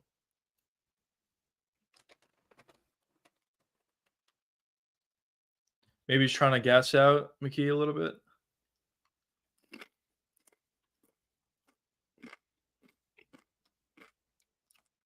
Oh, nice back elbow.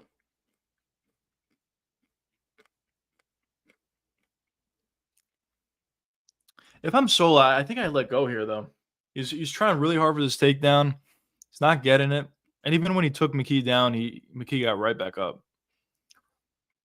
I think this is probably a bad game plan, honestly, for Sola.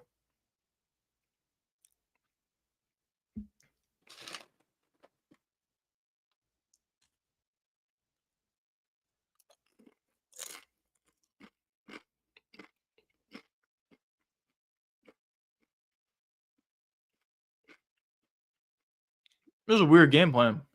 Just break off.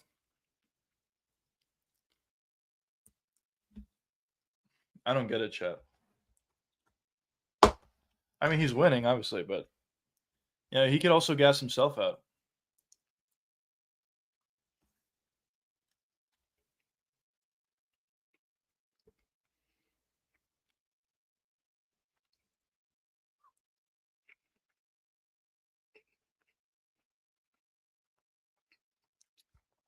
There you go. Now they break. Now Solo could be a little tired from trying so hard to get that takedown. We'll see.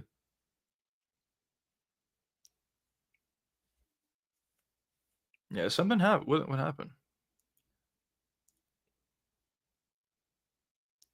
Oh, couple big shots. Definitely a solo round there. Obviously 10-9, but interesting. Interesting at the end there. Why was he trying so hard for the takedown? Is he get hurt in some way, injury or something? Hate to speculate, but it just seemed like weird decision making.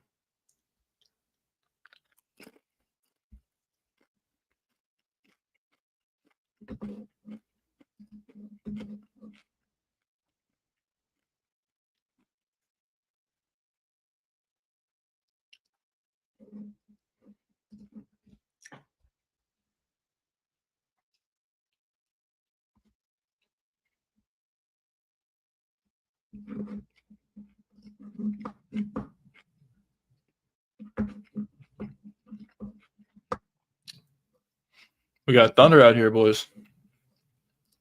All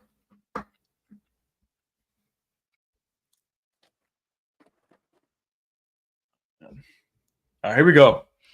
Getting into round 2. 10-9 solo first round. Here we go. Round 2.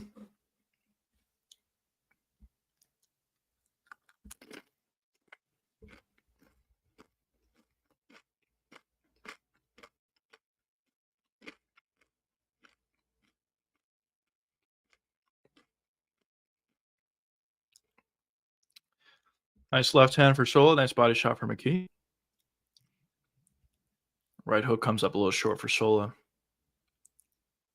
Very light on the feet for Sola. Just very aesthetically pleasing. Very explosive also. Nice knee to the body for Sola. That flying in left hand. Oh, good couple shots from McKee there. But Sola ate them nicely. Sola might be dealing with, something happened to Sola's eye. Sola's having trouble with his left eye.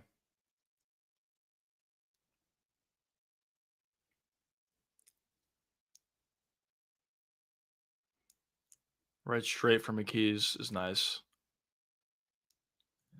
Yeah, McKee is starting to slowly take over. Oh, nice body shots for McKee. Couple nice shots for Sola as well. Oh, if that landed, that would have been huge for Sola.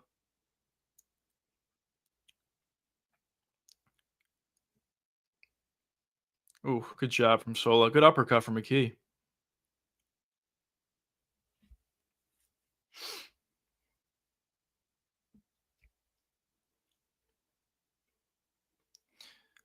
Yeah, McKee's doing a much better job at moving his head a little bit. A lot of left straights. Oh, there you go. Right hand, left hand for Sola.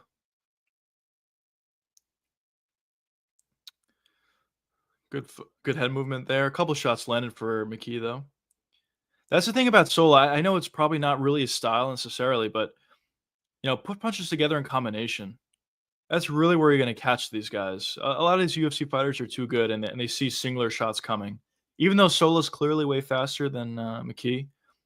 There you go. Beautiful right hand over the top for Sola. And he did so in a combination.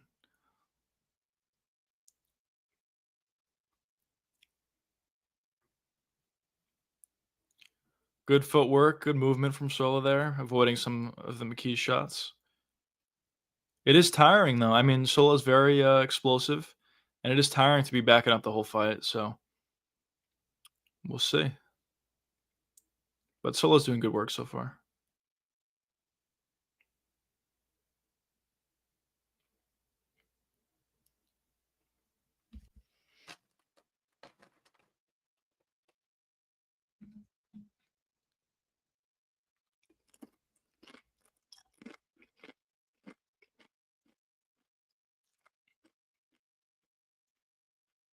Oh, knees.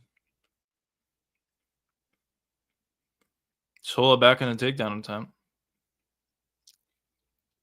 Seems like such a weird game plan to me. Why is Sola so insistent on getting the takedown?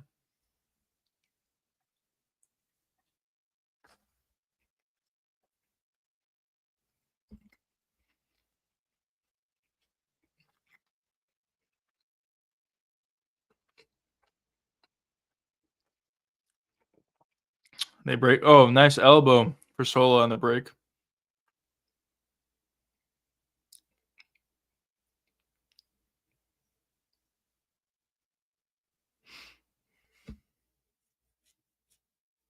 Reese is doing a good job here at cutting off the cage a little bit better and pressuring. Oh, some good shots from Reese there. Good head movement from Sola. Good movement in general to get out. Oh, beautiful body shot from Sola. That was actually really nice.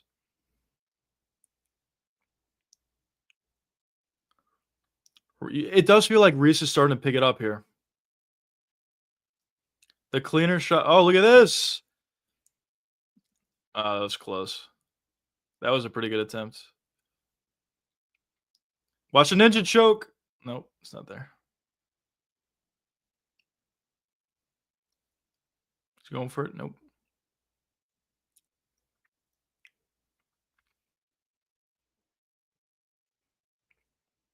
What do you boys have it? What do you boys have the fight? Definitely round one. Round two, you think it's McKee or Sola again? It's either 2-0 or 1-1. I don't know. It was close. It was close.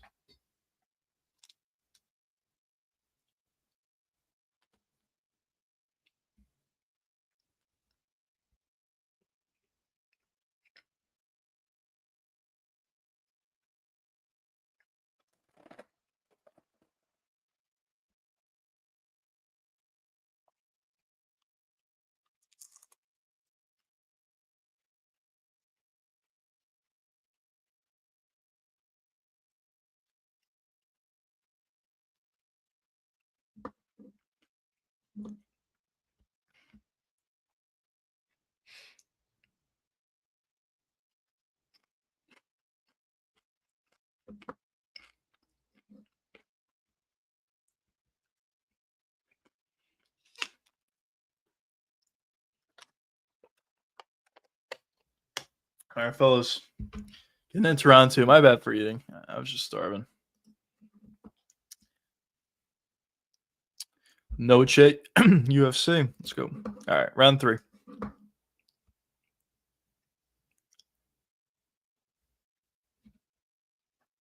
Reese McKee back on the pressure here.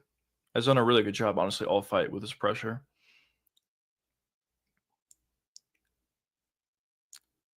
Ooh, right hand over the top. Ooh, nice. Oh, man. McKee's really picking it up here, landing some shots. That's what I talk about, punches in combination. That's really where you're going to catch guys. Really good pressure here. Oh, it's raining crazy outside. Oh, the uppercuts for McKee are nice.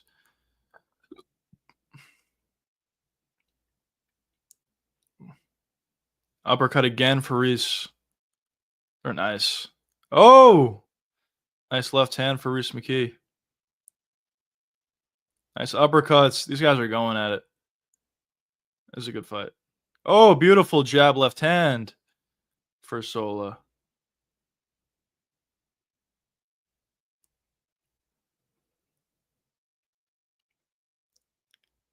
Oh, head kick lands for Sola. Reese eats it though. Reese has got a chin. Oh, nice left hand again. Left straight for Sola. He's starting to pick it up a little bit here. He's starting to find it a little better. Sola's a little bit more forward than he was, which I think is a big factor. Now they're kind of in the clinch here. Elbow misses for McKee and they break. Oh, beautiful body shot.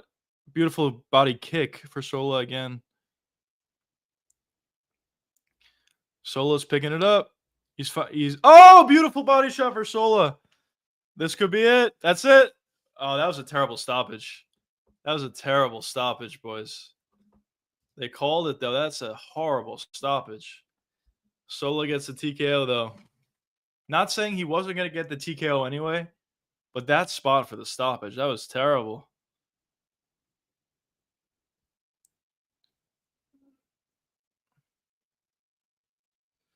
And by the way, on our DGen parlay, we're on our last leg. Bukowski's by TKO. If that hits, We turned $5 into 330. Let's go, boys. And you members, let's go. Let's go. That was a terrible stoppage. I'm happy with the result, but it was a terrible stoppage.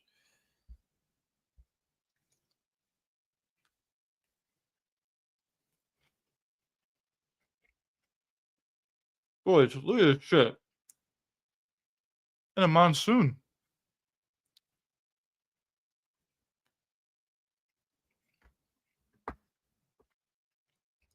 That was a bad stoppage. Yeah, that was terrible. Not saying he wasn't going to get finished, but that's just too early, bro. I mean, he got dropped with a body shot. That was a perfect body shot, by the way. Perfect left hand. Bro, I hope my Wi-Fi doesn't go out. Dude, look at this shit. This is insane. Literally a monsoon outside.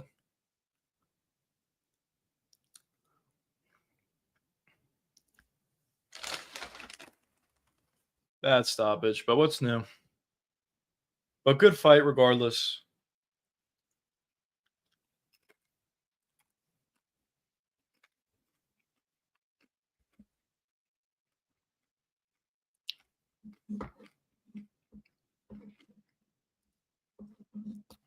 Next, we got Mason Jones. Mason Jones is a good fighter. We got the Mason Jones fight, and we got Bukauskas fight. Then BSD and Kaio. Should be fun. What'd you boys think of the stoppage? I thought it was bad.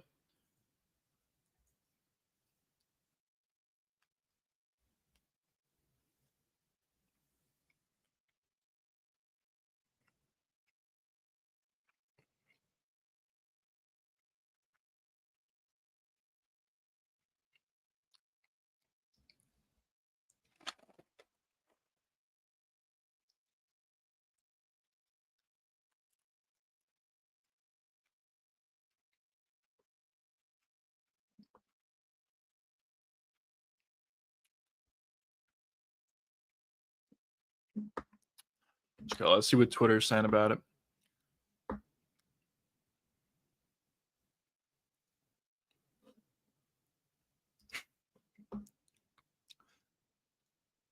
Insane stoppage, yeah. That was bad.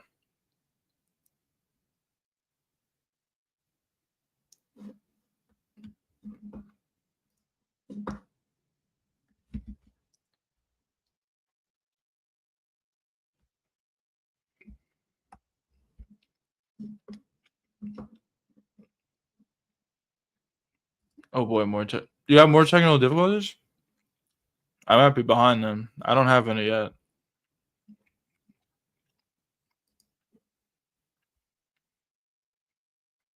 This is ridiculous.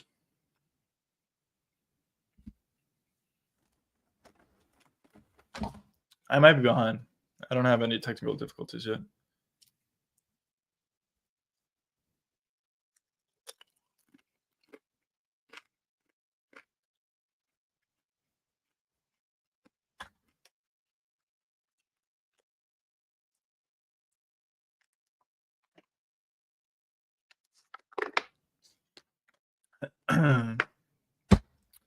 Up a weight class too. Good performance. The stoppage is terrible, but regardless, good performance.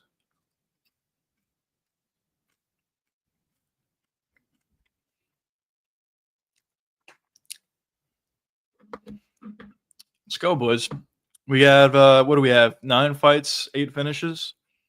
The only fight that wasn't a finish was the Gomis fight, which I thought wouldn't be a finish, but still, that was a great fight. Good stuff. Good stuff.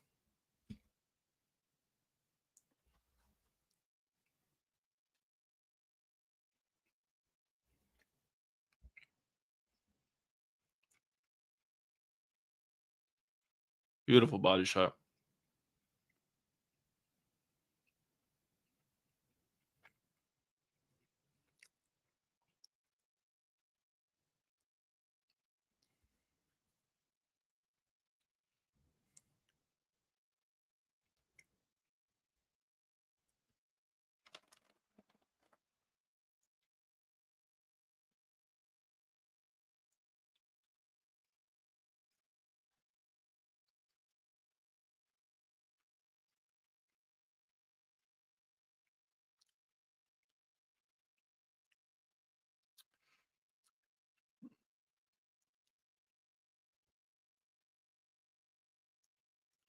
Sola said that he was trying a lot of things, and McKee was continuing to push forward, so he decided to try something else, go to the body, and it worked. Yeah, I talk about this a lot. Body shots are not that common, honestly, in MMA, and I think they should be. A clean body shot to the liver, forget it. It's very, very effective, regardless of how tough you are. You can't really take those shots, or that many of those shots. There's Tom Aspinall. They're booing Tom. Oh man, there's Surreal gone. What is he wearing? A dress? What the fuck is that? But but yeah, body shots are important. A lot of these fighters don't use it, unfortunately. This card is great, by the way. Pereira Magomed is a good fight, even though I'm not that excited about it. Merab Corey is a good fight. Yuri Roundtree is an insanely good fight. Emmett versus Salal is a fun fight. Abus versus Piper is even a fun fight. I like the card a lot. UFC 320.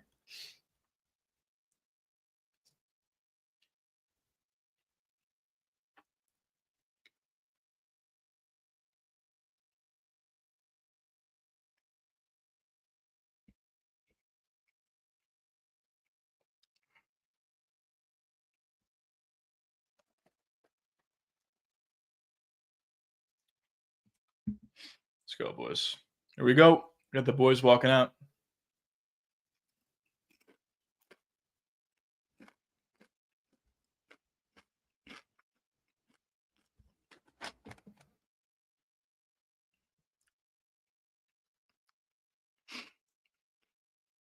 Wow. I can cash out, boys. I put a $5 bet down, 4 legs to win 330. The last leg is Bukowskis by TKO. I can cash out for 146 bucks. Should I do it? I don't know. I think Bukowskis probably finds like TKO, to be honest. Maybe I should let it ride.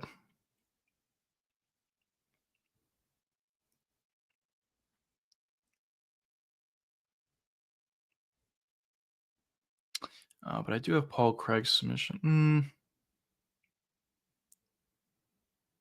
I don't know.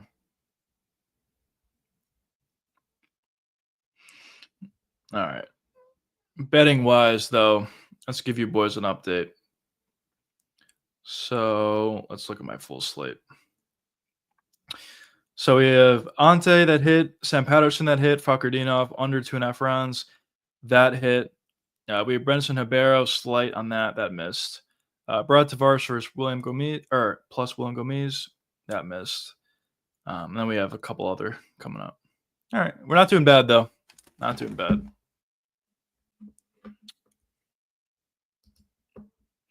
I see Alex Pereira wearing yellow in the rematch against Magna. Won't be wearing his custom shorts. You think so?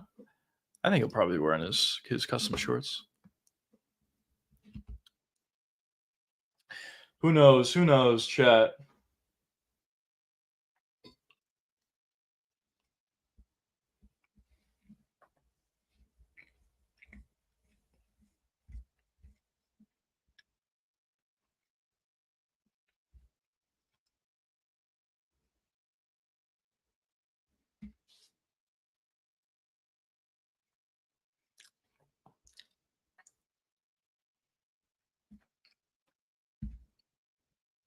Mason Jones talking about him working on his leg kick defense.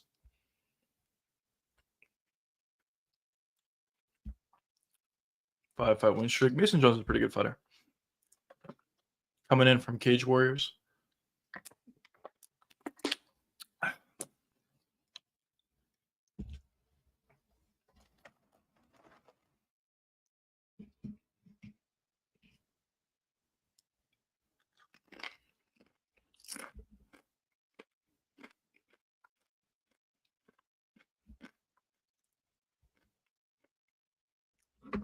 All these boys got the skull back tattoo.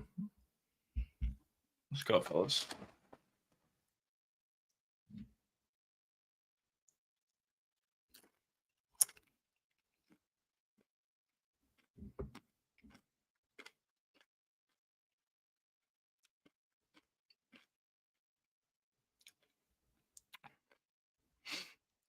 Tremendous walkout song.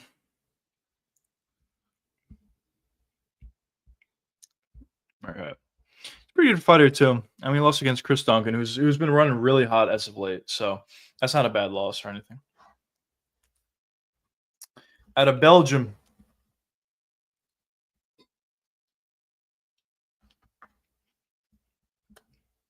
Fuck. Do we have technical difficulties here?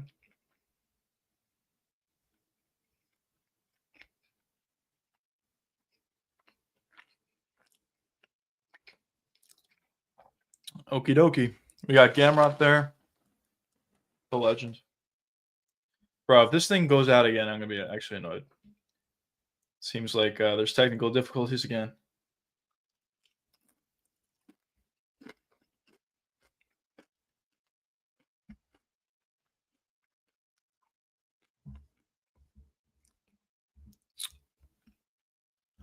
See what our boy can do here.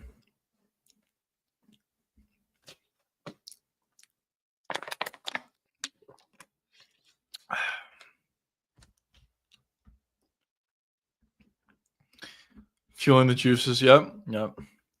I was mad hungry. It'd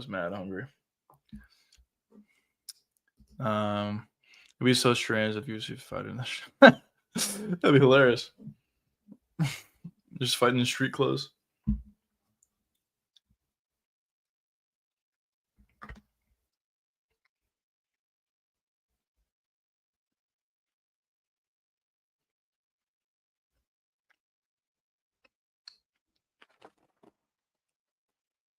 Let's go, Oki. I think this one's gonna be fire. This fight should be fire. Let's continue the finish streak.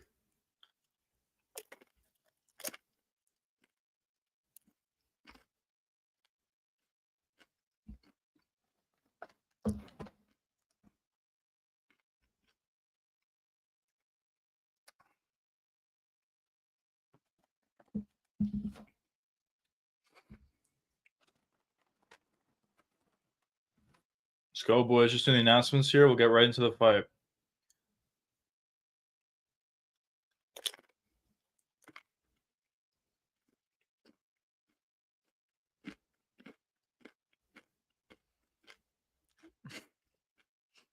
Booing Mason Jones here.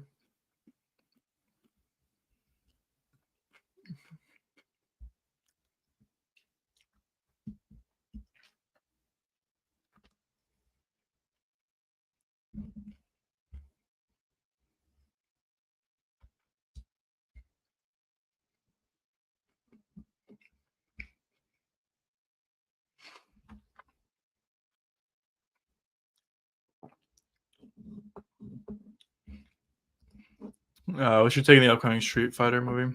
I didn't even see it, to be honest. I don't know. Oh, is that what? That's the thing that Volkanovski's in. I don't know. I didn't see a trailer or anything, but I'll probably watch it. Honestly, why not? But here we go. Rich Mitchell, the GOAT. Let's get right into this fight, boys.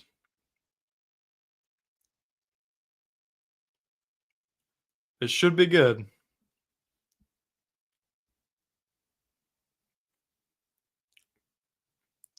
And here we go. Round one. Ooh. Right hand lands for Oki. Okie dokie. Nice jab to the body from Oki. Oh! Right hand over the top for Oki. Jones ate it cleanly, though. Oh! Left hook for Oki. Leg kick for Oki. This guy's a powerhouse. But Jones is walking through it, and he's pressuring now. Oh, nice. What was that? A jab for Jones landed? Oh! Beautiful right hand over the top for Oki. Left hook. Drops him again. Jones is still there, though. He's still there. This guy's power is insane. Oki's landing some big shots here. You don't want to gas yourself out, though. Mason Jones is still there. He's definitely still there. Is Mason Jones ranked? No, he's not. Oki lets him back up. Probably smart decision. Oh! Oh, big right hand lands again. Jones has some chin.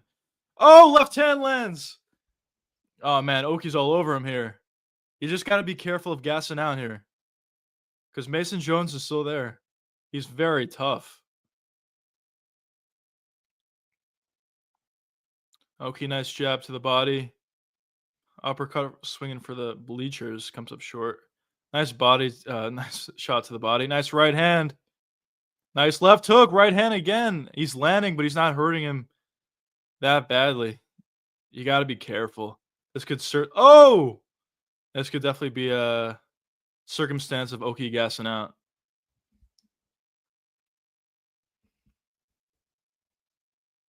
The fact that Jones is still there and now he's even pressuring is actually crazy.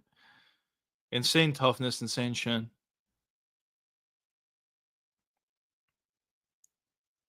Oh, couple beautiful shots again for Oki again.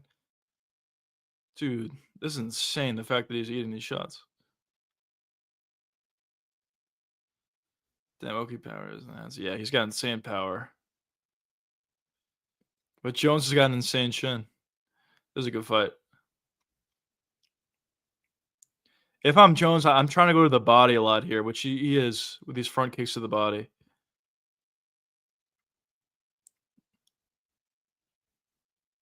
But honestly, Oki doesn't look that gassed. Like, oh, couple big shots from Jones.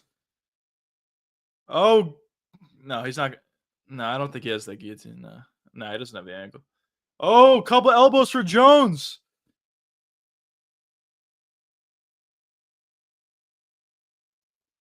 Oki's trying to get back to his feet. Oh, nice knee up top. Nice elbow. This is an insanely good fight. Oh, good takedown from Jones there. Jones trying to get to full mount here. Oh, beautiful elbows from Jones. Nice right hand there from Jones as well. This is a fire fight. Jones trying to step over. Oh, man. This is crazy. If you're Oki, you probably just want to survive the round. What a crazy turnaround.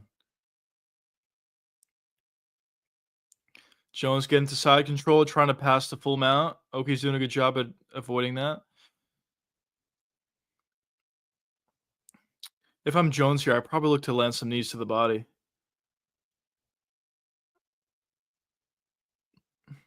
Oh, Kimura. Kimura, he might have this. Wow, Oki gets out of it. Dude, this fight is insane. North-south position here. The crowd is chanting Oki's name. This is a great fucking fight, bro.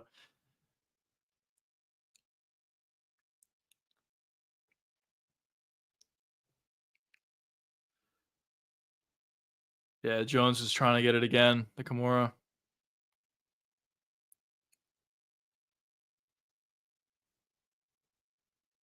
It's not that much time. If you're Oki, you're just trying to survive here. You got to avoid this Kimura. Oh. Oki's doing a good job here. Yeah, I don't think he has enough time. Couple shots land for Jones. First round. Dude, that was insanely good. Who won the round? I don't know. Well, probably Oki. I would say Oki won the round. But really good close for Mason Jones. Really, really good performance in the second half of the round. Surviving that onslaught and taking over a little bit at the end.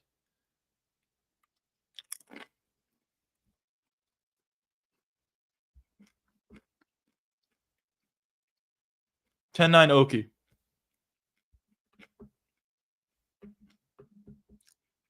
But you got to be concerned with the gas tank of Oki after going all out for the finish in the first round. See it all the time. Guys go all out for the finish and they gas out round 2, 3, or 4, 5 if it's a 5-rounder. So you got to be concerned about that. But he did a good job of surviving on the ground against Mason Jones. So we shall see, fellas. Tremendous first round. Best first round of the fight. Best fight of the night so far. Let's see what we got round 2.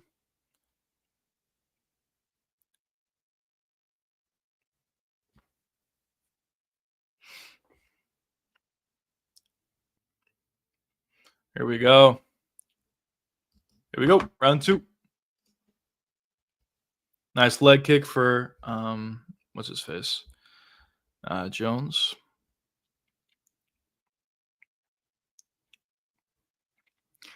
Jab to the body for Oki.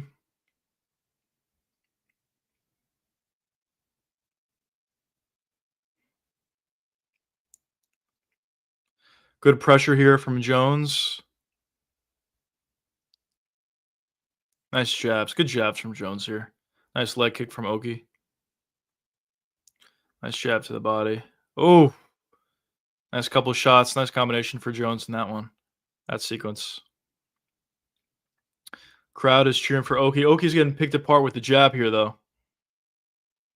And he's biting in a lot more of these feints compared to early on.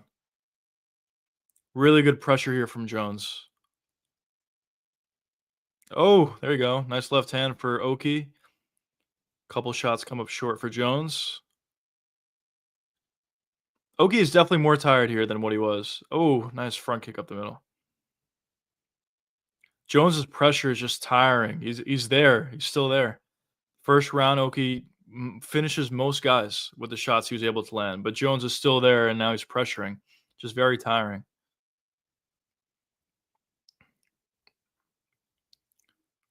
Oh, beautiful right hand. Nice angle change into a right hand for Oki. Spinning elbow comes up short for Oki. Oh, spinning elbow for Jones. Came up short. Good head movement into a takedown. No, wow. Great job by Jones stopping that takedown. Now he's on a takedown of his own.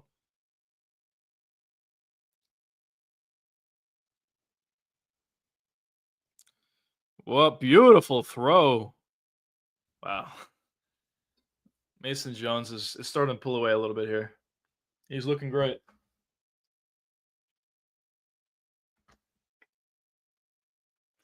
Full mount. Oh, no, not full mount. Close. Oh, there you go. Full mount. Mason Jones got full mount.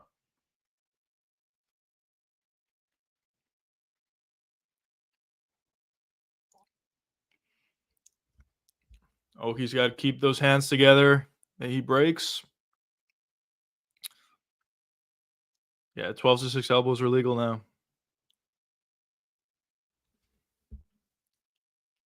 Oki's doing a good job so far at avoiding damage. But there's a couple big elbows for Mason Jones. Oh, these are big elbows.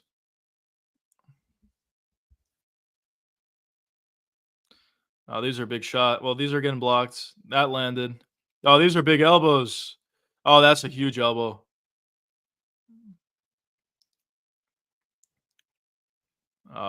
Some of these are big shots. Some of them are blocked, but some of these are getting through. Oh man, these are crazy. Oh, wow, that's a terrible stoppage. Dude, that's a terrible stoppage. Am I wrong, chat? I feel like it's a terrible stoppage. Some of them were getting through. They were big shots, but he was still moving with it. Dude, that's back-to-back terrible stoppages. I could be wrong. Am I tripping, chat? I feel like that was a horrible stoppage. Yeah. I did not bet on Oki for anybody wondering. I actually just feel like that was a bad stoppage.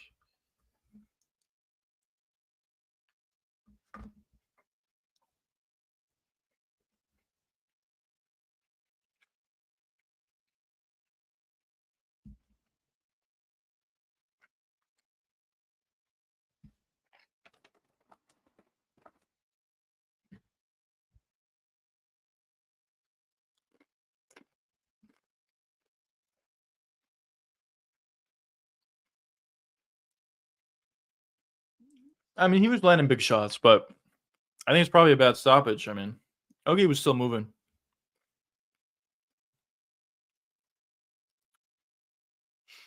I was kind of talking about it, honestly. It felt like after the first round or during the first round when Oki was landing big shots and he was continuing to throw huge power shots, he was going to gas himself out. And he wasn't like super gassed or anything like that, but in the second half of the first round and in round 2, definitely, he was more gassed than what he was earlier. and Jones just took advantage with pressure. Landed some shots, found the takedown, found big elbows, found full mount. And when you're tired, you tend to make some mistakes. And Mason Jones was able to take advantage of those mistakes. So, pretty good performance. I think it was a pretty decent stoppage. Yeah, maybe I'm just tripping. I just thought it was a bad stoppage personally because Oki was still moving. I mean, big shots were getting through, so like I could see it. I could see why he made the stoppage, but I just feel like he was still moving.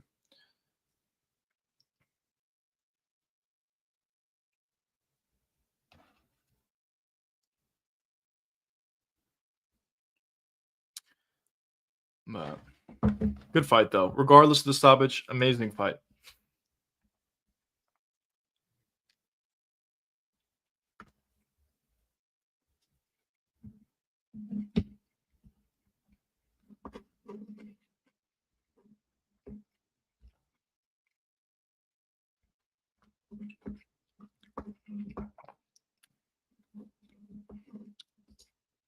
In my MMA Foolish Boys, Oki should retire. It's never that good. He looked pretty good, not really.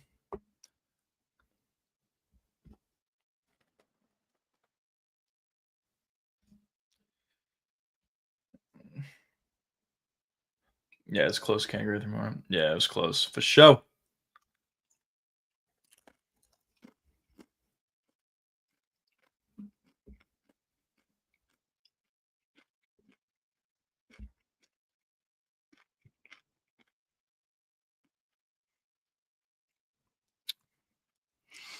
Yeah, Mason Jones is ridiculously tough. Very gritty performance, pulling out the victory there. Good stuff.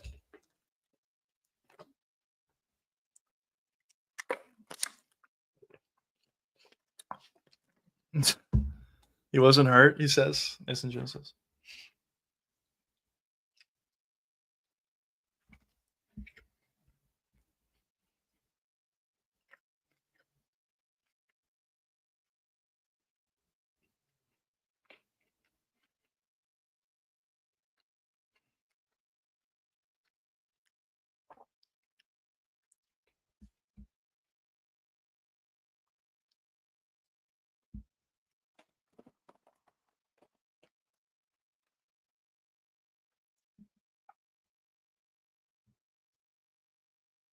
Definitely a solid win. Good, really good performance. Had a pretty good game plan. I mean, obviously, you don't want to get hurt in the first round like he did, but ever since then, he had a good game plan. He saw that he was over swinging. Oki was started to pressure him, started to find takedowns, started to wrestle. Round two, Oki started the takedown, but Jones, continued, and he found the finish. Good performance.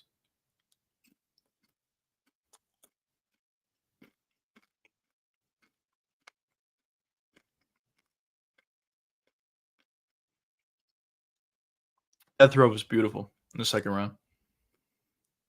And just big elbows.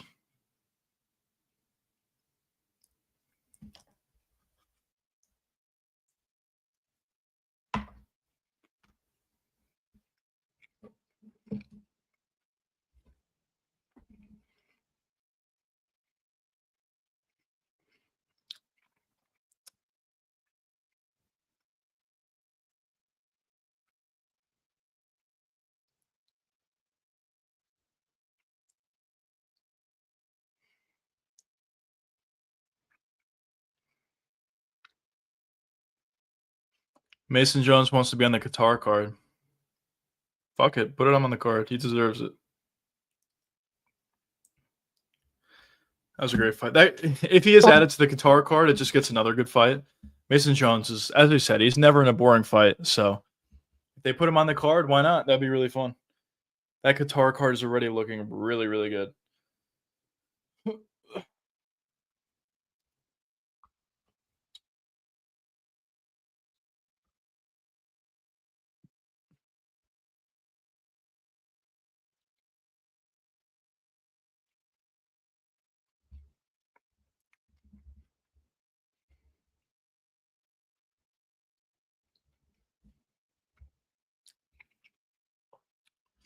Let's go. Yeah, I think John Silva wins this fight. I think he probably finishes Diego Lopez in the latter half of the fight. I mean, early on, Diego Lopez is an insanely good chin, so I think he can eat some shots early. But as the fight progresses, I think Gene is start to, the damage is going to start to add up. I think he gets a finish in the later half of the fight. 2, 3, 4 rounds, 2, 3, 4 a finish. But yeah, it should be good. Should be a firefight. That's the whole reason. I mean, I'm personally probably going to be watching the card anyway, but um, the main event is a big reason for why most people are going to be watching this card. The main event is so good.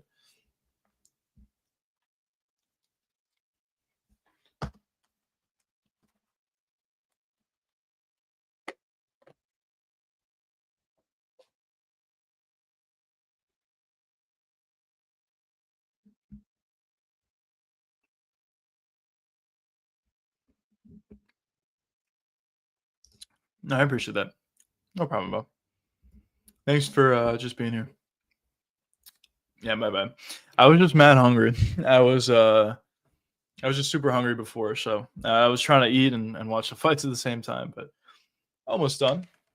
So I'll resume my commentary. But yeah, they're just talking about the no chick card. All right, this is the official. So Rob Font, David Martinez, we knew about that. Rafa, Jared Gordon, Calvin Gastelum, Still Fruits, fine. Alexander Hernandez, Diego Fajeda, that's kind of fun actually. Quang Lee and Santiago Luna. I don't know, but the main event is great. The rest of the card is just whatever. But David Martinez versus Rob Font could be fun, I guess. Kelvin Gastelum's on the card, and Kelvin's usually a pretty fun fighter as well. So that could be fun. Definitely could be some fun fights. By the way, I cashed out. If Bukakis gets a TKO, which I think will happen, that'd be kind of annoying. As I cashed out our play. But fuck it.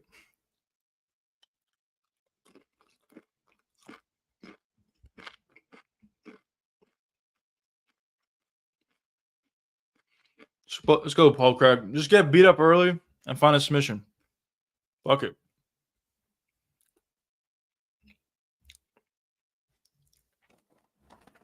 Look at the striking of Paul Craig here. Holy shit.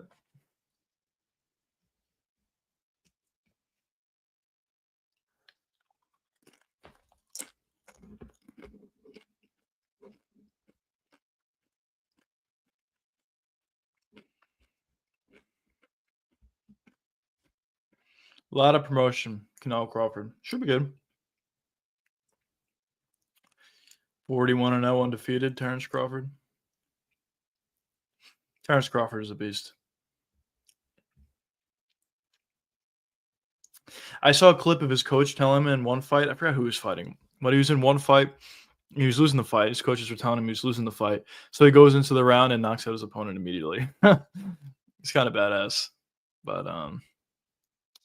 But yeah, I am a bit of a boxing casual, so I will say that. I'm not sure yet. I may do a watch along for the boxing event. We'll see. Really, honestly, just for the main event. I don't really care that much about the rest of the card. I don't even know who's on the. Is it out yet, boys? Who's on the card of Canelo Crawford? Because I know it was like really late and we didn't know who's on it. I don't know if it's out yet. Probably is. Canelo Crawford full card. Let's see.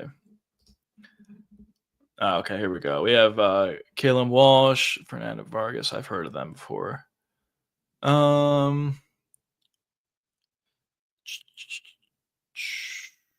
Yeah, it's no one of interest to me personally. But I'm a casual. Well, let's go, boys. Let's get into this main event. Co-main event. What do we got? 3 fights left on the card? Yeah, this card is insane, bro. What are we, like 9 for 10 on finishes? This is insane. And I'd be very surprised if this Paul Craig doesn't go to it doesn't become a finish. I'd be very surprised.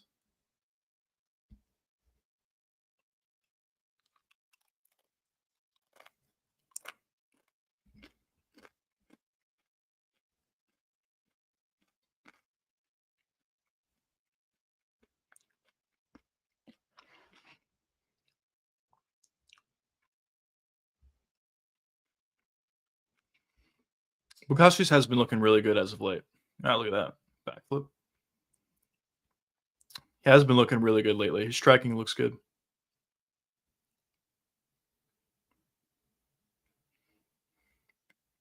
The fact that Paul Craig has been able to make a career for himself by literally just being good off his back is insane.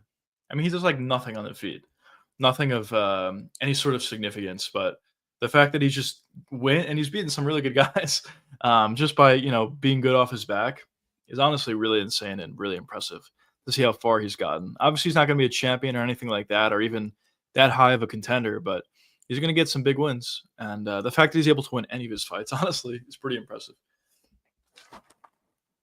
Because basically everybody he goes up against, not basically, literally everybody that he goes up against is going to have better striking than him, significantly in a lot of cases.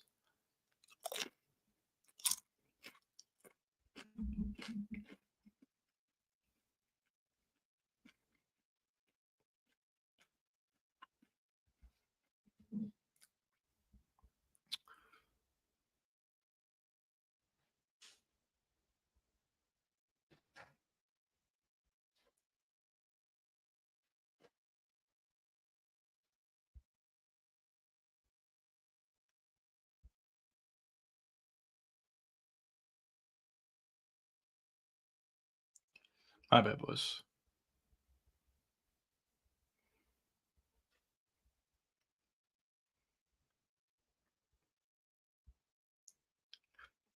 My bad, fellas. But yeah, this fight should be good. I think it probably should be a finish, adding to the finish list. So realistically, so this probably will be a finish. And then the BSD Roofie fight, honestly, very high likelihood that turns out to be a finish. So realistically, we could have like one or two two decisions on the entire card, which would be insane. Would definitely be very reminiscent of the Seattle card, where it's all finishes. I believe it was all finishes to the main event, or maybe there's a couple that weren't, but I'm pretty sure it was all finishes outside of the main event. So very reminiscent of that so far in this card. So I was looking definitely really good. I was excited about this card, but I didn't think it was going to be this good. It looks tremendous.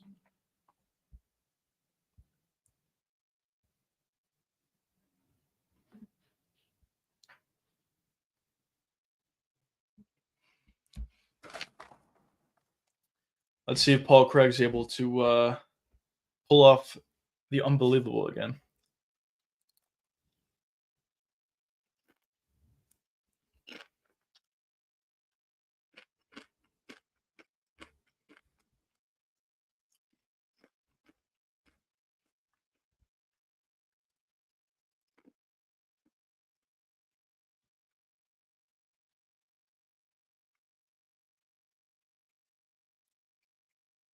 Unbelievable. They're not going to show Paul Craig's walkout. Just unbelievable. Let's check Twitter. This is so true. Someone on Twitter says Oki fell into Mason's trap of knocking him out 3 times. It's so true, actually.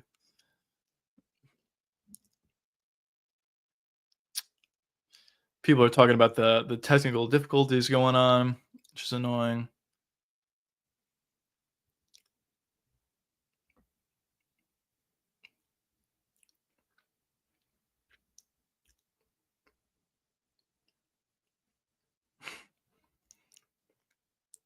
Yeah, Mason Jones is a beast.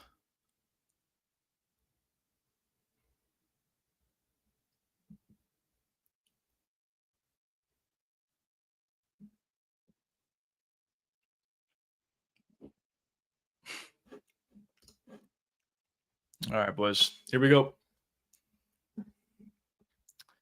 Got the introductions, and we'll get right into the fight.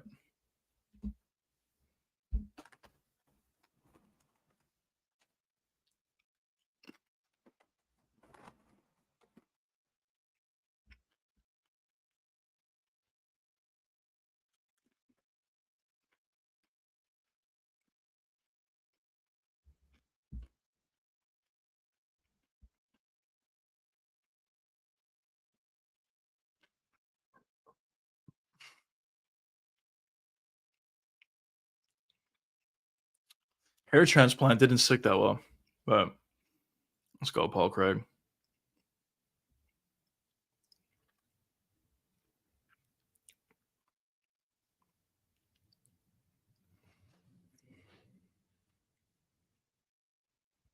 I feel like I'm going to regret my cash out, but it's all good. Still took a pretty good chunk of change away. 5 to win 150 is nice. It's really nice. So I'll take it.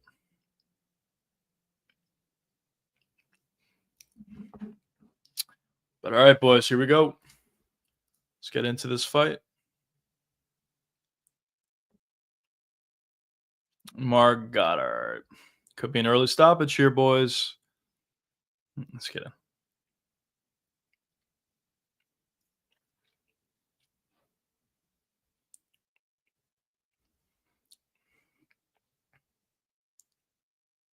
Here we go. Round one.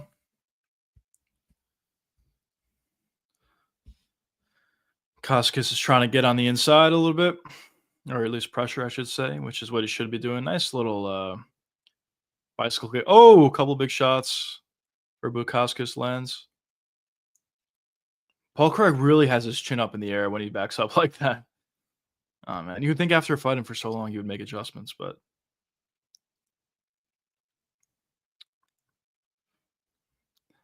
some guys just can't figure it out, you know?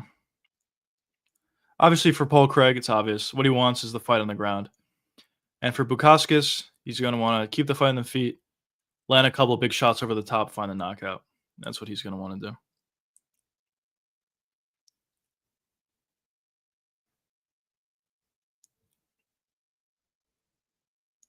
Nice outside leg kick for Bukauskas there.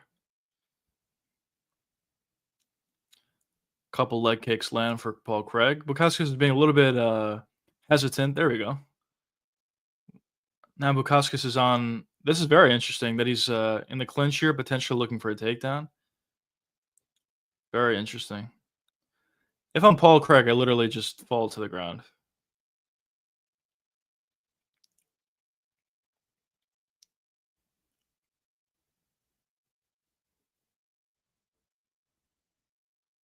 Yeah, Paul Craig should certainly pull guard at this point. But it seems like Paul's trying to break off and land an elbow on the break, which is interesting. All right.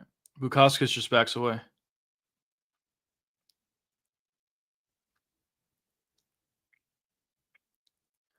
Couple leg feints. Nice leg kick there for Bukauskas. Lands. Leg kick lands from Paul Craig. Now for Bukauskas. Spinning kick to the body gets partially blocked.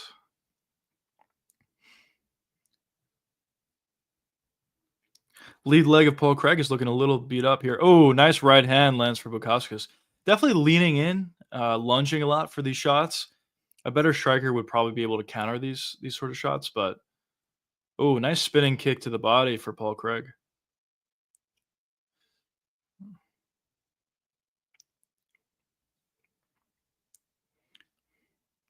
Nice inside leg kick for Paul Craig lands.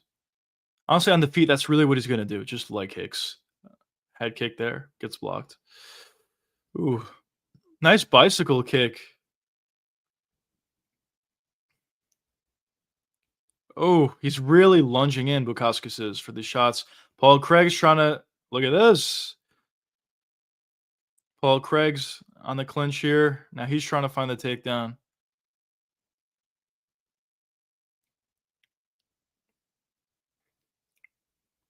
Paul Craig, close. Almost got the takedown.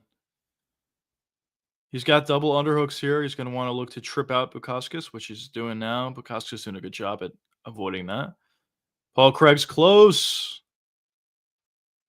Paul Craig was very close a couple times. Bukauskas is doing a good job at keeping his balance, though. He has a leg. Paul Craig does. Nope. Bukauskas is doing a good job. Paul's working really hard in this takedown.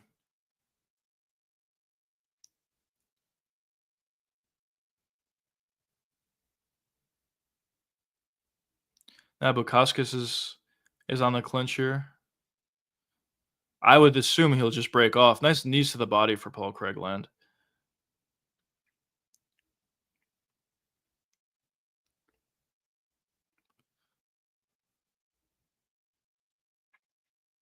Paul Craig with a bunch of nice knees to the body.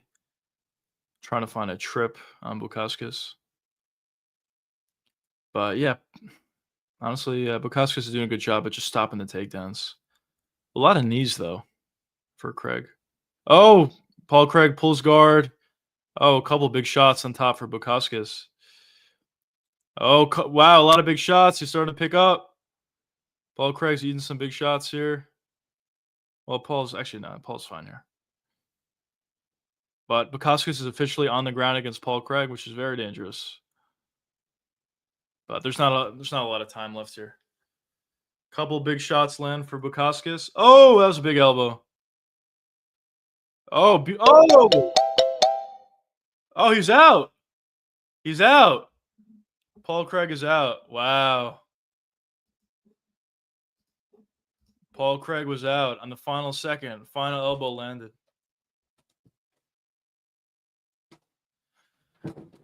Wow, he was out. It was that final elbow. All right, my bet would have cashed.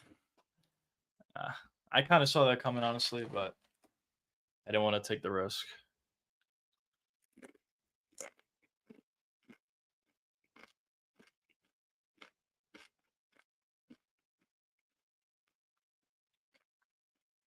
But another finish. Good respect between Paul Craig and Bukauskas. Yeah, that was a nasty elbow at the end. Some decent ground and pound shots before, but that last elbow was crazy.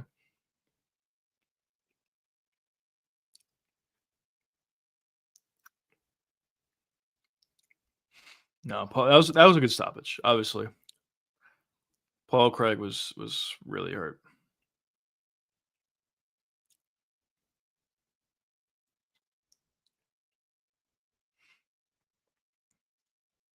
Paul Craig pulled guard immediately. Bukauskas was landing some nice ground and pound shots.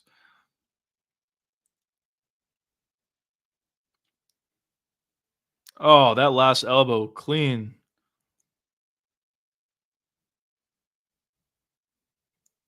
Oh, dude, he's out, bro. Oh, it was that right elbow. He's out. Oh, wait, Paul Craig was out. Good performance from Bukauskas. Another finish to the card, and now we just have the two big fights of the night. The fights we've been talking about forever, which should be fire. But yeah, that was a nasty elbow from Bukauskas at the end there. Really nasty elbow.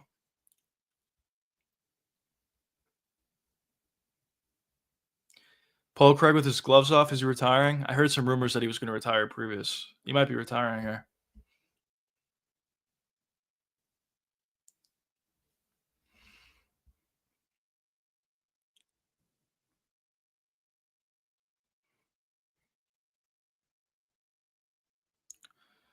I think Paul Craig's retiring. He's taking a lot of damage, so I don't hate the idea.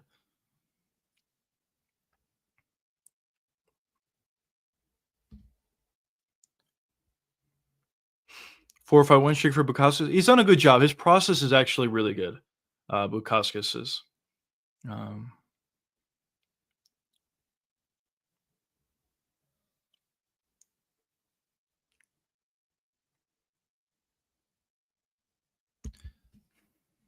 Good stuff. Yeah, Paul Craig's definitely retiring. He's sticking around with his gloves off.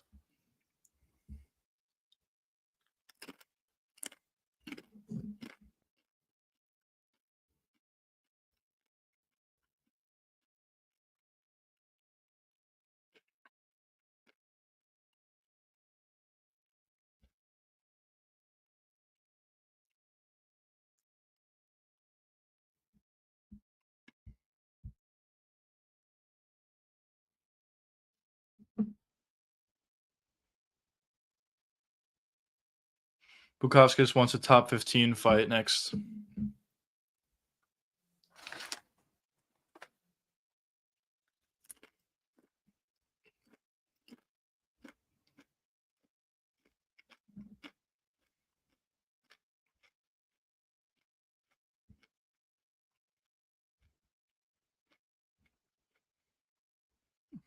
Go, boys. My bad, boys. I'll stop eating. I'm on my Patty Pimlet mode. But here we go. Paul Craig's retiring.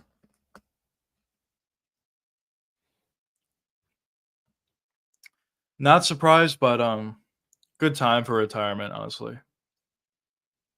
Yeah, Paul Craig's definitely a legend. As I said before, the fact that he was able to have so much success by just grappling is insane. Just grappling off his back. He didn't have great wrestling. He obviously didn't have great striking. Literally just off his back jiu-jitsu. And he was able to get the wins he was able to get. Pretty incredible.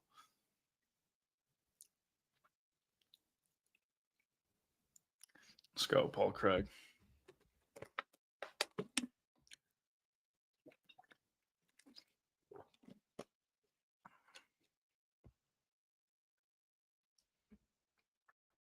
Holy shit, look at his ear. Is his ear sliced up? Or is that just blood?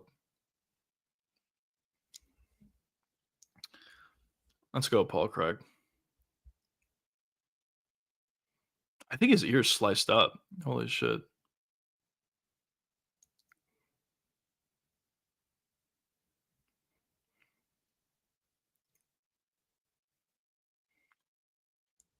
"21 fights in the UFC for Paul Craig. A lot of damage along the way, but a lot of impressive victories along the way as well.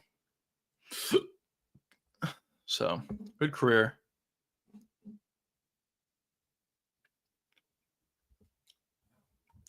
Paul Craig's crying. Let's go, Paul. Good career. But yeah, now we move on to the biggest fight of the night, in my opinion. BSD, Mauricio Rufy. Holy shit. This is going to be a really, really big fight. Definitely big fight feels here.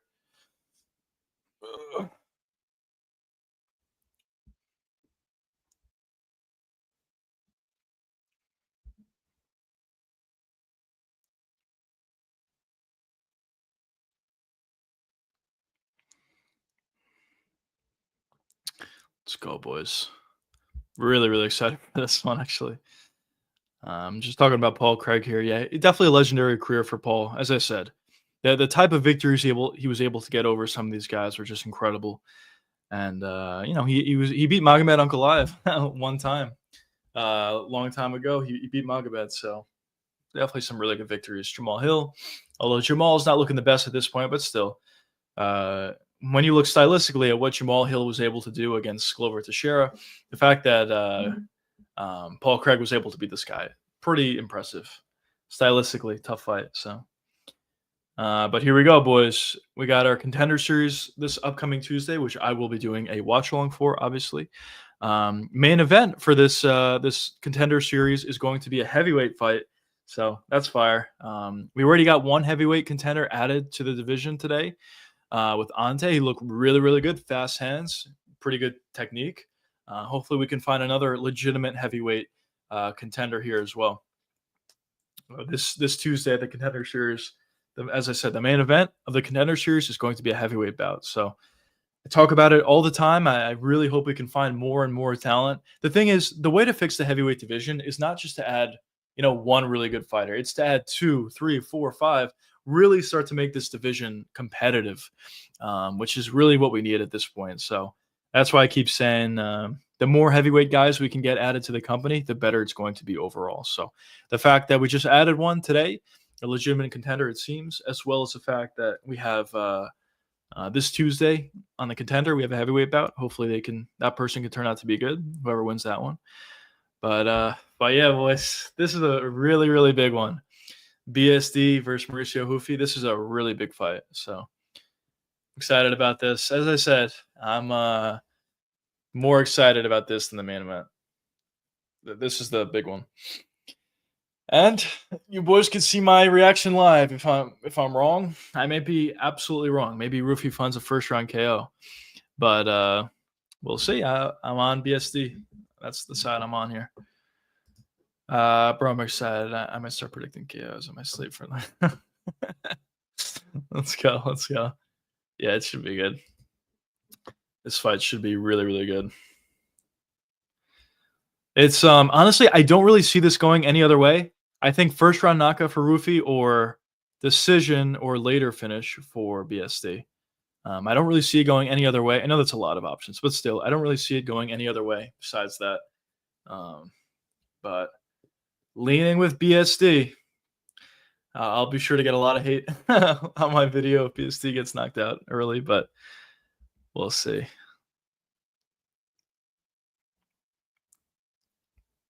Both of these guys are really exciting. So whoever wins this fight, the UFC is going to be in a good place.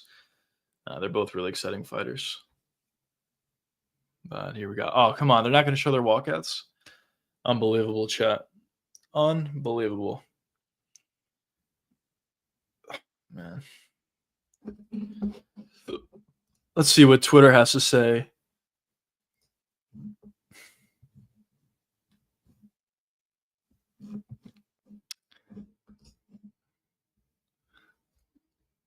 Let's go. Let's go.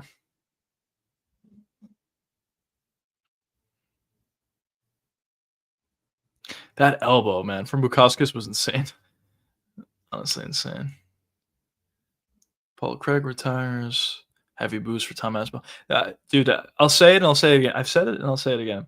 Really should have been Tom Aspinall versus Rogan tonight for a pay-per-view. It would have been sweet.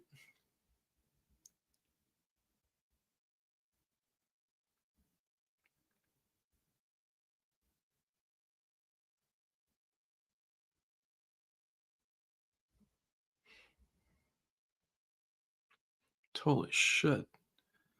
Insane knockout in boxing fight. I don't know who these guys are, but that was an insane knockout. Oh man, here we go, boys. This is the big one. This is the big one.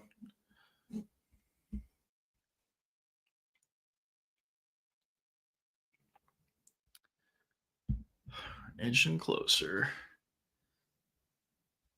Man. Final predictions, boys. What do you got? My final prediction would be BSD submission.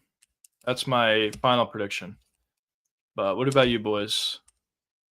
A lot of first round Roofie KOs in the chat. I'm assuming most people are probably leaning with that. But yeah, you got me on record. So if I'm wrong, I'm wrong. You can make fun of me. But BSD submission. Official prediction.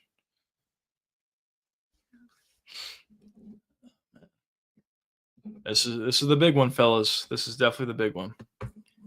I hope there's not too much of a letdown after this fight, like after it's over, going into the main. But the main is still a really good fight, so probably not. I remember once when I was at New York card, it was the Colby versus Kamaru Usman card from a little bit ago. At this point, the Michael Chandler versus Justin Gaethje fight was so good that the fight after that, the couple fights after that, it was Chito Vera and whoever else, I don't remember, but it was two really good fights. But the letdown was so significant that that it was just like it almost felt like it wasn't a good fight, even though it was, just because the Chandler Gaethje fight was so good.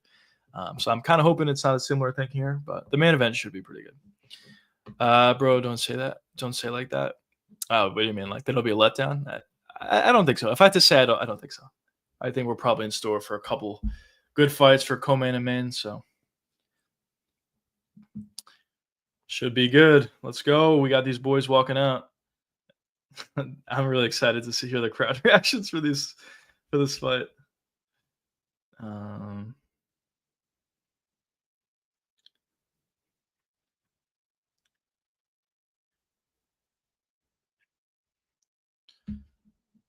Here we go, fellas. Here we fucking go. This is the big one. The storyline out of this fight is either going to be Roofie is a legitimate contender, a legitimate championship contender, or a BSD is back. It's going to be one of the two. We'll see. We shall see, fellas. I'm excited to hear the crowd reaction. That's another reason why I'm so happy this fight's in Paris. Crowd reactions are tremendous, especially for their fighters, their own fighters. So this is going to be big. Obviously, continuing with the trend of Brazil versus France.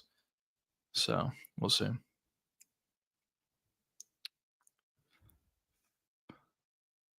We shall see.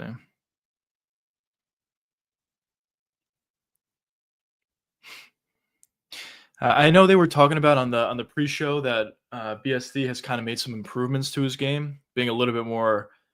By the way, that look away left hook was insane for Rufy.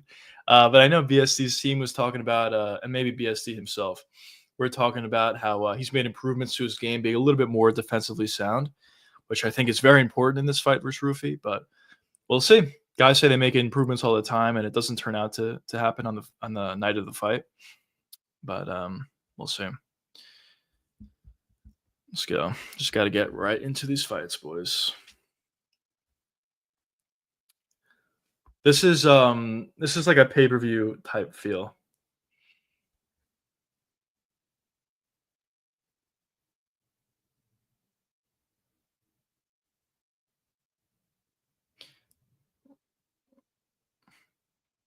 Why does it sound so weird? There we go. Bro, Rufy winning non-negotiable. My week depends on it. Let's go. Let's go. We shall see. We shall see. I wouldn't be shocked. Honestly, I wouldn't be shocked either way. This is a close fight. Some guys could be on BSC, some guys could be on Rufy, but it's a close fight. Either way, we'll see. We'll see how it plays out.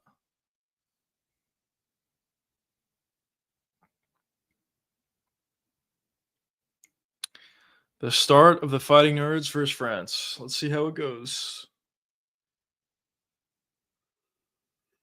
Oh, man. My bad. I'll be back. 1 second. I'll be back in a sec.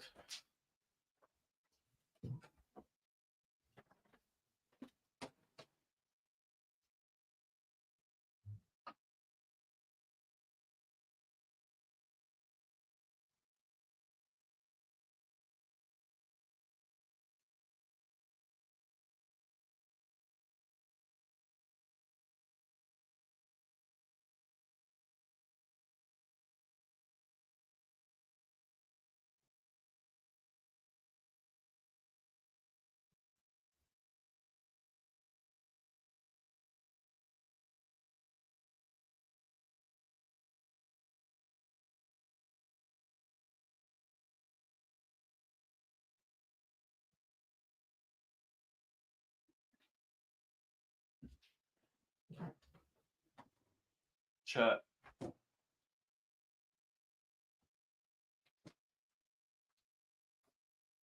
we go, fellas. This is the big one.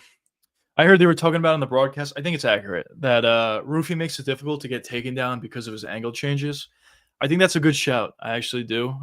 It is something that BSD needs to worry about, or at least think about. So we'll see. We'll see how those angle changes play in this fight. Oh man, this is a big fight. Let's go, fellas. Now we got BSD walking out.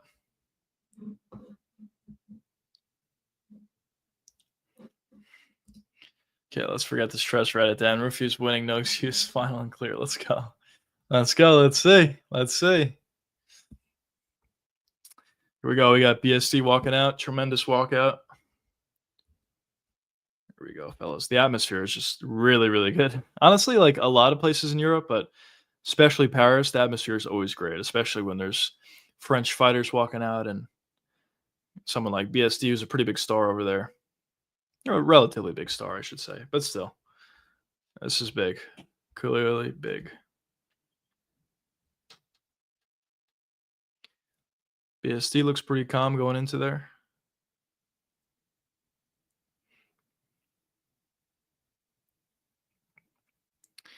We'll see if he's able to make some improvements from the last time that we saw him. That's a big fight for BSD. A huge fight. With a win, he's a legitimate contender. With a loss, there's questions on how much longer he could fight in the UFC. Legitimately, it's at that point for BSD. So this is big. This is really big.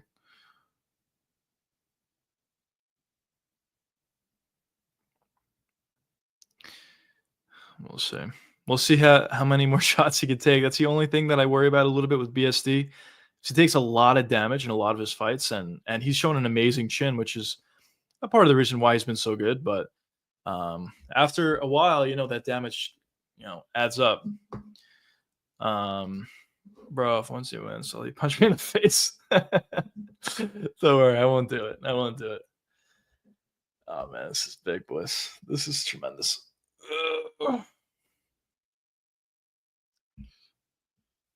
They got to cut BSD's. Oh, look at this. The intensity here. Stare it down. They got to cut BSD's his glove. There's a little rope coming off. Tape coming off.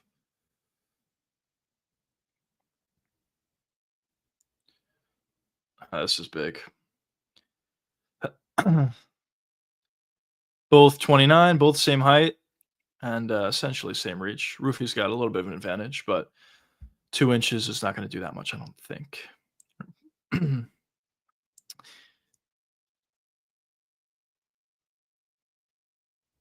Spag number 13th ranked BSD versus unranked Roofy. We'll see. But here we go into the announcements here. Do you boys think it's going all 3 rounds? I highly doubt it. If it does go 3 rounds, it's to the benefit of BSD.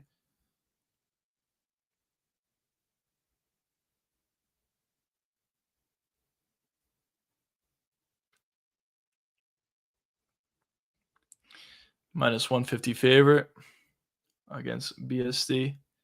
Honestly, the line is a little bit closer than I would expect. I thought Roofy would be a little bit bigger of a favorite, but relatively close here. Definitely relatively close. Good crowd reaction here. Here we go. Announcing BSD here.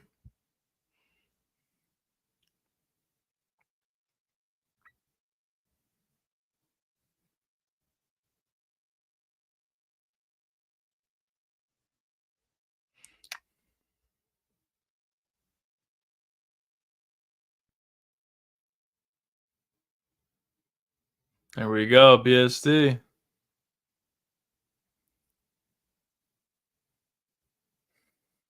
Very good aura. Good aura on this little thing. All right, here we go, fellas. Biggest fight of the night, most likely. All right, well, not most likely, it is. Here we go.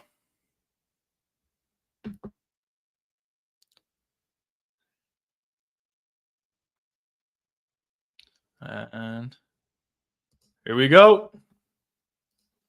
Round 1. Body kick for BSD. BSD's getting backed up here. This is not where he wants it.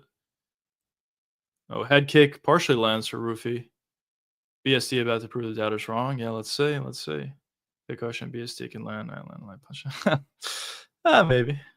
BSD is on the pressure here. Shot for BSD. He gets the hands connected here. This is interesting. Let's see if he gets it. Wow, BSD got the takedown into full mount. Wow, that's huge for BSD. Is that full mount? No, he's not in full mount, sorry. But the fact that he was able to get a takedown that early, huge for him. Trying to pass. He's almost in full mount. Side control here for BSD. He passed into full mount. Full mount for BSD. This is humongous.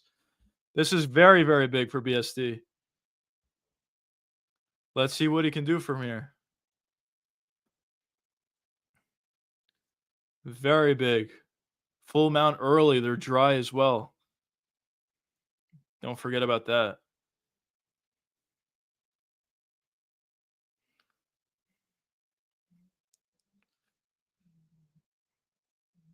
Let's see. A couple nice shots.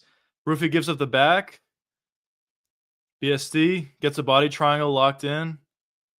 It's locked in. Threatening chokes here. Wow, this is pretty big. Wow, he might fall off though. Wow.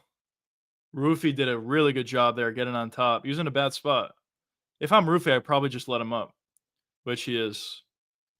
Huge for BSD getting the full mount. Also huge for Roofy getting back up. High kick into a shot.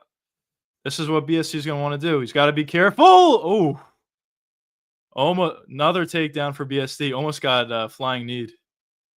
Good job, BSD.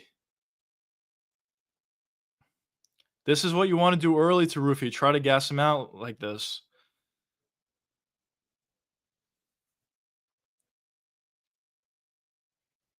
There is a big difference in the grappling. There definitely is. For BSD, you want to take out his arm there if possible, take his base out. But yeah, Rufy's doing a good job. He's not panicking. He's not panicking. He's still there. He was in a really bad spot and he got out of it. So BSD gets the back. He gets he's flattened out. BSD's doing a good job here. He certainly has a big advantage in the grappling. BSD's, he's alongside the cage, kind of in full mount. He's trying to maybe get a head and arm choke here. Full mount for BSD here. Has him flattened out. Head and arm choke potentially. Rufy did a good job avoiding that. But BSD is in full mount. Threatening the head and arm choke again. BSD's got to watch out. Rufy's probably going to use the cage to try to get up. Good job, BSD. Right back on him. Rufy gets back to his feet, though.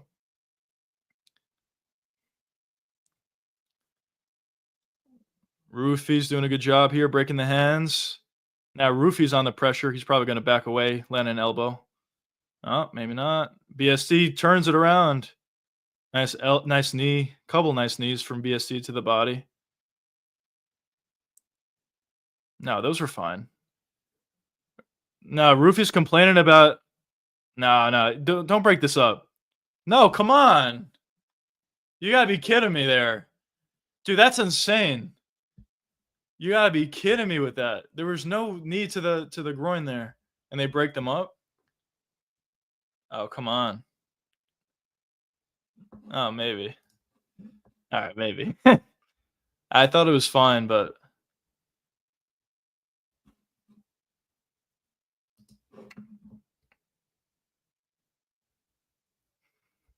I don't know. Obviously it's not that bad, but I don't know. I don't know about that. This could be huge in the fight. Letting Rufy break off, basically.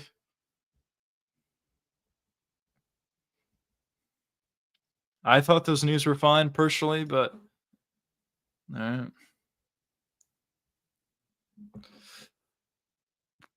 Rufy's taking some time here. I think he's ready. All right, here we go. This is where BSD needs to be very careful. Some of the counter shots. Good job from BSD. Just throwing a couple shots out there to get to the clinch, but Rufy did a good job breaking away. Left hand lands from BSD.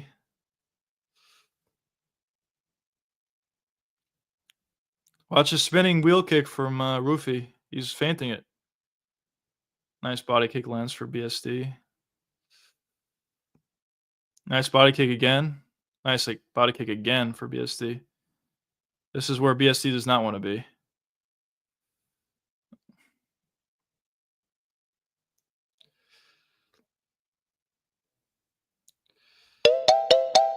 Very, very good round one for BSD. Clear 10-9 for BSD round one. Very good. Rufy's still dangerous, obviously, but very, very good round one for BSD. We'll see. BSD obviously had some good positions there, pressured quite a bit, found a couple takedowns. We'll see how the gas tank of Rufy looks going into round two, especially round three. But good work overall. But as I said, for Rufy, it takes one shot. Literally just takes one shot to land, and all of a sudden the fight's over. This is big, though. This is the biggest fight in like a while, it feels like. And it is. Probably is the biggest fight in a while. Since Hamzat DDP, but that fight turned out to be so bad that, I don't know. I guess whatever. Didn't feel that big afterwards. Oh, what is happening here? Honestly, I'm not saying BSD is going to win the fight. We'll see. He can easily get knocked out. But this is something I thought could happen. The grappling is significantly better. BSD's grappling is significantly better. But Rufy's striking is significantly better. Round two. Here we go. Nice body kick there. This is where BSD needs to be careful, though. Don't get too aggressive. You got to avoid the counter shots here of Rufy. Rufy is dangerous. Oh, beautiful jab lands for Hoofy.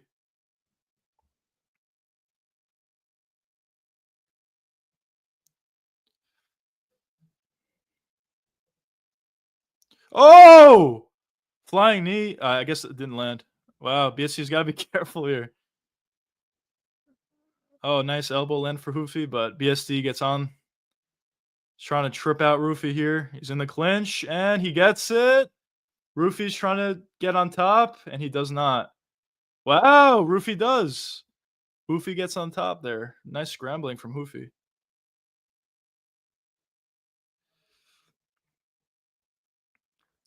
The GOAT just retired. Oh, Paul Craig, yeah.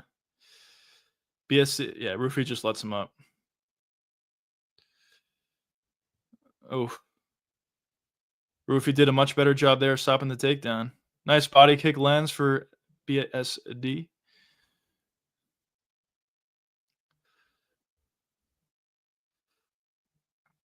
BSD's got to be careful. Couple nice shots up top. He's in on the takedown here. See if he can get his hands clasped. BSD's going for the trip. Unsuccessful. Hoofy's complaining to the ref a little bit here. Good balance there from Hoofy, staying on his feet.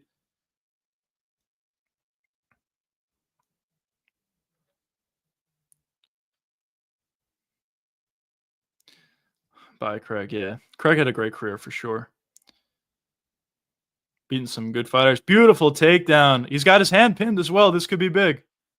BSD's got Roofy's hand pinned behind his back. He got 2 hooks in BSD. He's got Roofy flattened out here. No, he doesn't actually. I take that back. But he's still got his back. Landing some ground and pound shots here. BSD is. Beautiful ground and pound shots. Threatening a rear naked choke here. This is a signature. Oh, it's under the chin. This is under the chin. It might not be that tight, though. Oh, nah, Roofy's getting out here. Maybe not. This is, yeah, he's out. It's still very tight, though. It's on his chin. It's still very tight. Yeah, this is a face crank at this point. He tapped! Let's fucking go. Let's fucking go. What a, wow. Incredible win for BSD. Let's fucking go. Dude, that was huge. That was huge. Dude, he dominated him. He dominated him, bro. Let's be honest. He dominated him. BSD's back. He's a legitimate contender. He's a legitimate contender. All right, watch my video, boys. I feel very vindicated on that one. Let's go. What a performance from BSD. Bro's best win was against Queen Grant. Yeah, I mean, he looked off from the beginning. He was very concerned about the takedowns. He's very concerned. It was very easy. BSD was significantly better than Roofy. In my opinion, I don't think Roofy's terrible based on this performance. I think BSD is just good. I think people are now, reconfirming what they originally thought, that BSD is a great fighter. He's good. BSD is really good. He's a legitimate contender. That was a tremendous performance. Yeah, that's a signature choke. I've watched some of his highlights. His signature choke is that rear naked choke. He just does a good job at kind of snaking it under his opponent's neck.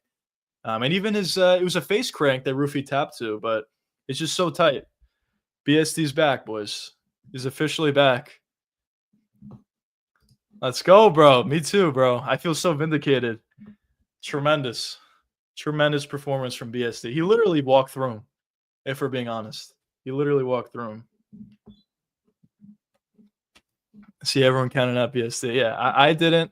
Kid Low didn't. You didn't. But yeah. Bro is Connor 2.0 in the grappling. Yeah, maybe.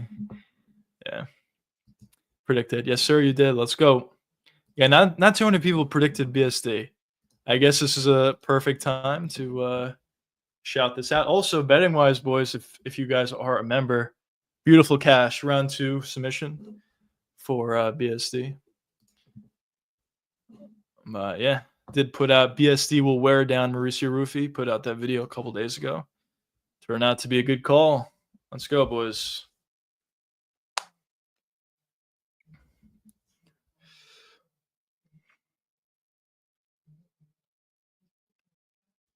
Well, there goes my week. My size went up.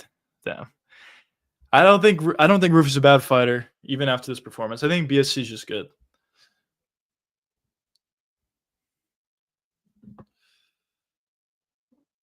Great performance from BSD. Gene Silva, hype is about to end as well, and that's Lopez. That I disagree with. I think Gene Silva's the best out of all of them. I think he's gonna be a champion.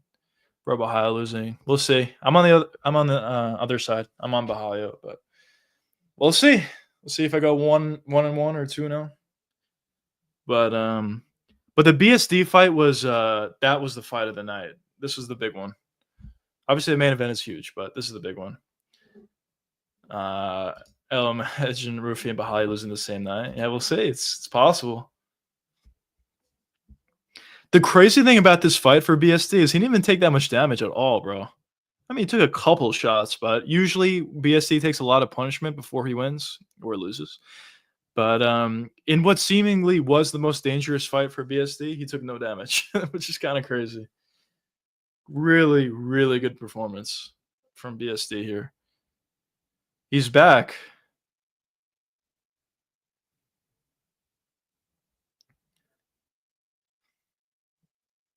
Let's go, boys.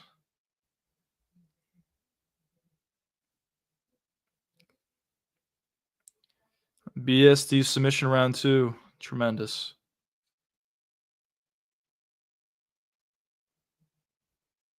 Oh, man. Boys, we had an insanely good betting week today. Insanely good. We'll see how the main event goes, but really good so far. Look at that head kick landed.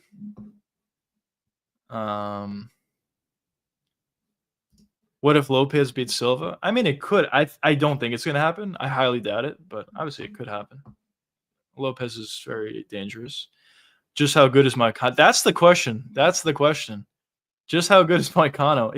Listen, I don't think Moicano is a championship contender or anything like that. But one thing that I will say about Moicano is if he's able to get top pressure on you, especially full mount, he's one of the better guys in the weight class. I know it may not sound like that's true, but he's ridiculously dangerous on top. And he was able to get that top position full mount, honestly, on BSD pretty early and easily. So, yeah, he's good. Murphy has nothing for him. Yep, I agree. BSD did a good job. I talk about this, but BSD has ran into shots in the past for sure. But he did a much better job here at staying safe, avoiding the shots of Rufy. You know, throwing a couple shots, then immediately shooting in on the takedown. He saw that Rufy kind of backs up a little bit on a straight line. There's been times where Rufy utilizes angle changes, of course, but in this fight specifically, he was backing up in a straight line. And BSD did a really good job at just utilizing that to his advantage, found takedowns, and that was it. BSD on a 2-fight win streak. Yeah, listen, I said this before the fight. BSD's an official contender at this point after beating Rufy. This is a big win. Regardless of what you think about Rufy, I think Rufy's a good fighter. So getting a victory over Rufy that easily, that's a big win, bro. BSD is a legitimate contender. And I put out a video a long time ago saying how this was after BSD lost to Dustin and Moicano, how I thought BSD could become a champ. Maybe it's a little early for that, but I still think it's possible. BSD is really good. The other fighting nerds, bets lose next. We'll see. A lot of people going against Bahalio here. Anyone that goes to war with James Liza. That's fair. Honestly, that's fair. Rufy lost. Guess I'll be students. Unbelievable. Rufy tap like Connor too. Yeah, it's a face crank. Very similar. Choke wasn't even on the chin. It wasn't. It was kind of weird. It was initially, and then Rufy did a good job at getting his chin in between the choke. But it's tough. It's still a face crank. It's tough to break out of that, but really good performance, fellas. Let's fucking go. This card is amazing, and betting wise, it's been great. So just a good day. Just a really, really good day. Now we just got the main event. At the very worst, this card is going to be 2 decisions. Isn't that crazy? Just to even say that. At the very worst, but we might get just 1 decision on the whole card.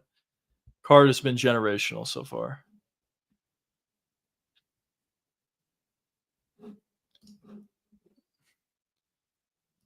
BSD is back. Islam Akachev says, win-lose, Rufi has 0 grappling. Kind of appeared like that, but people forget, man. BSD is actually a great grappler. I don't want people to think, oh, Rufi just sucks or whatever. I mean, it wasn't a great performance, but I think I think BSD is just that good. BSD 2-5 win streak already. Wow, yeah. I mean, his last fight was against someone who's not really good, like a last-second replacement. But listen, boys, people got to hop back on the BSD bandwagon. This guy is really good, bro. His grappling is legitimately elite. And on the feet, it seemed like he made some adjustments here. This was, on paper, his most dangerous fight that he had. He was able to avoid all the big shots. He didn't really get hit at all, to be honest, in this fight. Just found takedowns and found the finish. So, really good performance from BSD.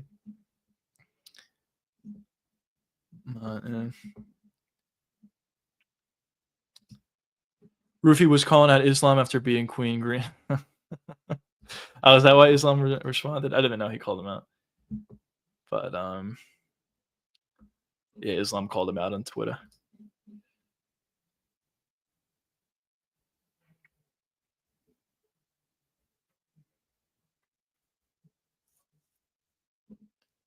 Let's go.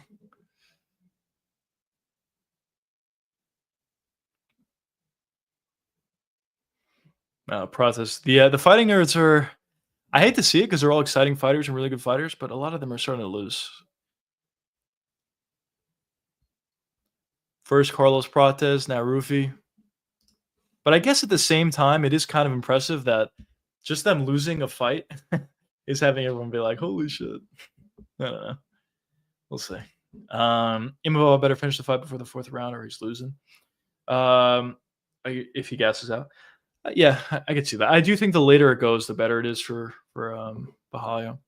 But listen, anything can happen. But Bahalio is pretty defensively sound, and he has a really good shin. But anything could happen. Who does BSD fight next? Good question. I would have liked to see BSD versus Dan Hooker. How fun would that fight be? But it seems like Dan Hooker is already fighting somebody else in Armin. So BSD is currently 13. I think he's probably going to jump up to like 11, like 12 or 11, something like that. Maybe even higher. So you could do, honestly, I don't think they're going to do this. This is the fight you should make. Paddy Pimblett versus BSD. That's the fight you should make. I don't think they're going to do it, though. Gene Silva is next. We'll see. I don't think so. I think Gene is the best out of everyone. But we'll see. Rufi went scruffy. Unbelievable. BSD versus Dariush. Yeah, that's a fight you could do as well. It depends how much you want to push this guy, though. But you could do him versus Dariush. If you really wanted to push him, they're not going to do this. Justin Gaethje versus BSD. I actually think BSD beats Gaethje. Is that crazy? I think BSD beats Gaethje. But yeah, if you want to play conservatively, you could do BSD Dariush. I think BSD would win that fight, but Dariush is really good on the ground, so it's something to worry about. Gaethje would duck most likely. Yeah, that's what. Listen, it's not going to happen. Let's be honest, it's not going to happen. The only way we see Justin Gaethje fight next is if it's for the belt, which I don't think is going to happen, or if it's against Paddy Pimblett in like a number one or in a interim title fight or a fight where they pay him a ton of money. But outside of Paddy Pimblett or outside of fighting for the belt, Justin Gaethje's not going to fight. I don't think so. Most likely, it's just going to be BSD versus Dariush or I don't know, Paddy Pimblett or whatever. Most likely, not even Paddy. But we'll see.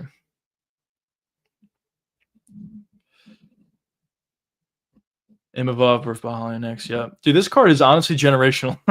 This card is. I know there was a couple good fights on the last pay per view, and on paper it looked insanely good, 319. But this card is definitely this card is definitely better than UFC 319, especially considering how the main event played out. Dude, this card is insanely good. BSD winning, it honestly got me so hyped because I just feel so vindicated.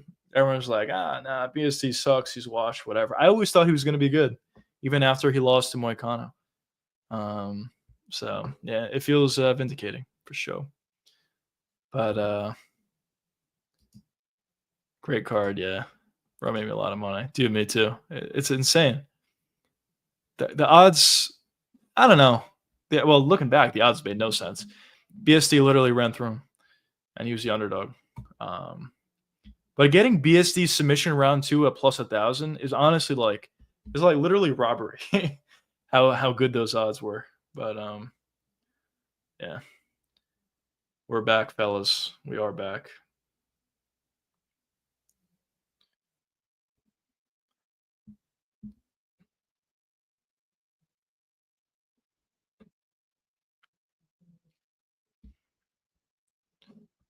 Let's go, boys. I'm really excited about this main event too. Let's go though. Yeah, tweet out.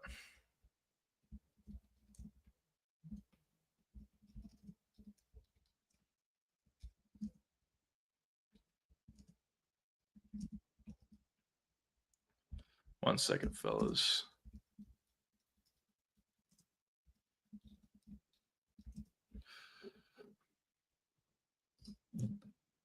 Just post it on my Twitter. If you guys are interested, follow me on Twitter, MMA_juicy. Oh man, this card has it all, boys. Literally has it all.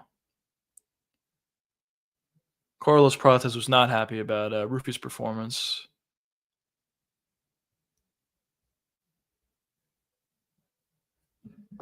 Here we go, boys. We have Kaya walking out here. Seems to be in high spirits, even though his teammate Rufi just lost.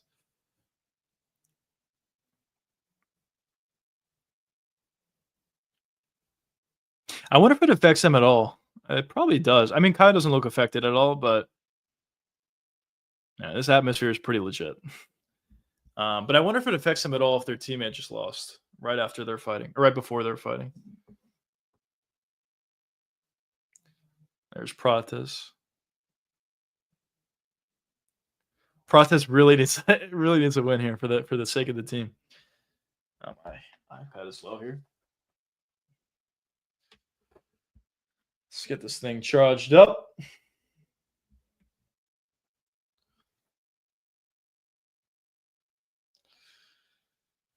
All right. Bahalio's another fighting nerds about to taste some humble pie. Everyone's against the fighting nerds here.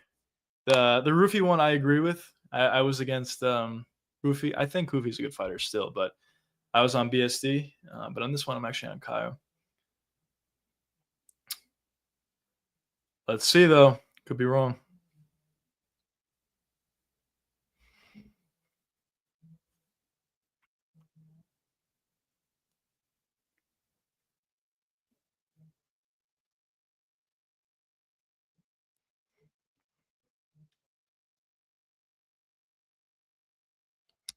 Here we go, fellas. This is a big one. This is definitely a big one.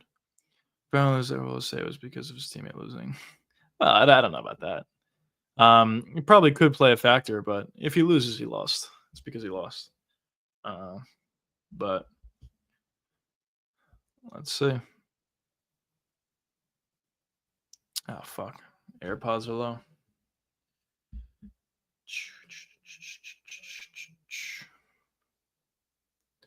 This is big, boys. This is big.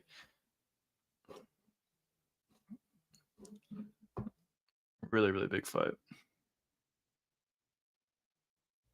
Dude, they got to go to the Paris more, dude. This crowd is honestly really good.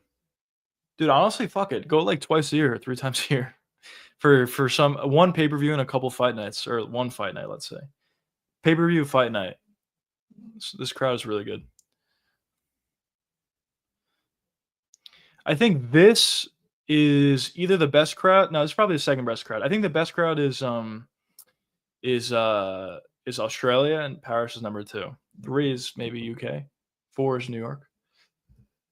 Bro, do you see Imavov's video responding to Kyle saying that he wasn't French? No, I didn't see it. What did he say? I didn't see it. UK number 1. That's fair. Listen. It's close. It's really close between Paris, UK, and I guess Australia is in that rank as well. I don't know. Maybe it was the fights itself. I thought like the best crowd that I've heard. I mean, I wasn't there obviously, but at least on TV, might have been sorry, not the UK, the Australia crowd when Volkanovski was fighting Islam. That's also a huge fight. They only go to France in September. No, I know, but I'm saying they should go more. They should go more. I mean, it's a great crowd. America has the worst ones. Not gonna lie. Honestly, I think Brazil is the worst based on recent, whatever. But I do agree with you. The U.S. is not amazing. I think New York is the best out of the U.S. Biasly, but I think they're probably the best. There's some other crowds that are solid from the U.S., but they don't really compare to a lot of these European countries as well as Australia. Houston has a good crowd. They do have a good crowd, especially when Derek Lewis is on the card. Derek Lewis is on the card. What more do you want? But yeah. Here we got Imavov walking out here. What a boost, boys. What a boost. The car was already great, but BSD winning, what a boost. Real shot in the arm. That hyped me up for sure.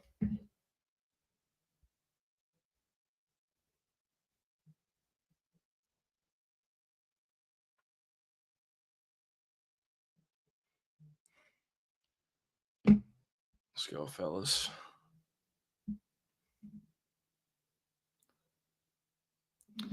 Caio Bajaleo.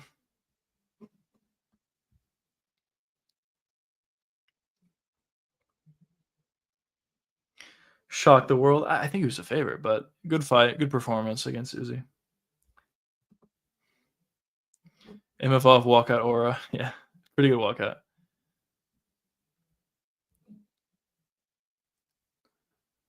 Let's see, fellas. Yeah, this has got to be number 1 contender match. Whoever wins gets thumbs up.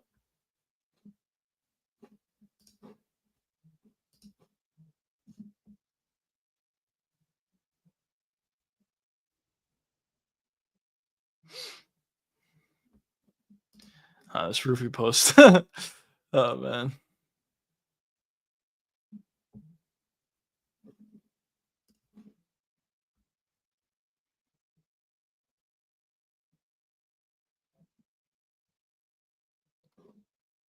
Hanata Wakana says, "Congrats, BST, flawless performance." I saw that Moicano posted on his podcast that Roofy was winning guaranteed. So there's that.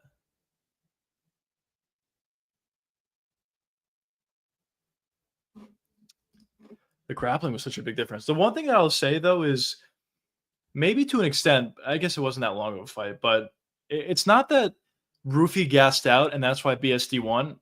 Roofy was just getting outclassed by BSD, which is something I didn't. Well, in the grappling, I thought he was a lot better, but I didn't see I didn't see BSD finding a takedown as early as he did, getting it to full mount, and in the second round finding another takedown, just getting it so easily. I didn't think it would be as easy as it was for BSD. But anyways, that's enough about the BSD fight. Let's get into the main event here, boys. Just got to go through these announcements. Got the main event here. Imavov, round 3 fluke KO coming. Yeah. We'll see. Am I a hater? I might be a hater on Imavov, honestly, but I kind of not a fluke. It's not a fluke, but Izzy was winning the whole fight until he wasn't. But it's not a fluke though. In the Izzy fight. We'll see what happens here.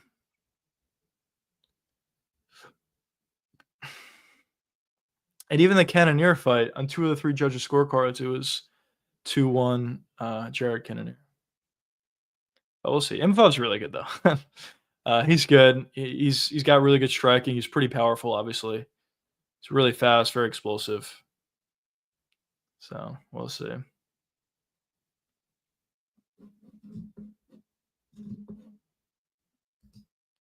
Izzy thought he was prior waving the eye. Yeah, he did think so. That was a bad decision, obviously. Looking in hindsight, obviously, but yeah, that was a bad move. If you get eye poked, even if you don't think it's bad, probably best just to take a second, just to get your bearings back.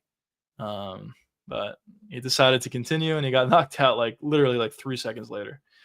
So unfortunate. Solid aura here for Kaio with the booze.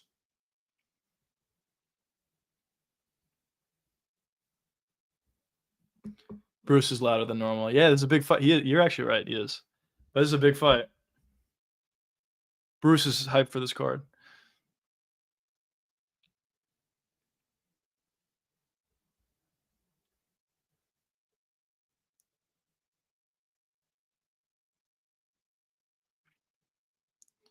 Carlos Prates is hype. Here we go. Imavov. Looking very fast on the feet, Imavov.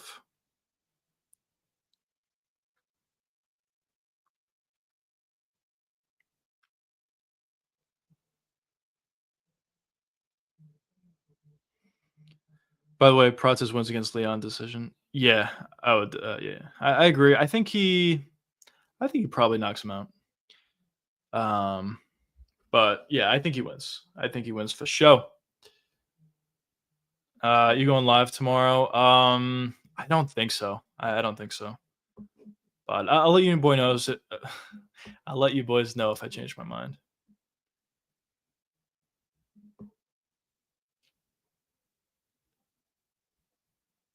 Here we go, fellas.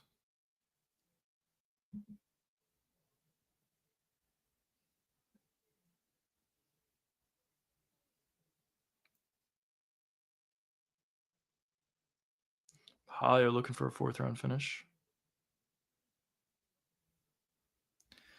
Abasir's Tremendous. Here we go. Round 1. Very bouncy on the feet for both guys, honestly, but especially for Kaio.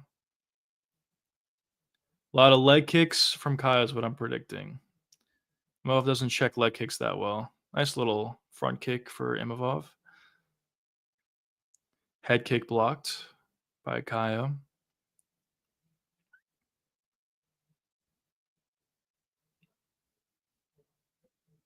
Front kick, couple front kicks for Imavov.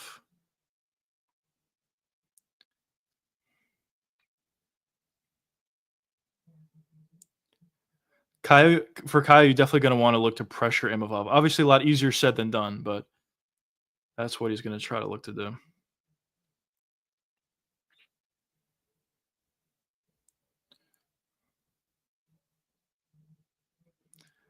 Yeah, Kaio does look like he's... Oh, nice head kick for Kaio. Does seem like Kaio's waiting a little bit for a potential counter shot. Let's go. Let's go. High kick blocked from Kaio. A lot of front kicks. Front kick to the leg, elliptical kick, as well as front kick to the body for Imavov. It's obviously his game plan. Imavov crucifix can. We'll see. That'd be hilarious. We shall see.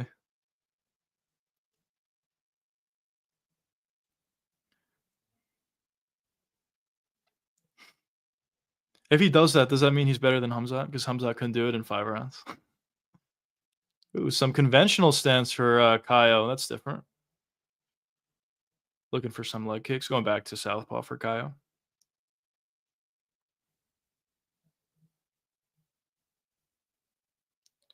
A lot of pressure here from Imavov. That's the first shot from Kaio. Headlock for Imavov. This is probably what Kaio wants, though. Maybe a mistake from Imavov. This is little trip almost. Almost got the foot sweep. Kyle did. Watch the elbow on the break. Nope. Some decent work for both guys in that clinch, honestly. A lot of pressure here from Imavov. Nice leg kick for Kyle lands.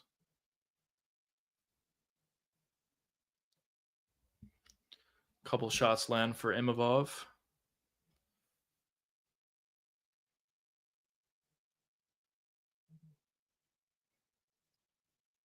Nice body kick lands for Kyle. That's what I think he's going to want to do a lot of, body kicks.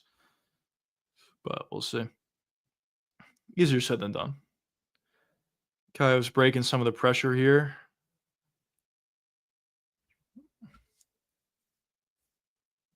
Imavov's ramping up the pressure again, though.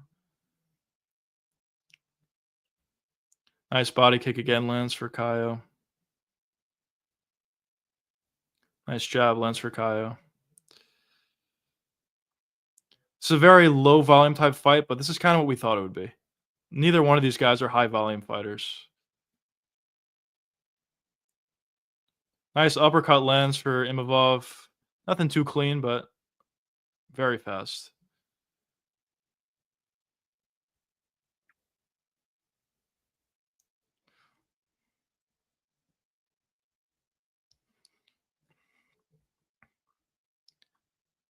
Imavov is getting close. Nice jab lands for Kyle. Kyle's going to need to break this pressure and pressure his own. Nice body kick for Kyle there. That's the best thing he's been doing all fight is those body kicks thus far. Oh! Almost landed on that right hand. Kyle's in the clinch here. Has Imavov alongside the cage. This is what he's going to want to look to do. Stuff like this. Force Imavov, I should say, to be on the defense. This is how you tire out Imavov. Fighting this way. Regardless, Imavov won this round, but this is good work from Kyle. Here.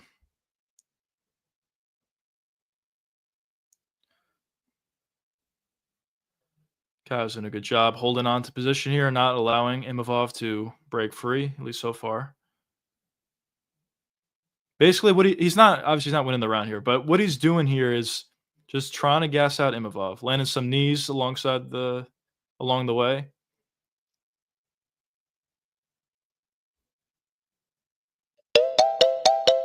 All right, 10-9 Imavov for sure. Round one. Some good work from Imavov for sure. Some good pressure. Couple of good shots. Honestly, nothing of consequence landed either way.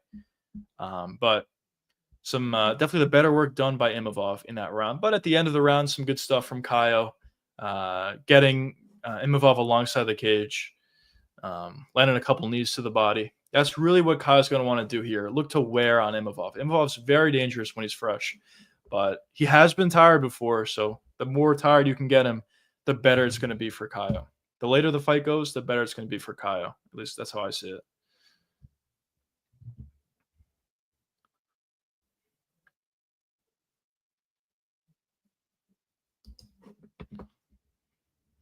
Even when you're not doing anything, you're doing a lot. It's kind of a good call, to be honest, with the movement and pressure.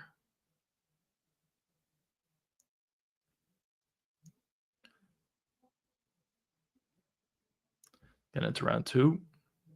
Here we go. Imavov won the first round. Yes, he did. I agree. Get into round two, though. More pressure here from Imavov. Kyle's going to want to look to break this pressure, land something of consequence here. Nice body kick there. That's what he's going to want to do more of. Throw some more stuff out there so Kyle can break this pressure a little bit and maybe get some pressure of his own. That's what Kyle's going to want to do here. He's getting backed up too much here. Nice leg kick. Nice couple shots landed for Imavov. Nothing clean, though. Body kicks land for Kyle.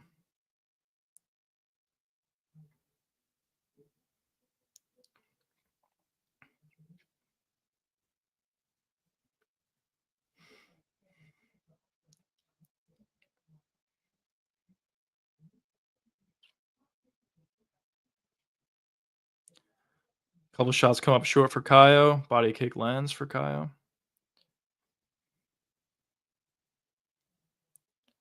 Kaio's best shot is his jab left hand, jab left straight specifically. But when you're on the back foot, it's very difficult to land that sort of combo. So that's another reason why Kaio needs to get in the front foot here. That's a solid jab, solid body kick for Kaio.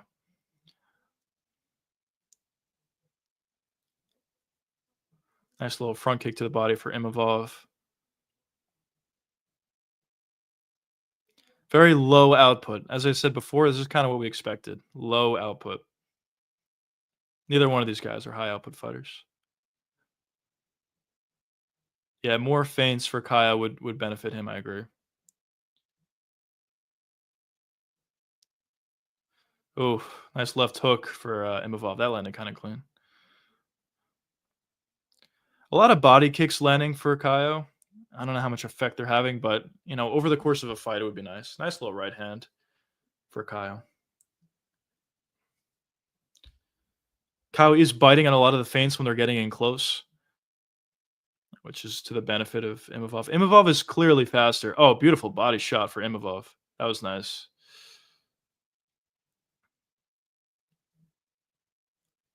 But, ooh, very fast from Kaio. Or from Imavov, I should say. Kaio's not slow either, but Imavov is lightning.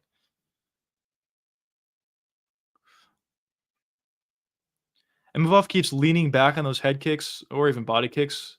Whenever Kaio throws a body or head kick, Imavov just leans back.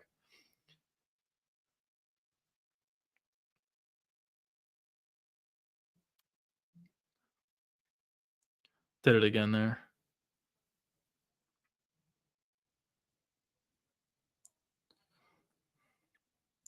This fight might go to decision. Yeah, I kind of expected it too. It's just like a very low output sort of fight.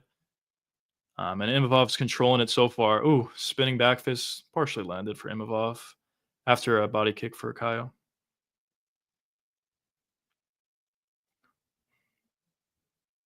Oh, nice little front kick up the middle, partially landed for Kaio.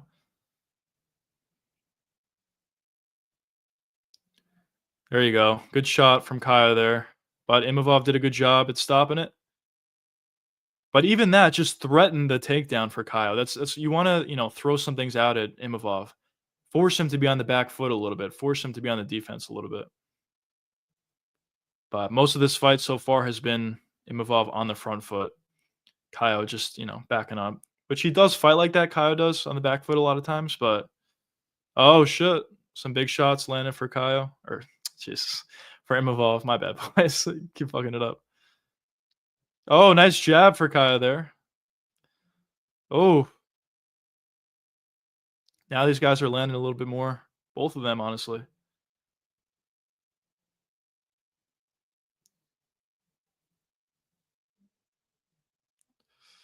Nice leg kick lands for Kaio.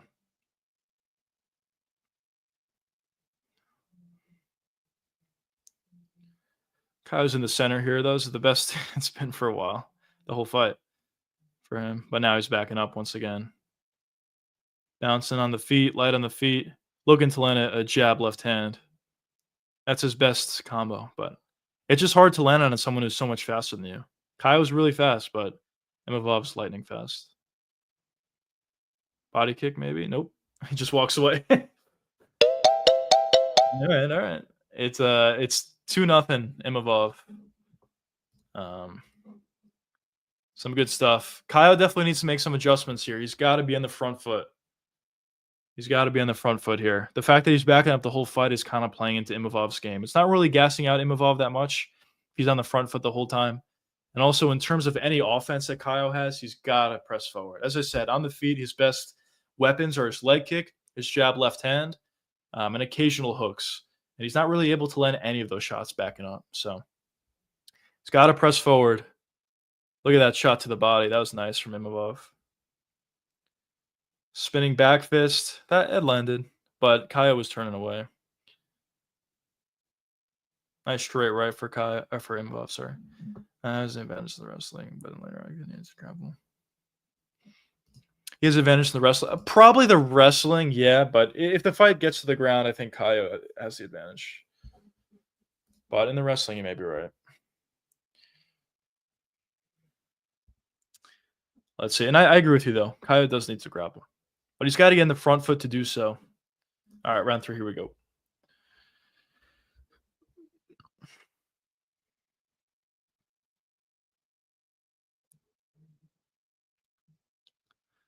Yeah, I agree.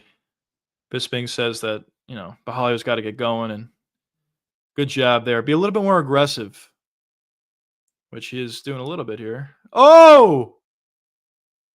Right hand lands for Imavov. Kaio seems to still be there, but that was a big shot. Right hand to the body. Imavov's on the clinch here. A couple knees to the body for Kaio. Breaks off. Body kick lands for Kaio. Now Kaio's on the pressure here. Imavov's really fast, so you got to be careful, obviously, but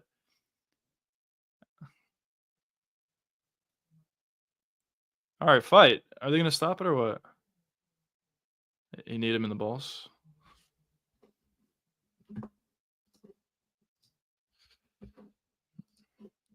We got a groin shot here.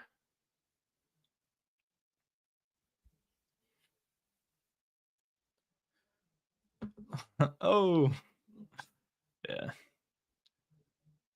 That definitely was.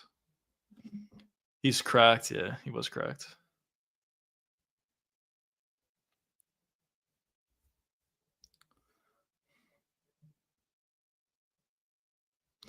Imavov is struggling a little bit here. I mean, he's got a lot of time. He's got 5 minutes. He's already back to his feet. Should be all right.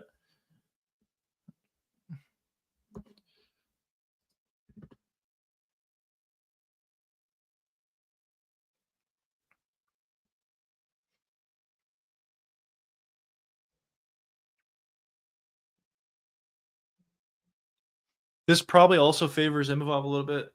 Get a second to regain your cardio here. All right. Kaio didn't do it on purpose, doesn't seem. Get back to fighting here. Imavov's back on the pressure here, but Kaio's doing a better job at holding his ground in this round as compared to the first two. Some more feints, a little kick to the body lands for Kaio. Imavov better hurry up. Leg kick lands for Kaio. Some stance switches here from Kaio, looking just to give Imavov some different looks here. Can't let Bahalio recover. Yeah. I think he's probably already recovered, honestly. But we'll see. Lead in, step and elbow for Kaio. Comes up short. Nice little trip there for Imavov. Or Kaio. Bro, what the fuck? I'm struggling here, boys. Oh, man.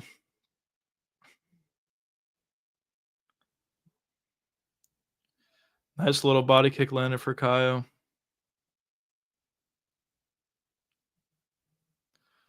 Nice right hand lands for Imavov there. Oh, there it is. Jab left hand. That's Kaio's best combination, as I said. Lands it clean.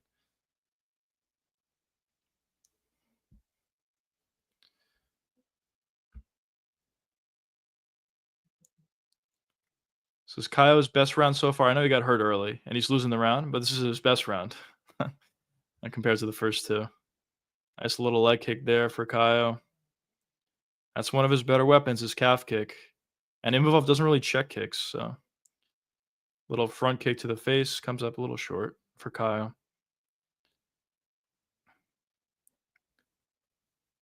For Kaio, get in the front foot, get on that jab left hand specifically. Nice body kick there for Kaio. Get on the calf kicks.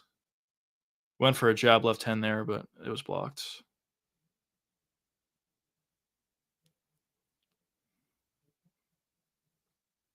Some pretty good feints here from Imavov, backing Kaio up once again, similar to the first two rounds. Kaio's just going to need to stand his ground, though. If you want, there it is, jab left hand, eye poke from Imavov. Let me stop the climber. That might have been. Nah, he looks all right.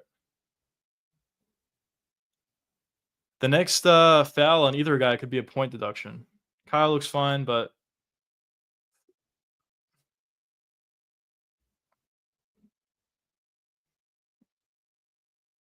yeah, a little bit of an eye poke there for sure. Here we go. Good job by Kyle. Doesn't really want to give Imavov that much time to rest.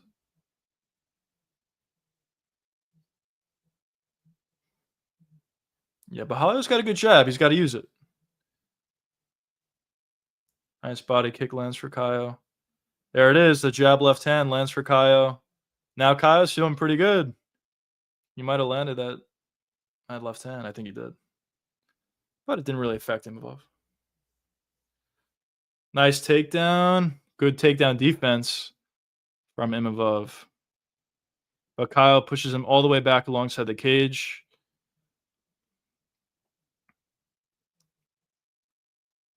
This last 50 or so seconds, Kyle has Imavov along the cage. Imavov's trying to reverse position. What's going on? What's going on? Welcome to the stream.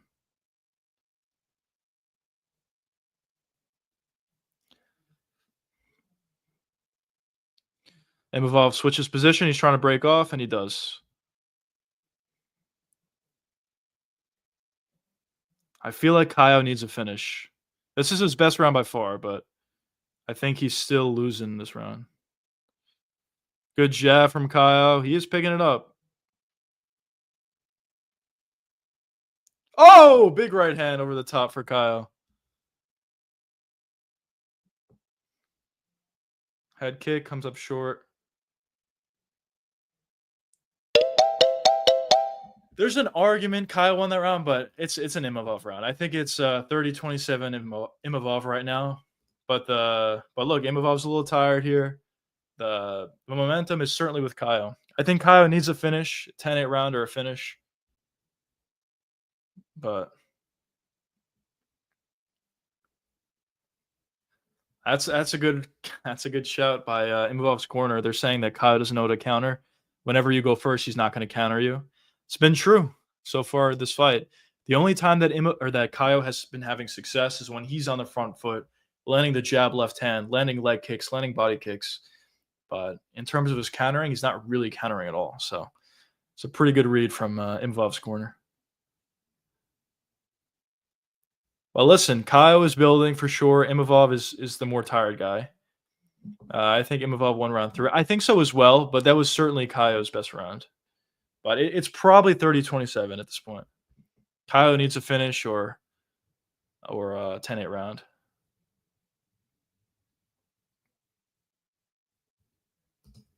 Here we go, round 4. Kyle's got to be on the front foot. What a great card. Great fight. Love the game. Yeah, it's great. This is great, this card.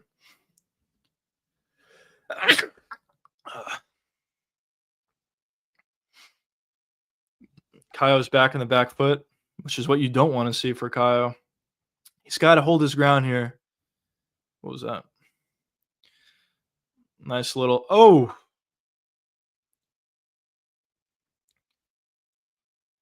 Nice little body kick from Kyle.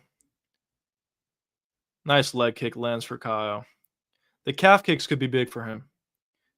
But it's already round 4, so maybe getting a little late.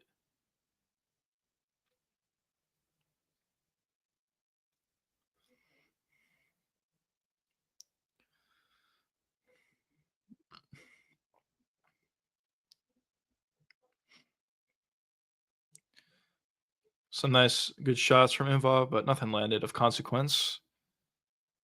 Ooh, very close on a couple right hands from Imavov, but short.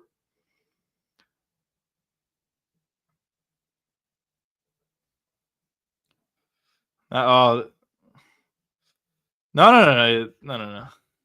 Kyle says he's good. All right, they continue. Kyle doesn't want any breaks for Imavov. He wants to keep going.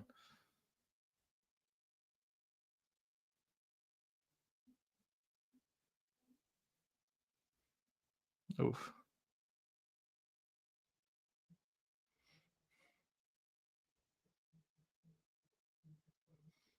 Nice jab from Imavov. Nice body shot from Imavov. Oh! I don't know what that was, but big shot landed for Imavov with Kaio coming in. Oh, nice little right hand from Kaio. Nice counter.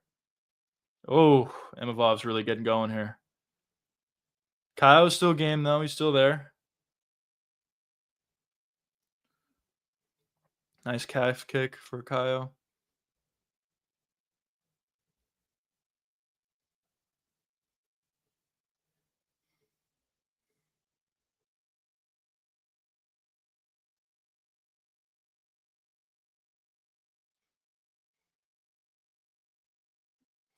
Yeah, the footwork is really nice from Imavov. Now Imavov's on the takedown here. Or on the clinch, I should say. Going for a takedown. Nice knees for Kaio. But obviously he's losing this round. He's obviously going to want to break off here. And he's close. Wow. Kaio. Wow. Really good balance from Imavov. Very close to getting the takedown for Kaio. Jab right hand lands for Imavov. Oh, here we go.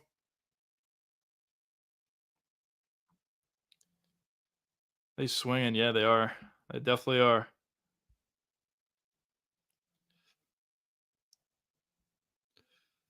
Kaio's going to need to land something big to steal this round, I think. But regardless, he probably needs to finish anyway, even if he won this round, which he's not winning right now. Oh, very quick jab right hand. Both of these guys have a really nice jab straight, but Imavov is using it better because he's on the front foot. Imavov needs to keep doing that. Yeah, yeah, I agree.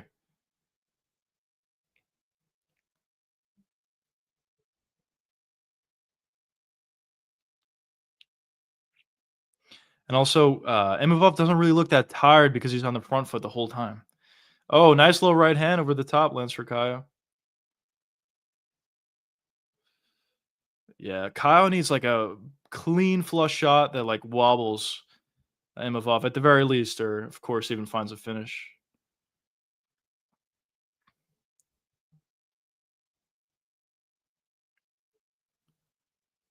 Good job for both guys.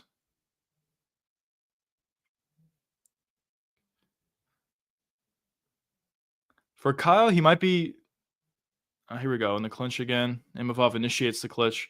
For Kyle, I feel like he almost maybe benefited by like a jab, weight, left hand, like that Izzy combination with the pause where he was able to catch Alex Pereira.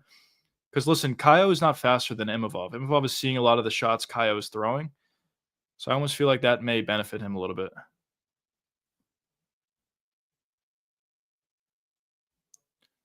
That was a really nice body kick from Kaio at the end. All right. Honestly, probably 4-0 for in the favor of Imavov, especially being in Paris. It's probably 4-0. Kyle needed the finish in round 4. He definitely needs to finish round 5.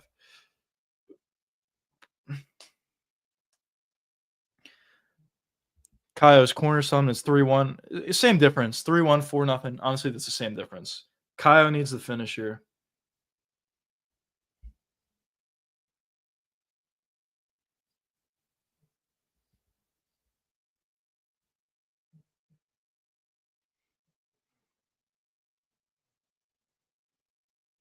Kaio's corner's telling him about combos, which I agree with. I talked about this all night. Singular shots are just very, very difficult to land clean on your opponent, especially higher level competition here. Kaio's corner telling him he needs a finish, put punches together in combination, find the takedown if it's there. I mean, good corner advice. He just has to execute.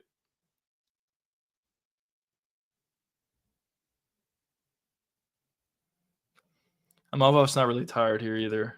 Here we go, round 5.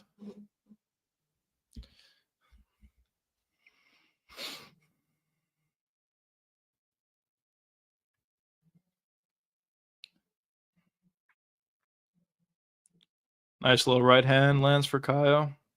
Oh, beautiful jab left hand. That's his best combo. Problem is Imavov's still in his face. That's the problem for Kaio. But that was a nice combo. That's his best shot on the feet. Jab left hand.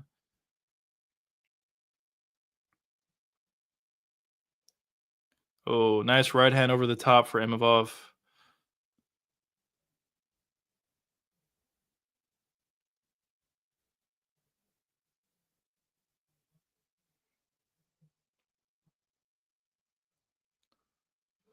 Probably is 4-0, for being honest. Nice calf kick there for Kaio. He needs something big, though. Big left hand, big right hook, something like that. There you go. Jab left hand, kind of lands for Kaio. He's got to pressure Imavov somehow. I know it's a lot easier said than done. There you go. Nice right hand for Kaio. Oh, nice. Wow, that was a nice elbow for Kaio off the break. Ooh.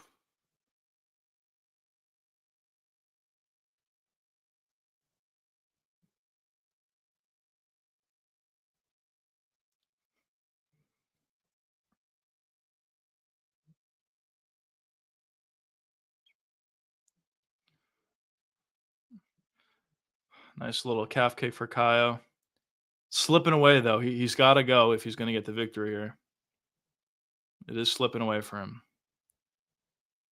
Nice jab for Imavov there. Couple of jabs for Imavov.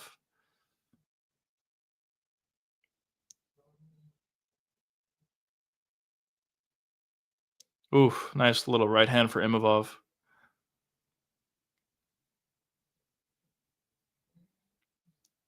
Oh, nice right hand for Kaio. When Kaio's countering, he's landing. He's just not countering that much. He's kind of just trying to stay safe, get out of the way. Another eye poke. That could be a point deduction. Probably should be, for being honest. But I don't think it changes anything, even if they do take a point away.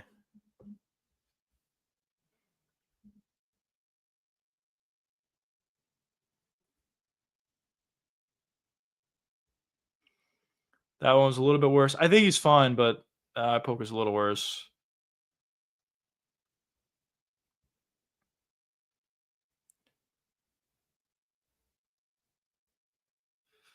Could be a point deduction theoretically. Oh, that was a bad one.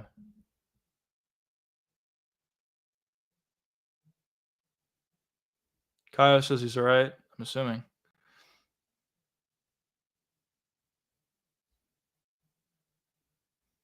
Yeah, he just said I'm good. Kaio's fine.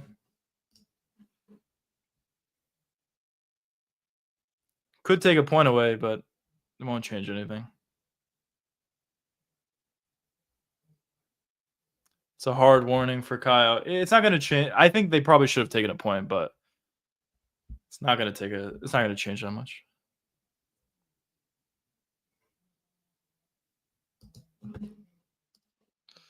Oh, Kaio's really going now. Nice jab, Kaio. Body kick.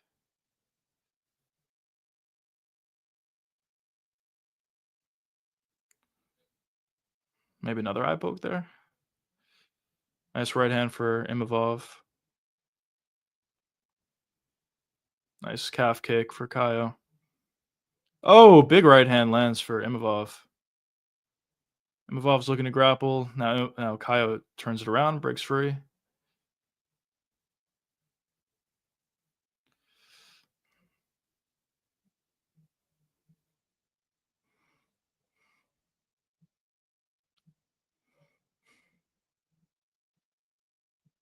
Yeah, Kaio's got to really go here, especially if Imavov's looking at the clock.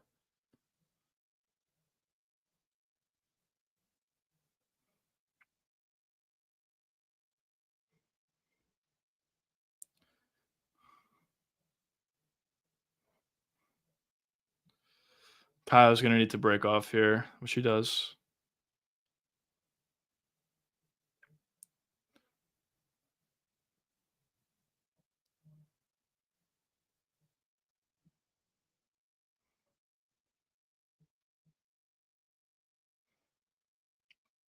Kaio's got to go here, boys.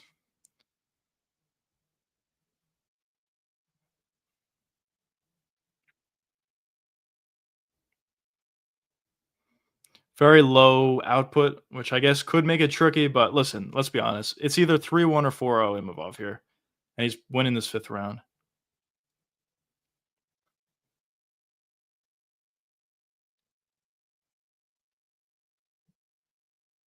Nice jab for Kaio. Little right hand counter. Nice. I think Kaio probably wasted too much time, even if he goes for it here. Yeah, this is it. Unless this will be crazier than a Leon Edwards comeback at this point, based on the position they're at. Oh, spinning elbow.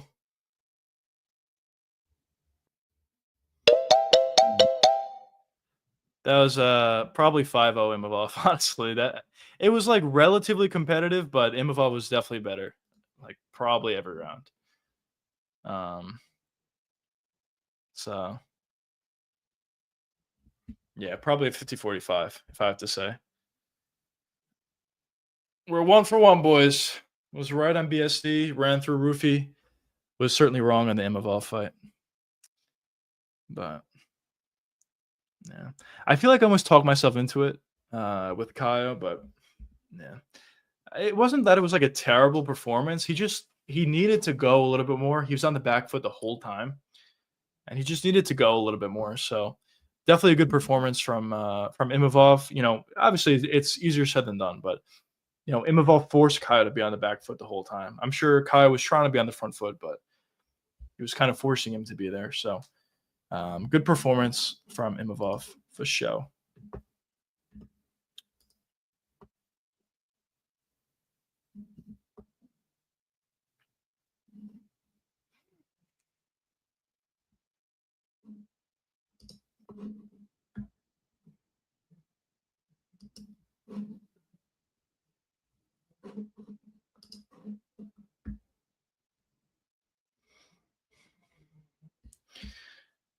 Go, boys.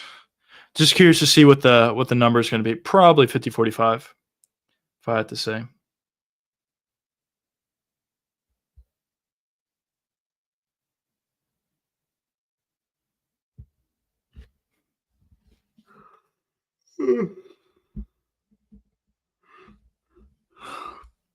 Imagine they gave it to Kyle. The robbery of the decade.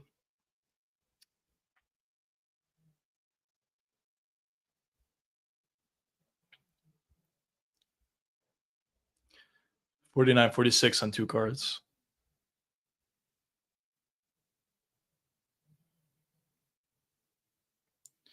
Both fighting nerds lost tonight. BSD's happy about it.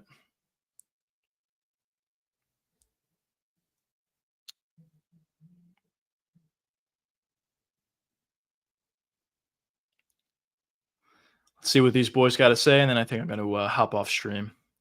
It's been a good stream, boys, though. Thanks, everybody, for being here.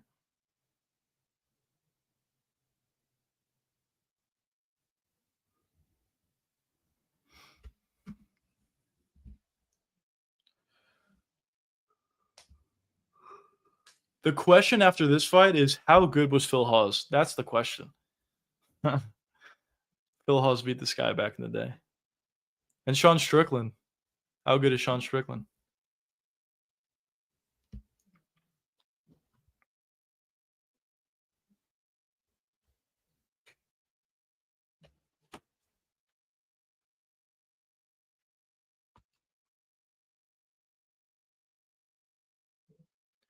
Imavov says he's very happy considering the circumstance. Said there was something going on with his heel. He got hurt, something to tear or whatever.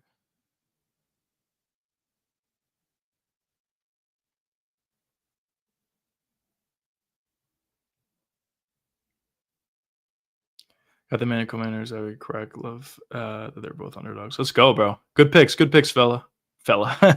Good picks, bro. But yeah, no, Imavov looked good. He looked good for show.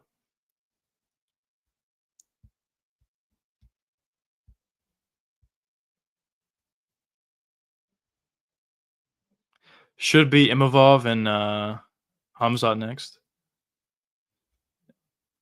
Imavov says he's next.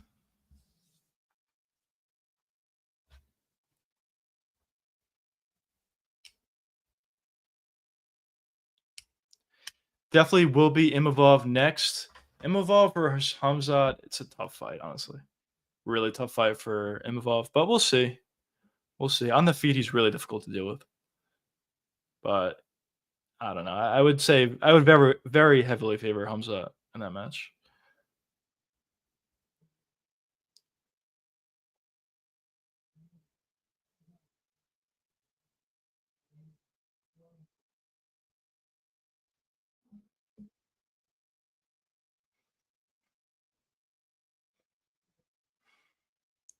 Good performance for show from Imavov.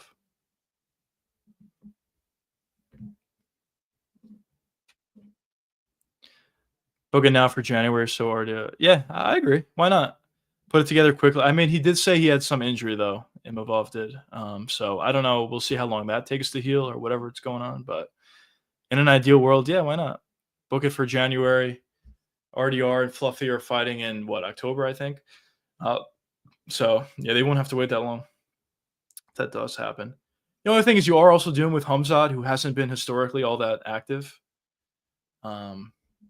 So we'll see. But in an ideal world, I agree with you.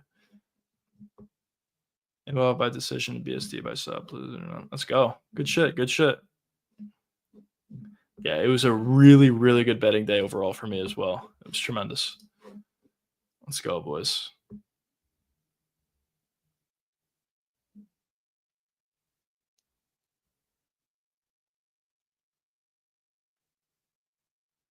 Kyle appreciates the crowd.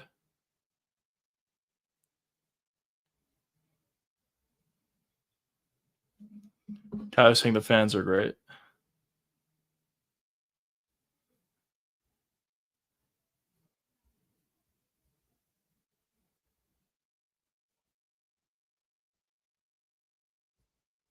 Kyle's son's birthday. Let's go. Let's go.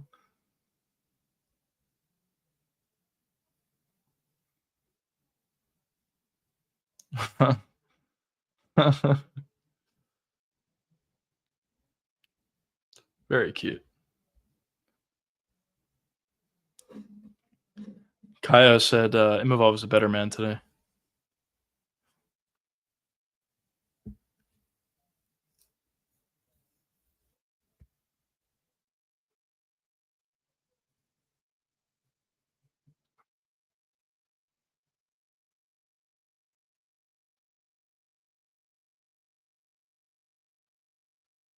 Both get 50K if they don't pay. Yeah. Yeah. Probably should. But considering how many finishes there was, I'm sure BSD gets a performance bonus. There should be a lot of performance bonuses. Mason Jones will definitely get a performance bonus. Ante is definitely getting a performance bonus. Fernandez, Sam Patterson. There's so many guys. Buyer check, whatever the fuck his name is, versus Brad Tavares. He's probably getting a performance bonus. So we'll see. But this fight was good as well. But all right, boys. That's a wrap on UFC Paris. Been streaming for like 6.5 hours. It's been a good card. Really, really good card. I appreciate everybody for being here. I will see you boys. I'm probably going to be streaming again on Monday. So I'll see you boys on Monday. I'll be, continuing with my normal post schedule. But peace out, fellas. Thanks so much for joining the stream. I'll see you boys on Monday.